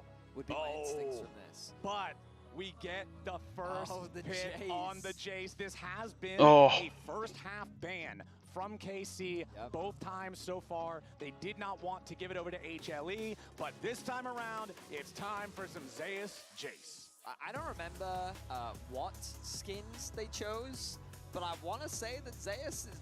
He either already has one or he's getting one. I'm really bad at this skin I'm lore. also really bad at it I'm really too. bad at it, so I'm just gonna, whatever you say, I will blindly trust as fact. Do not do that. You could say anything and I would believe it right now. There's too many T1 skins that I've honestly lost track. The Sejuani gonna be locked in on the side of KC. Nobody thinks KC can do it. Like I predicted. The Braum ban suggests that to me. Maybe. Oh my goodness. Wow, they slammed the Draven. Okay, so wow, okay. Draven blind. Shouldn't come as a surprise, but most professional AD carries were Draven one tricks at one point. Callista is no different. Yeah, he is a massive fan of the champion. Domestically, he and Hansama would often trade the pick. So to pick it here with confidence, I like it. But again, it leaves the rel open. And with the Braum ban, I'm surprised that they didn't put a higher priority on it because Alistair is gone, Leona is gone. So I'm curious as to what their response is going to be. Maybe they've thought of a range support, something like the Seraphine, but I don't know how much of a good matchup that is necessarily into the rel. Well, let's see what HLE want to go for here. I would expect some kind of an AD carry since that pool is already so pinched, like you're talking about. Get Viper on something that he'll feel comfortable into this matchup with. And okay, it's Kai Sorel, bottom lane for Viper and Delight. I mean, already you can see KC easily getting themselves a winning bot lane 2 versus 2 with this setup. What would they pick for support though? Lock in support. Maybe they want to get top laner with a lot of top laners available without that pool being pinched. Yeah, that's true. Maybe they want to grab something like an early Camille. Sejuani Camille could be really strong on the top side of the map. Dude, watch it be like Nami support for Draven. If they let it them support ban. Okay. Dude, they're copying Driver's Scion. Obviously, Jace is going to win early in a ton of matchups top lane. They're just going to say, okay, fine. Shake your hand on that one. We're going to go down in CS. At a certain point, I think it definitely swings in the Scion's favor just because of how tanky he gets. He just gets so tanky. I mean, you look at the tooltip for Soul Furnace at your average point in a 30-minute game, and it's just he's going to have like 3 or 4 Giants belts worth of health. It doesn't matter that he might be behind in gold because he's making it up with the Soul Furnace bonus. So that'll be Kana's role in this one. Go down early, absorb the pressure, become the giant meat. I mean, they can fuck over Tyarama's champion pool. I don't know if they want to ban mid. I'm not sure what they would ban to get rid of mid lane. I mean, am I wrong? You are 100% correct. I had to put the C's in order, and then I realized. But AP Jungle is going to be the target as the Lilia is taken away. Diana, maybe? What else are they thinking here? Honestly, when we get this deep in the pool, my predictions get a lot weaker. The Gwen jungle? Maybe they think the Jace is going into the mid lane and they're worried about the flexibility of the Jace. I think that's not a bad adaptation. Pyke also going to be taken away from Darkness. I mean, hey, if they're willing to slam Draven, they're probably willing to slam Pyke next to it. All right? I can respect that, as unorthodox as it may be. I like the Nautilus ban a lot from HLE. I think it makes so much sense. But now what do you even go if you're KC? The support pick has to be what you lock in here. Question is, what is it? Is it something like the Seraphine? Smiles, confident on the face of Targamas. I like what he's thinking. I just want to know what it is. Reveal. What's it gonna be? Rakan. Okay, a little more timid than I was expecting. When I think of bot lane powerhouses, Draven Rakan is not exactly what springs to mind. But Draven as a champion gives you a lot of agency in the bot lane 2 versus 2. You can afford to pick a slightly weaker support, more so for the team. It's just great follow-up, and it allows you easy pick potential when paired up alongside the Sejuani and the Scion, who already acts as a very effective front line. So let's see what else we get out of HLE here. I still need to see a jungler. Okay, we're gonna get the Wukong here. This can be very, very strong against immobile carries, especially short range ones. And there is the Vlad for HLE. Now I'm assuming this Vladimir is going to top lane. As an answer into the Scion, you get so much free scaling as the Vladimir into the tank because it's very difficult for the Scion to punish you. Now, unless Vladdy has been practicing his Scion mid, and we're about to get some from Ghana, Vladimir top is pretty good. It looks like it's going to be Rise in the mid lane going up. Rise mid? The Jace. Now, domestically, we've seen a few rises in the LEC. A lot of them have not worked out. Admittedly, that was because Caps brought out things like Anivia into it. And, Season 1 champ versus Season 1 champ. Yeah. But what it does give you is side lane threat, someone that can match in the... I would still argue that Vlad probably outscales the Rise on the side lane, but at the very least you can provide that route with the phase rush that I'm expecting to come through from the Rise. You can create that distance. The team fight threat from Hanwha Life, I think, is very lethal. Like, you've got a lot of dive here. The Rel, the Wombo combo potential of Vladimir plus the Wukong, the potential of the Kai'Sa cleanup, Jace providing that extra bit of poke on the backline while all of that.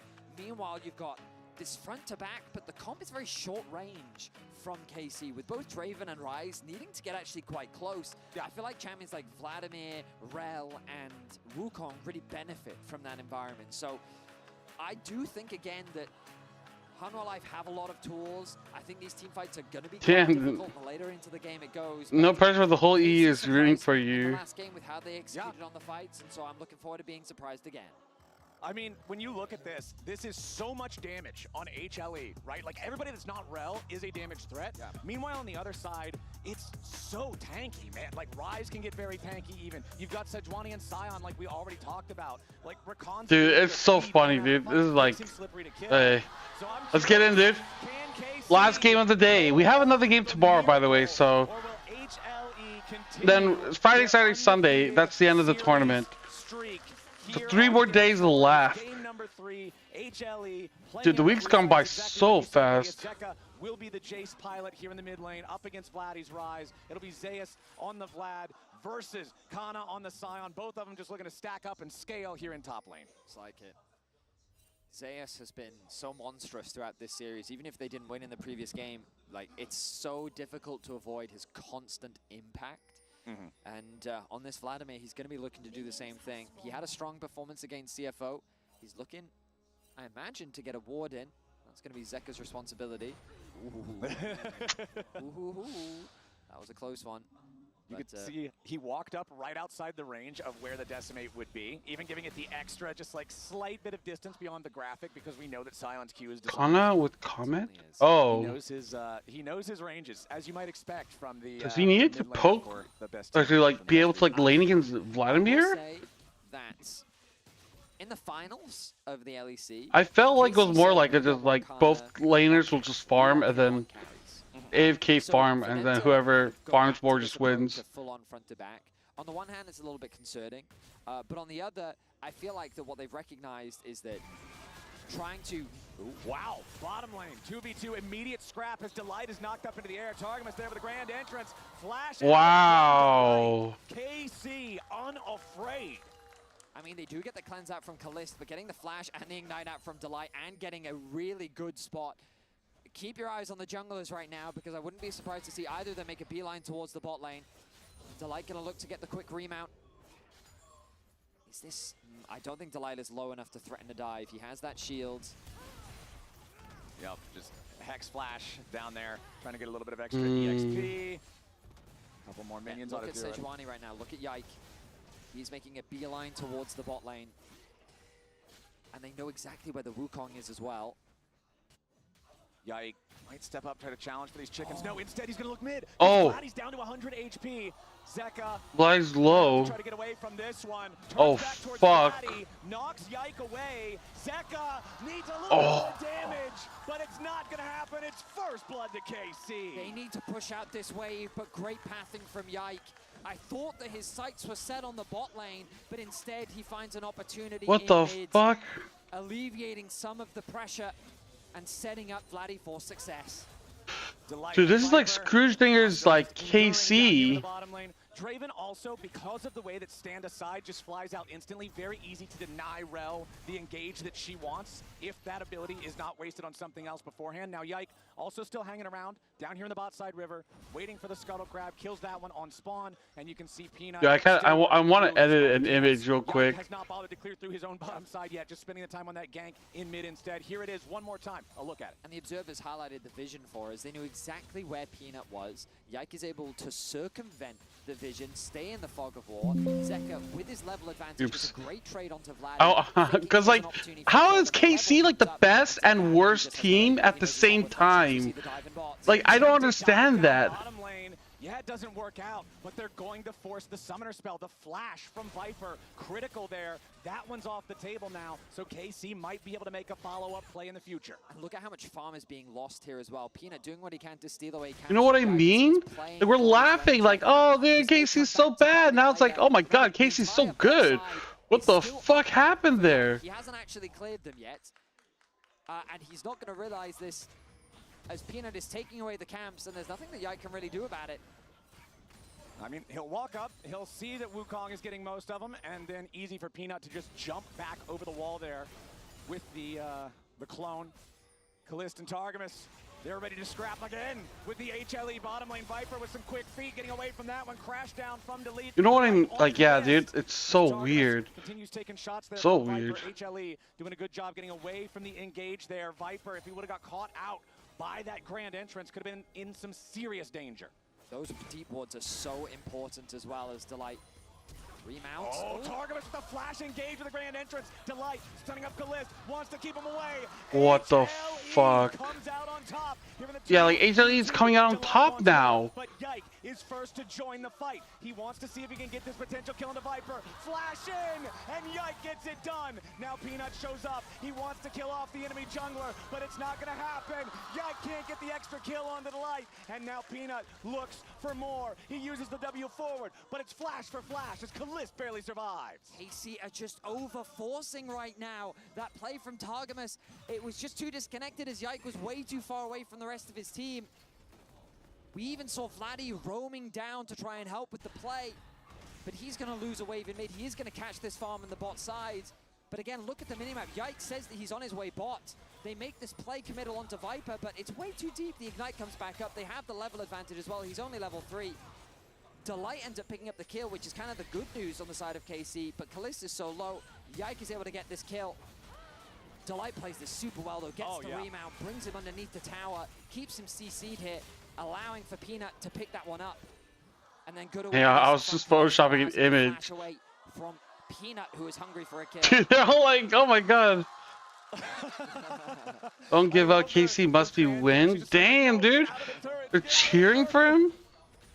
Too good, man. KC 2-2 with HLE, 6.5 minutes into the game, going after the first Drake now for themselves. Remember that in the previous game, it was HLE getting all the neutral objectives early on. This time around, same story isn't getting told, as now Zeus and Vladdy will be facing off in the bot lane matchup. I think Vladdy likes this matchup a lot more. Vladimir definitely cannot fight you as much as the Jace can. The cross map is going to come through as Hanwha Life secure themselves the first 3 grubs. I think it would be a little too dangerous to contest this given the push happening on the top side of the map. But hey, Kalist does have Prio in the mid lane as well. If they could maybe steal one, it would be worth it, but well, actually, they have enough time here. Spotted up by Targamas. So, okay, they're going to say, you know what, we're happy with the dragon. That's all good. Yeah.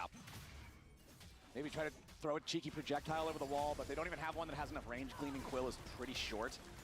Viper not getting all the way out of the decimate, kind of knowing the ranges on that one to be able to tag him even if you don't get the knock up.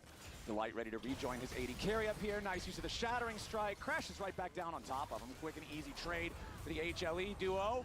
As now the ulti attempt from Kana finds a whole lot of nothing. Nice footwork there from HLE to avoid the engage attempt from KC. They were sending a lot of bodies up here for that. They certainly were. Viper being level 6.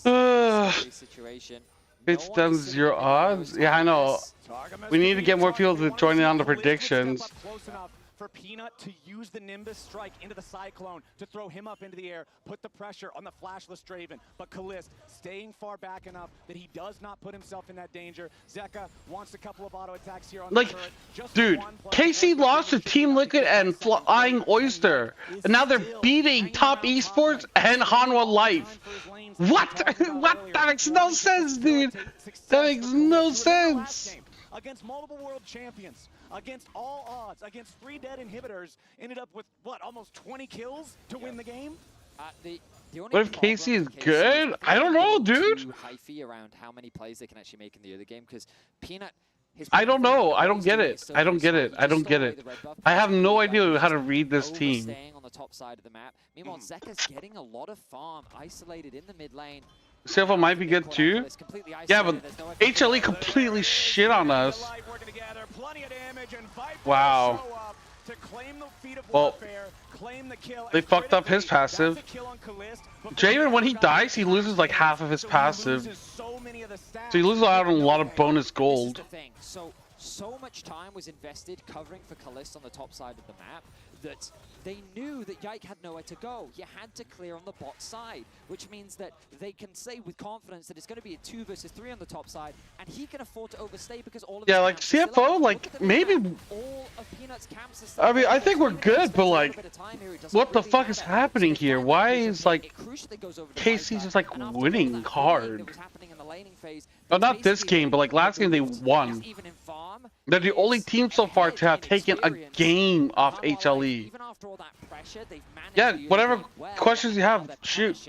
KC successfully. Speaking of early game, we are just about past that point for Mr. Zeus here on the Vladimir. Level 8 and about almost halfway there to level 9 once the transfusion cooldown is maxed.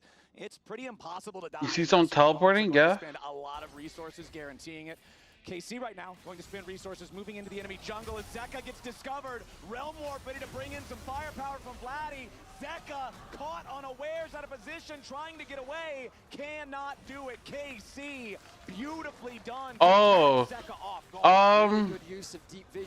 So if someone's TPing, the only way to like stop them is if you can stun them, right? Or like CC them. If you don't have any CC, the most you can do is just like do damage. So sometimes, yeah, like you can hit them, but like it won't stop them from teleporting.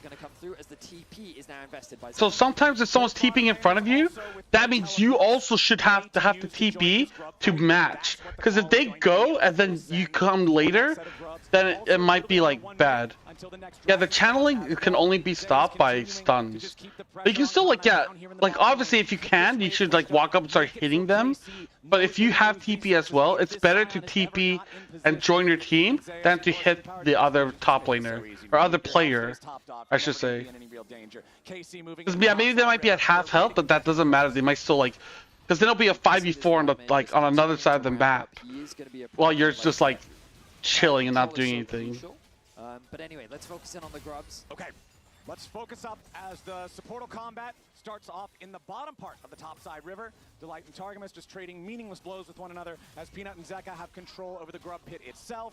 Working on the second grub over the wall. Whoa, yike. From Yike, the immediate drive-by for the smite on grub number 2. Yes, it's only going to be that single grub that they get, but at least it will stop HLE from hitting the huge all-6 point. They don't take the gamble of going for a fight. Vlad's having a rough time. Like you've got a tier and a Rod of Ages with 1 stack. Yike sets his sight on the mid lane though. It's going to be a difficult collapse. Cleanse still available on Viper.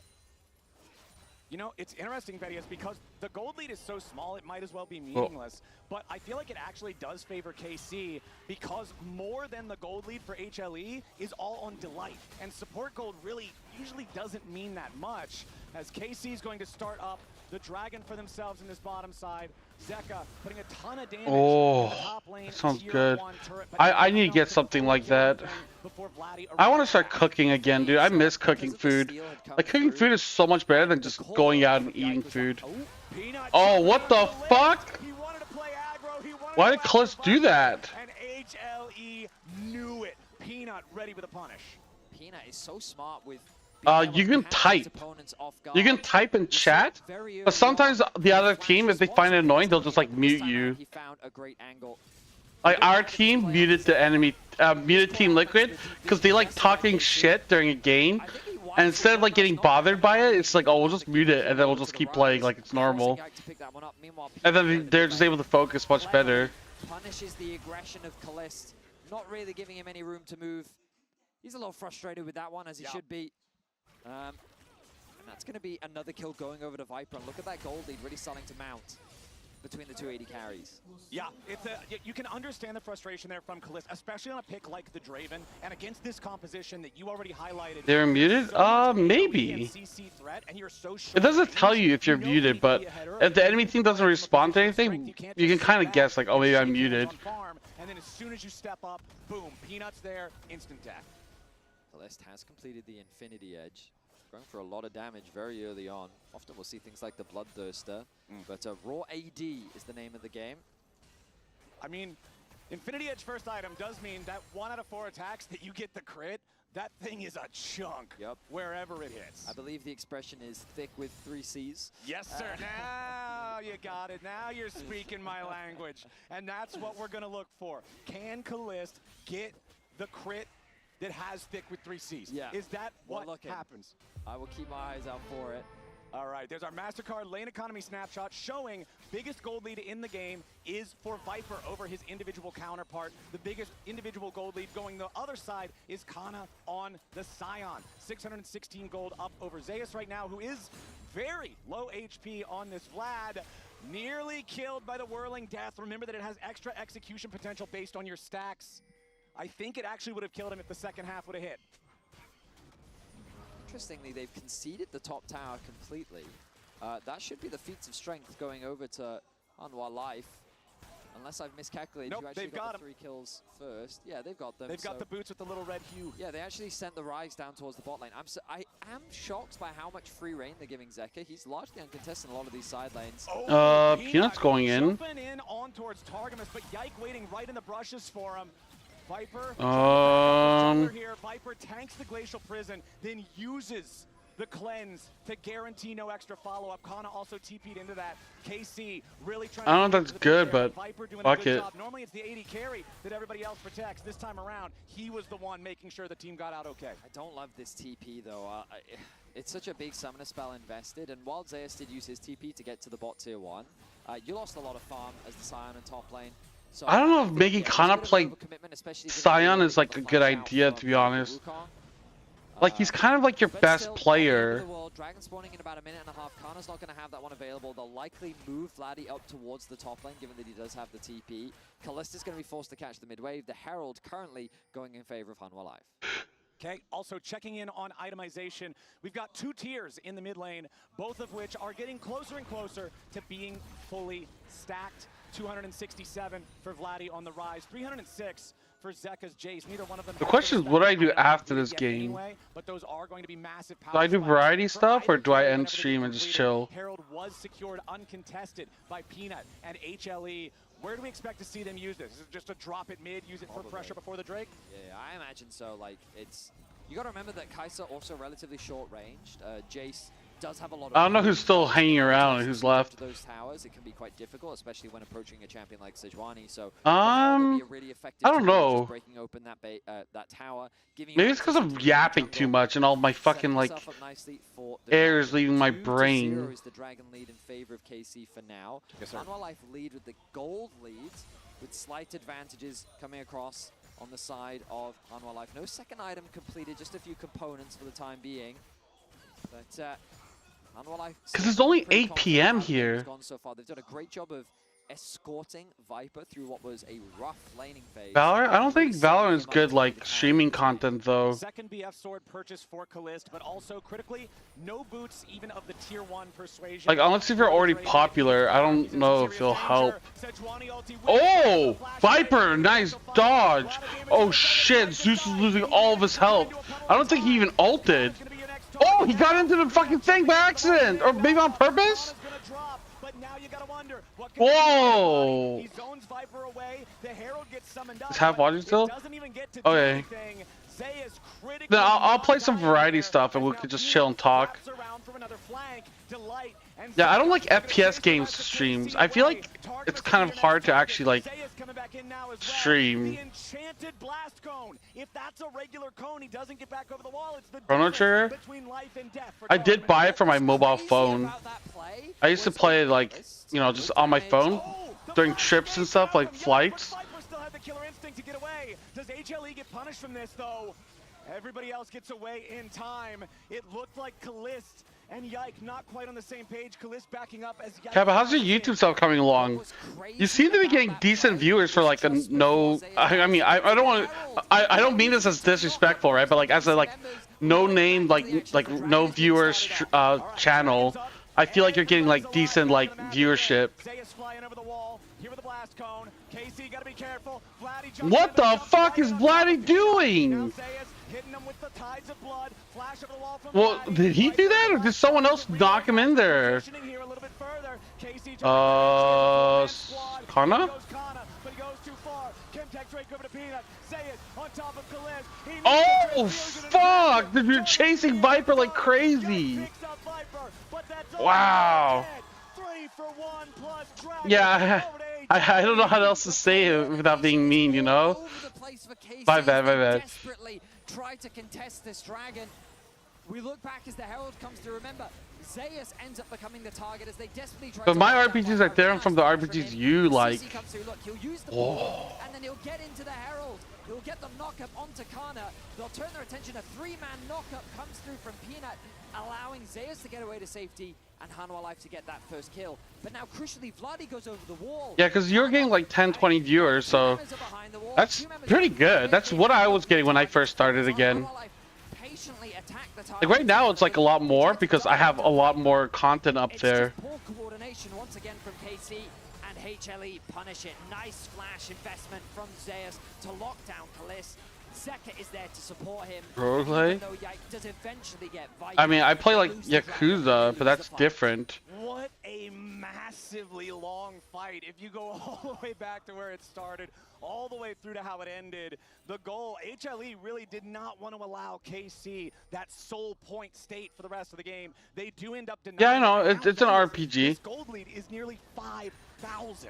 Yeah, I mean, it's a situation where HLE, but I don't want to play games where there's like no audio. Been trying to overforce a lot of plays with Yike looking for pick opportunities, and I mentioned earlier that the farm may come back to bite him. Look at Peanut. Like I feel like it's such a pain in the ass to like stream that kind of shit.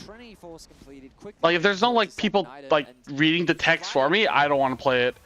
So like for example, like Persona is fine because there's like voice acting.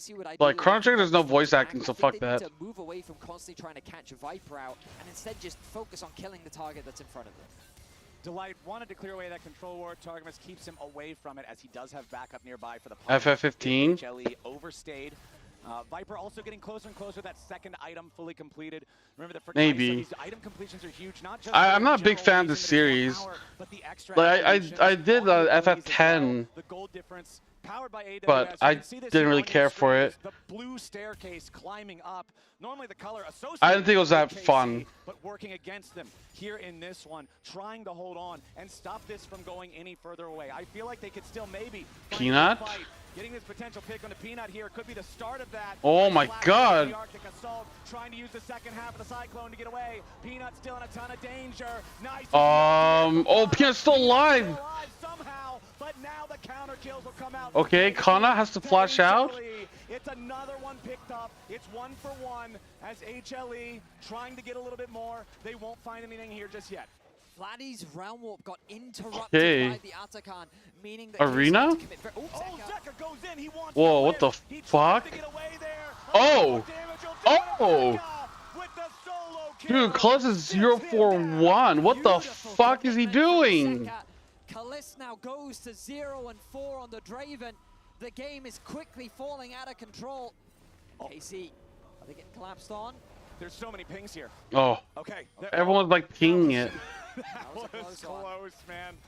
The way that we had the vision toggled off, I felt like it was shark-infested waters. Yep. But luckily for KC, they escaped. They do have a ward on the Otacon. They know that HLE is starting this up. It's not a super fast take. I like story-based games. Story-based games are a lot of fun. The Otacon is not going to drop before the contest arrives. Yike is here. KC is here. Delight over the wall in the Dragon Pit. Zeka here on the front line. Got to be careful about that. The Oh. Is this the Otacon flip? Okay. It goes to HLE? Wait, what the fuck? It's an absolute slaughterhouse. And it's KC falling to the floor. Triple kill for Zeka's Jace. The smite doesn't Wow, come what through the from Yike. fuck? Kalist is nowhere near the fight, and Zeka is just demolishing KC in the pits of Atakan. An absolute slaughter! I love the shoutcasters. And this game feels insurmountable for KC. I would love to do it one day. This is all the way back where Peanut almost got caught. So Peanut, I mean, he buys a lot of time. Crucially though, look at this knockup that comes through. Oh, it was Peanut that actually got the knockup, which means that the Realm Warp doesn't come through. Vladdy realizes the flank is coming in from Delight, so he respects that. Viper turns his attention onto Yike to get that kill. And then we find this solo kill from Zeka. I mean, he's 2 levels up. He knows he has the damage. Patient with the explosion on the EQ combo, and he's able to land that last auto. This Atakan just melts with the duo of Viper and Zeus. Yike tries his best to get the steal. He doesn't quite secure the smite. Peanut ends up securing it. Meanwhile, Vladdy is the only carry. He's the only damage dealer. And quickly he becomes the target. Viper and Zeka know who to lock down. Dude, look at Zeus. He's healing so much. And it just becomes a one-sided affair as Kalist joins to watch his team fall apart. Yeah, Kalist only joining the fight in time to see Damn, dude. fade away, and you can see That's a tilter. the frustration on Yike's face, and it has to be such an annoying scenario knowing that you just won that last game. Not like this. Engage opportunities, and HLE just playing like monsters, man. Zeus now maybe in some trouble. 1v3. Vlad's pretty tough, but I don't know if he's that tough. Nice shutdown for KC. Vladdy getting his first kill of the game with a response from HLE, starting up the Baron on the other side of the map. They're 7,000 gold ahead, but they're 1 man down. Yike's making his way towards the pit. Baron down to 5,000. Yike throws out the Glacial Prison. Delight's job, mark that enemy jungler, keep him away, stop any sort of a steal. HLE will trade Zeus for the Baron. And I think that's a worthwhile trade. They'll extend the goal lead even further. HLE now maybe looking for a fight. Targamas is forced to disengage. The tower, at the very least, is going to go the way of KC. Vladdy, level 16 on the rise. That Rod of Ages coming in handy. But at the end of the day... Ooh, at the end of the day, Yike might see the end of his day here real soon. Luckily, has teammates nearby. Kalist and Targamas ready to protect their jungler as KC scramble to defend their own jungle. HLE with the confidence and power. The thing is, I have too much co-streaming going on.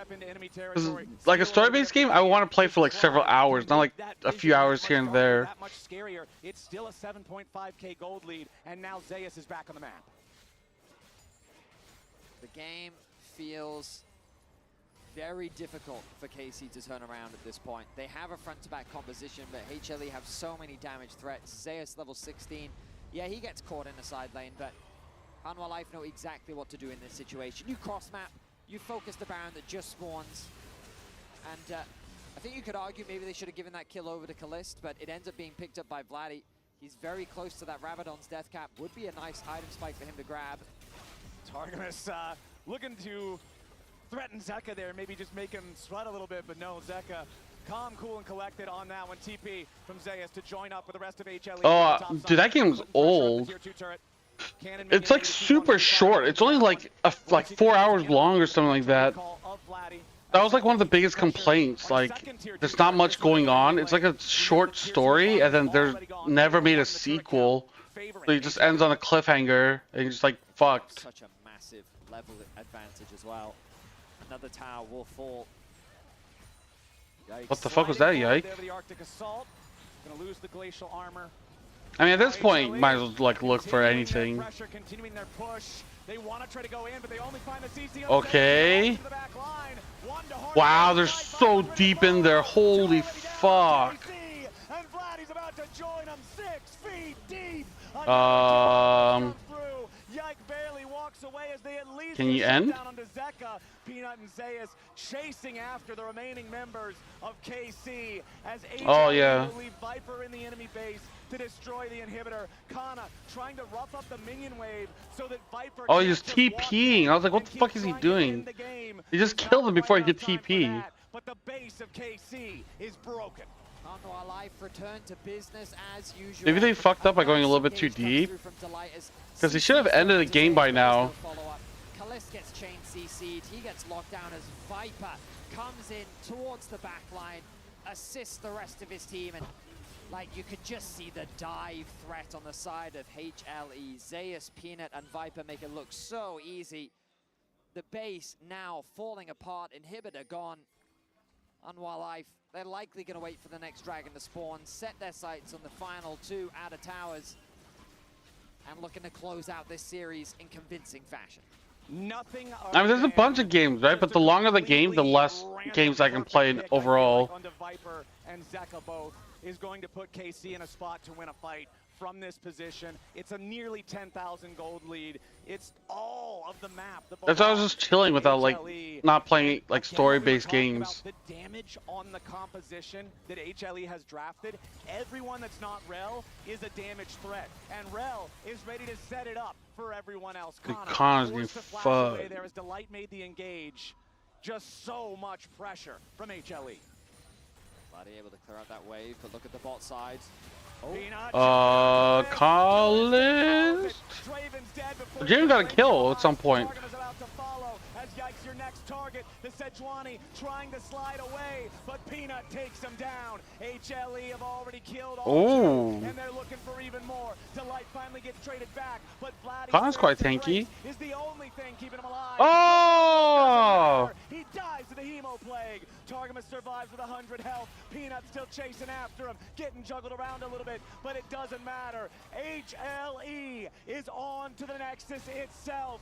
It was a valiant battle from KC. They proved that HLE are indeed mortal, but they are some damn tough League of Legends players, man. HLE, despite the fact that they may have gone the distance, will do it in style and take down KC 2-1. I love the draft from HLE. I love the respect that they showed to their opposition. KC definitely made them work for it. But at the end of the day, Hanwha Life cemented their authority in Game 3. Hanwha Life, I feel like that guarantees them moving on to the bracket stage now with 3 series wins. I think it's guaranteed. Math, but it would be impossible, I feel like. Okay, let's see. And for good reason. This has been the best team at the tournament. They're Team Liquid's 1 and 2, right? So battle where their opponents had to show absolute grit just to force their Nexus down, and as soon as they lost one, all they did was piss them off. If we beat Top Esports, they should be. Oh, they could be 4th, 3rd, maybe. What League of Legends can look like right now. KC showing us their grit and determination. Yeah, then KC would get in there. KC would be 3rd. They dropped the ball a little bit on the draft. I think. Fortunately for them, Top will be 4th and TL will be 5th. Now very reliant on CFO leading Top Esports to give them a chance. Yeah, they need us to win tomorrow. The reality of tournament formats, sometimes you only get so many chances to control your own destiny. Again, I'm so impressed with the evolution of KC from those first 2 days. Dude, it is funny that they have to cheer for the Flying Oysters to get a win or to progress in the tournament. I think that's one that you can hold your heads high and say, damn, we really gave them a challenge on that one. Well, they certainly did, and I think, again, you got to remember the experience, the circumstances for this roster even coming to this tournament. They showcased a lot more than I think what people were expecting, and I think that having that opportunity and that performance was something they should definitely be proud of. And again, they're not out of the tournament just yet. That will be KC's final game, right? But everyone will be looking at CFO tomorrow to determine the fate of KC in this tournament. Yeah, who's playing top? The LPL Chinese team. Who doesn't make it to brackets? Right here. I believe if CFO wins, it's Team Liquid eliminated. If Top Esports wins, it's KC eliminated. That one's going to be spicy for sure. Holy shit. We're wrapped up with games for the day. Let's send it back to the desk. Who do we hate more, guys? Do we hate NA or EU? It's great cast on the day. Welcome back to a I would say, very LCK-centric desk. You guys still work for probably the best region and have the best team in the world. How are you both feeling? Actually, I really enjoyed the series overall, especially game 2. It was so intense. It was very exciting to watch for sure. I'm very relieved that CFO could either eliminate KC definitely made Life sweat. I agree. TL or it looks like either TL or what's it called? KC. So NA or EU, one of those teams will be eliminated. And see this team actually reach the expectations that people had for them coming into this tournament. Well, we can't eliminate both, I don't think. Looked really rough, right? And then they took out Top Esports. We've seen some really high highs from this team. And now it feels sad that their destiny is not in their control. But at the same time, even if they are out from here, they went out with a bang. And that's really awesome to see. Definitely. And we'll see what happens for KC tomorrow. But for now, I'd love to talk more about Life Esports because we are joined by Viper. Hi, Viper. Welcome. Hello. Really good to have you here. Yeah, thanks for being here. It's Viper. The first question, as great as Game 3 was, can you talk to me a little bit about Game 2 and what did you guys feel like you did well? What do you feel like you could have done better? 사실 3세트는 또 굉장히 압도적으로 승리하셨는데 2세트에 대해서 좀 여쭤보고 싶어요. 어떤 부분이 잘 됐고 또 하지만 어떤 부분이 잘 안 풀렸다고 생각하시는지 플레이하시면서 또 어떤 생각하셨나요? 저는 상대가 아이번 같은 걸 좋아해서 잘하기도 하고. Dude, I just checked CFO Twitter. Dude, there's so many people adding CFO saying like, we believe in you, CFO. 압박을 못 줬던 것 같아요. 그래서 한타를 치는 게 가장 아쉬웠고 그게. Oh, it ended like this. 여기는 아니고. Oh no, this is the other man. This is game 2. Dude, people are fucking tweeting at CFO in French. J'ai toujours en vol. But we were able to get a lot of early leads. However, in the second Drake team fight, we were not able to exert our pressure, and KC ended up picking up so many kills. What the fuck? We were not able to have the best late game value as we expected. I had a question about the Zed pick and the Vladimir pick. At first, it seemed like it was, to most people, thinking this is just for fun, but you picked the Vladimir now twice. I mean, obviously not you, but your team has picked the Vladimir twice, and you guys did pull out the Zed. Dude, people are fucking, it's so funny, dude. To this pick right now in the meta? Just be like, fuck, I hate CFO, they beat KC. 좀 뽐내는 픽일 수도 있겠다, 좀 스타일리시한 픽일 수도 있겠다라는 생각을 했는데 블라디는 벌써 2번이나 등장했습니다. 지금 메타에서 그런 픽들이 갖는 이점이 무엇이라고 생각하세요? Now it's like, hey CFO, we love you. You'll win tomorrow, right? 피어리스 다전제 이제 BO5에 대한 대비이기도 하고 결국에 Is my no, he's below me, so I have 2 accounts. I made a second one just so I can keep up with play one on stream and one after. 자신감인 것 같아요. Wait, can stream all day? This is the way yeah. For best of 5 fearless mode, you know, the deeper the champion pool. Should have been me. What do you mean, dude? Your teammate had the first stand. This reflects a lot. What are you talking about? From our solo laners. Speaking of, I think HLE have been the clear best performing team so far in the tournament. So from your perspective, what is it that you're doing so well that allows you to be so consistent, to consistently beat out the other 4 teams in the tournament? What strengths do you think you're leveraging to just win so consistently? 여태까지 퍼스트 스탠드에서 가장 압도적으로 잘하고 있는 팀이 하나생명이라고 Exactly, dude. You can stream EU Masters. 어떤 점이 이런 다른 Isn't that 팀과의 it? 차별점이 있어서 이렇게 압도적인 경기력이 꾸준히 나오고 있다고 생각하시나요? 사실은 우선은 패치에 How you doing, man? 잘한 것 같고요. Dude, I saw you popping off, 수업을 dude. 많이 했었는데 수업을 하지 않는 상황에서도 좀 운영이나 이런 게 상대 다른 팀들보다 조금 잘하는 것 같아요. 그래서 좀 보이지 않는 곳에서 좀 계속 이득을 보고 있다 생각하고. Dude, it's been a wild day, man. It's been a wild day. 운영에서 저희가 가장 앞서 있다고 생각합니다. I want to point out that our macro play is really good because we have such a good read on the meta. Hana Live used to be a team that opted into a lot of lane swaps, but now we know how to play out the game Oh, around see lane about swaps as well, 70% so there chance are to a lot beat of TS, right? happening Fuck, do we? on the map. It's not very visible, but still we are getting snowballs after snowballs. Are we the underdogs or the favorites now? Are really good, but I really want to point out there our macro play has been really good. Maybe as a final question for me, your last opponent is Team Liquid, a team that has had some ups and downs in this tournament, but does seem to be quite strong overall. And your lane opponent is considered to be one of the best in the West in Yun. So what are your thoughts on the matchup against Team Liquid and also about Yun as your lane opponent? I mean, 이제 다가오는 상대는 팀 리퀴드고 사실은 좀 dude, there's like a funny picture that. 모습도 많이 보여준 팀이라고 생각합니다. 다가오는 TL전에 대한 생각은 어떠신지, 특히나 상대하는 바텀 레이너가 또 연 선수, 서양에서 가장 촉망받는 이제 바텀 원거리 딜러인데요.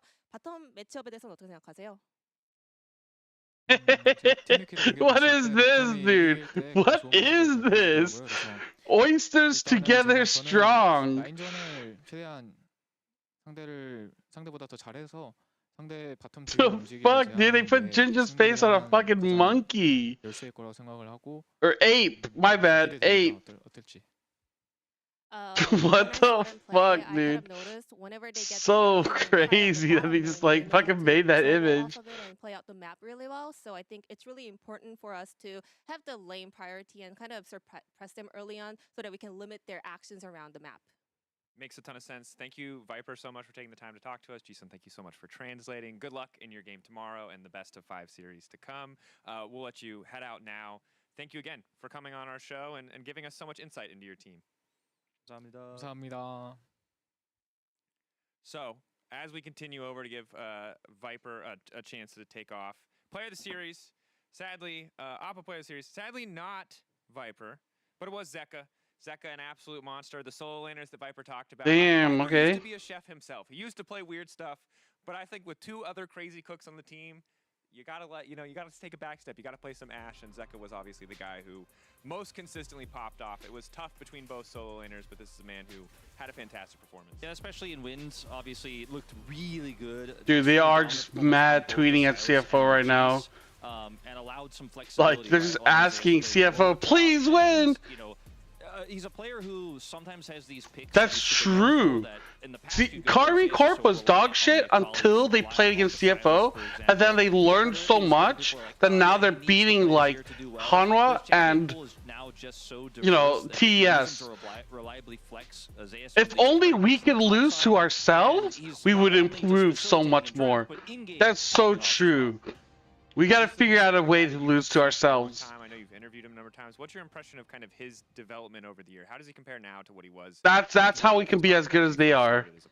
I would like to define himself as the best clutch players because when the team needs him the most, he always shows up. But I have a very scary story about him because turns out when he was playing Zed the other day, he was actually sick because on the team interview team content that was released today, he said he had too many frozen yogurt ice creams the night before and he was feeling very, very under the weather and then he popped off on Zed. So imagine him not having frozen yogurt anymore and then coming to the low park and to play. That's very scary for everyone who's not on HLE, but I'm also wondering if we just have to feed him more various sweet treats to get weird champions. Do we just have to like... Was it the sickness that gave us Zed? Yeah, maybe, or maybe he's just the type of player that like no matter how stressed he is, no matter how ill he feels, like League of Legends is what like cleanses him. You know, he's like good if I just play a good League of Legends game, I'll feel better. You know, some people like to drink water, you know, take a nap to feel. We'll stop here for today, and then yeah.